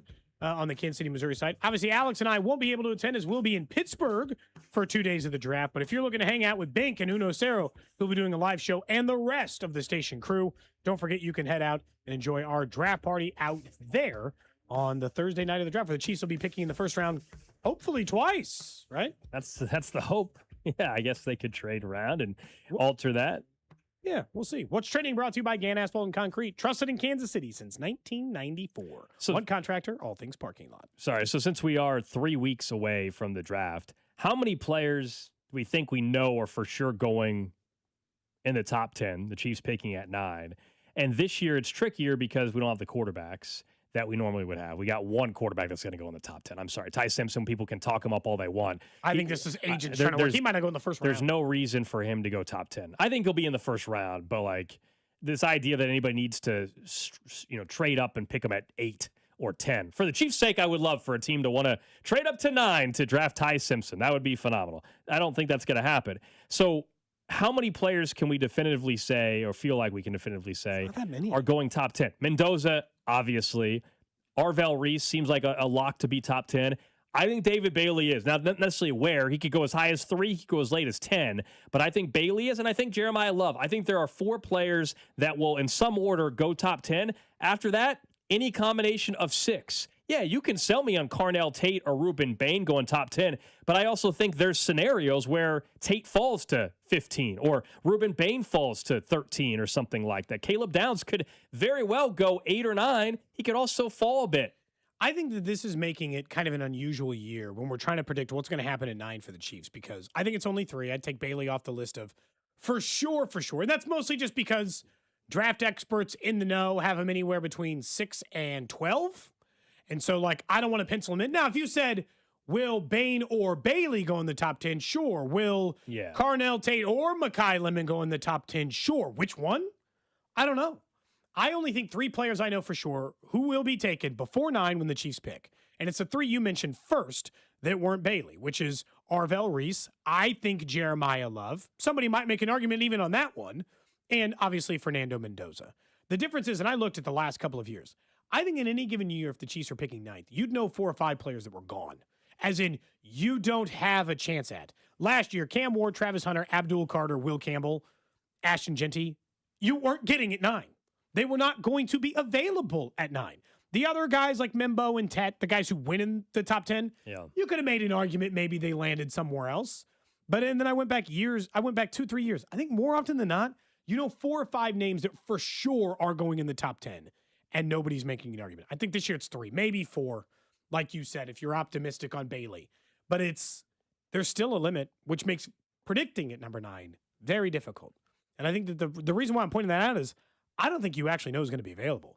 If you told me Caleb Downs, Bain, Bailey, Tate, Tyson, Lemon, you told me any more available at 9, I'd believe you. There's only those 3 players that I'd be like, nah, they're not there. No chance. All the rest of them, Tell me how you're sure. Because there's plenty of teams who need defensive line help, but some of those teams who are ahead of it need more help than just that, And so, I just don't think I think it's less of a known than it's been in a and it's not normally you love being in the top 10 come draft day, not that you finished to be in the top 10, but this is not the best year to be in that spot, but you do have a lot of options. It's just, I think there's a ton of different paths that the Chiefs can go down at 9. We already talked earlier about trading scenarios. I'm with you. They don't need to trade up, but at 29, so many variables can impact what they do. I think trading up could be in play at 29. Trading down is just trickier. We always, I feel like, love to say trade down, and then there has to be a partner, though, in order to do that. So we'll see. We got 3 weeks. We're excited to be out in Pittsburgh. Appreciate those of you that have texted in already with some suggestions on some restaurants or bars and things like that. Neither one of us have been to Pittsburgh, so that's kind of fun. Again, a lot of people are predicting, though, that you're going to get thrown out. Which I think thrown out of what, Pittsburgh, the city of a bar or two, because we're going to have social media content, and Cody is going to try to talk like them, like a Yinzer. Mm-hmm. I don't think that's going to go over as well as you think. Maybe they'll find it endearing. I'll be recording it though. I'll definitely post if you get beat up. Oh man, punch in the face. That'd be tough. Great content. If I get punched in the face, can we post it on the station account? Oh, it's getting posted. One way or the other? It's getting They posted. might tell you to take it down. There is some part of looking at the draft order that is still genuinely, even though I know how the Chiefs season went, it is jarring to see the company they're keeping in this year's draft. The teams ahead of them are the Raiders, Jets, Cardinals, Titans, Browns, Giants. You're like, that's the company you kept last year? Just the worst of the worst in the NFL? It was that bad? I understand. Like, I fundamentally know what their record was and how they finished the season. And there's still some part of it, Gold, that just feels wrong about them picking that high in the NFL draft, having not made like a trade with a bad team that jumped them into the list. Seeing them pick down there at 29, that makes all the sense in the world. That just looks right. It feels weird seeing them knowing that they're picking ahead of the Bengals, who didn't have Joe Burrow for half the season. That also is very weird how that transpired. Yeah, I was about to say Cincinnati. The Bengals missed Joe Burrow for half the season and have a better, a quote unquote better season, if you will. They have the same record, but yeah, but it's like but the Chiefs didn't miss. They ended up losing their starting quarterback, but it was late. But by then, the season had already fallen apart. Yeah. But if Joe Burrow had started the entire season for Cincinnati, the problem was they were like 500 with him, weren't they? Like, no, it's just they were 6-3, 5-3, something like that. 5-3. They're on pace for 10-7. With him, you're saying? Yeah, they were on pace for a 10-7 season. That's not good enough either, though. And this is Cincinnati. I agree with that. If you have Josh Allen, Joe Burrow, Patrick Mahomes, 10-7, that's a down year. Agreed. 6-10 is an embarrassing year. 10-7 is like something went wrong. You're just not very good. Mm-hmm. You know, because if you have a quarterback of that caliber, you shouldn't be there. I think it's a big unknown. Sure. I think we're going to be waiting with bated breath every pick that gets made for a while, because it's going to feel like it matters more versus when someone's picking even 20th and the Chiefs are at 29, even though it's the same distance. Well, you also have to wait till 10:30 for that pick. Well, yeah, it's going to be nice. We're gonna find out the first 40 minutes. Yeah, but even if it's the same distance, I don't like wait every pick. Like, ooh, I hope this guy doesn't go from 20 to 29. And too many guys have already had a chance to go. At this point, it's like there's 3 or 4 names you hope are around at 29. This one, you probably be rooting for 1 or 2. So don't forget, draft party going to be at the Brooksider. Everybody from the station, except for you and I, will be there. And then we will have some draft coverage from Pittsburgh on Thursday and Friday. Really excited to head out there for the 2026 draft. I just saw this come across the timeline. Yesterday, we were talking a lot about, or earlier today, we were talking about CB Buckner, how he's had a rough first couple of days. Do you see it got even worse for him today? No, what happened? So, obviously, I don't wish harm to anybody, but he had to leave the game. He got struck in the face by a foul tip. He's had a terrible start to the season. Yeah, I got to say, man. The video, it got him square in the face. I'm starting to feel very bad. It has been a bad week for CB Buckner. He's struggling. He had 40,000 people loudly cheer his mistakes twice. Then he didn't look at a play that got overturned last night, and everybody laughed at him. And then he get hit in the face. Square in the face. With a ball today? Yeah, tough week for CB Buckner. I hope he's okay. He had to leave the game. Pitch was 100 miles an hour. Holy cow. Wait, what happened? Did it tip off the top? Was it foul tip? Foul tip. Okay. 100 miles an hour. Obviously, he had the mask on, but still. Yeah, sure. It hit him square in the face, and then you can see him stumble and quickly hit the deck, and the trainers had to come out. Oh, I'm sure. Yeah, that's no joke.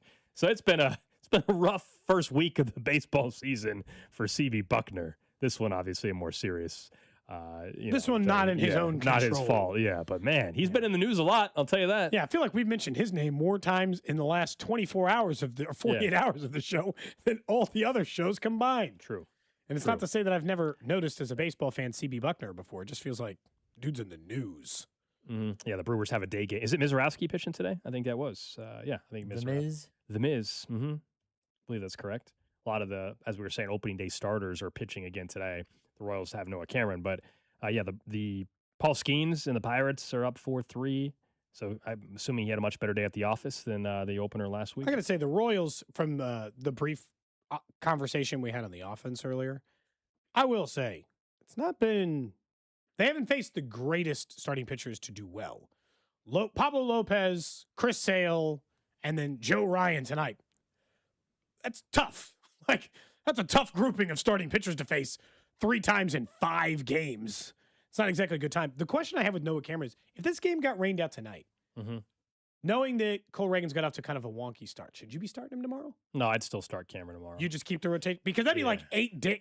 I know, but then Noah Cameron, a lot of days before Cole Reagan. A lot of days for Noah Cameron, though, he'd have to throw a simulated game. We know how that works. Yeah. I don't think they would skip Lots him. of teams do 4 starters to start the year. They do. I just don't know if they would skip because it's – on one hand, you can argue because it's the beginning of the year, you could do it. But I also don't know if they want to wait 2 weeks in the year to have Noah Cameron start pitching. Yeah. They're just getting ready to play a lot of games in a row. And if all of a sudden you could, skip a start from somebody preserve innings for anybody, right? It doesn't really matter. Absolutely. To stretch the same reason they don't stretch guys like Chris Bubich based on his pitch count. Probably could have pitched another inning for the Royals the other day. This early in the season, they do that. Matt Strahm and Urseg later in the season will sometimes pitch 3 days in a row. Cotrero was like, that ain't ever going to happen. It's May 30th. May 31st. We're not pitching those guys 3 days in a row in May. Or March, sorry. We got to get through the whole part of the season. We can't be doing this early. And again, this was Q earlier today on the morning show when he was asked about the latest with, or I don't know if that's the latest update from this morning show. I'm sorry. I thought that was the cut from this morning. I apologize. I think that was from yesterday. I thought I saw that the updated cut from Q about Carlos and what their plan is. I don't believe that's actually accurate and updated. So we'll find out later on today. I'm sorry. What the plan is for Carlos. I hope he just goes to the IL. I think for the team's sake, it is the most secure thing. But it seems pretty clear to me that to avoid a fight with the MLBPA and to get on the wrong side with your player, Carlos Estevez, just sitting him to the IL without essentially his approval is going to accomplish nothing. As in, it's going to make Carlos pissed, and it would make the MLBPA pissed at you. And then you'd be having a problem where both sides aren't happy because Carlos Estevez thinks that if he pitches, his velocity will come back. He doesn't want to go to the IL for that. You got to convince him it's in his best interest to go to the IL for his ankle, for getting hit by the line drive. And that's hopefully what they did, and we'll find out. The command is down, but the command might be because he's forcing it with the velocity, and it's probably connected. But, yeah, for everybody's sake, we asked Jake Eisenberg on Monday even, will Carlos close games again this year? And he was like, yeah, he'll end up closing at some point again for this team. And I think he will as well. I know fans were extremely frustrated because we all saw it coming, and that's why the frustration grew. But the guy they expected to be their closer after one outing, if he does get the velocity ramped up, he will get another opportunity to prove himself. Now, when he's got the velocity back, if it comes back, then he'd probably be okay. Then he's either probably okay, or if he doesn't perform still, well, then we're having a different conversation. But they're not, some ridiculous tweets were saying they should DFA him. Okay, why? He led the major leagues in saves last year. He also is making $11 million, or whatever. And he had one bad save. I still think he should be given the next opportunity to close when he's back to normal. Right, but then it's a short leash though. I mean, he's got to perform right away. Otherwise, he's going to have to just not be that guy this year. It's why we were talking about taking the under on his save total this year. Unfortunately, 32. We were take the under. Really that, unfortunately. So far, that looked like the correct decision based off of his velocity. Well, if he ends up missing a month, and again, it could just be 2 weeks. Go pitch in Arizona, build your arm back up, and he got his arm. This is the other part about him building up his velocity. He pitched in the World Baseball Classic, and he didn't get to pitch much. Why do you think he didn't pitch much, though? Maybe because his velocity was down. Because he wasn't going to be effective. But for a guy who needs those starts, has self-admitted that he's a slow ramp up to velocity. The Royals knew that. They were scared last year. It built back up. It was all fine. He did well. He didn't get to pitch as much as he would normally pitch. So if last year was a week into the season, it might be 3 weeks into the season this year, which is fine. But you can't figure it out in the majors. Yeah, correct. That's why, you and I are in agreement that we hope it ends up being an IL trip for Estevez. And in the meantime, Strahm and Urseg hold down the late innings. Cruz most likely gets called up. And they try to make it work with the guys who, in one outing, pitch fine. Daniel Lynch. I will say, Daniel Lynch, really strong. He did hold the record or got pretty close to the record of consecutive innings scoreless in Royals history. By the way, as a reliever, I think he broke or was an inning short of Wade Davis's record. So I just want to point out that he's been a little more dominant than maybe we've given him credit for. And in that first outing this year, boy, it looked good. With that velocity up, he looks tough to get outs. And I know it's one outing, but I'm factoring in not one outing. I'm talking about where he's been as a reliever.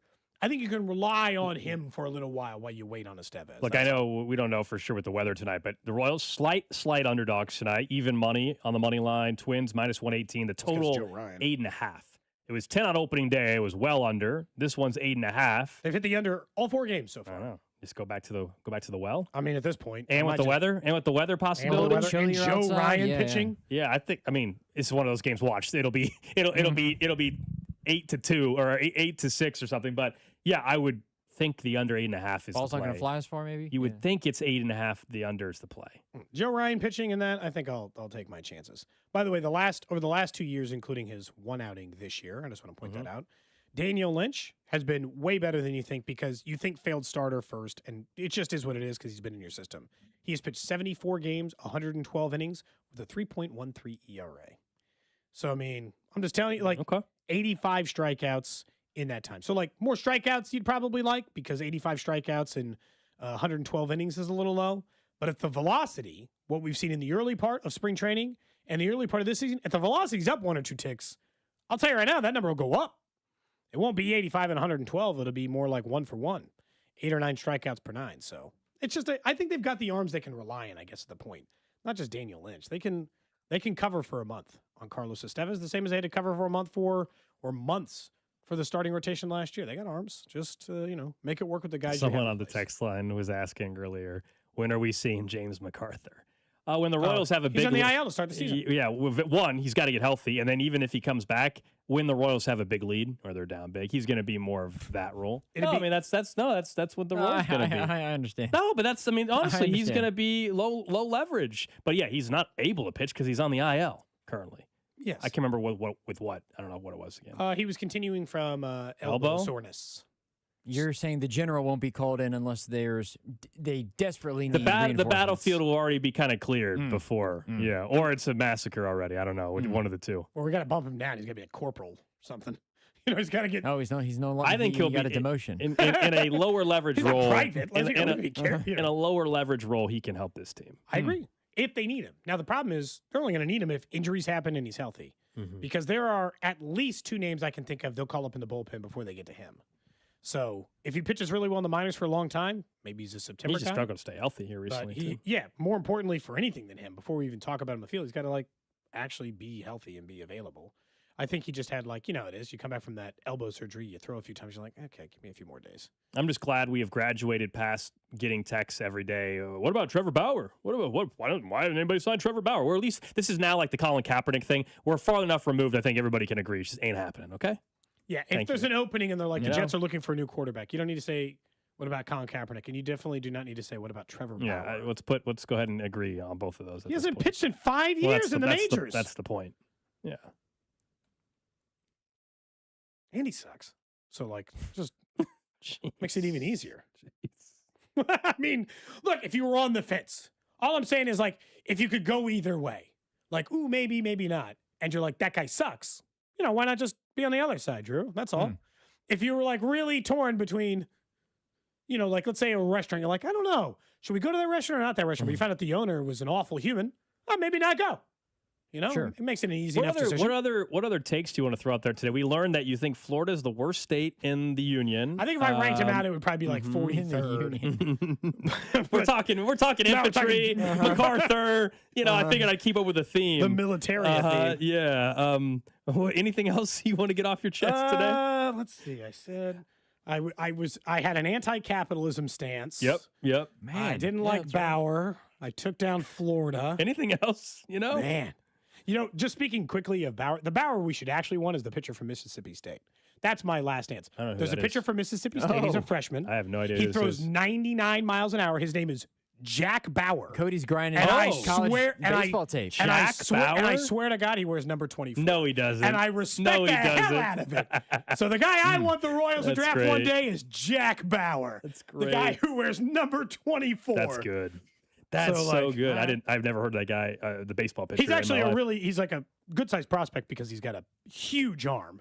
He's tall, pitches really well. I don't know if he pitches well, but he's like a thought of prospect. His name's Jack Bauer.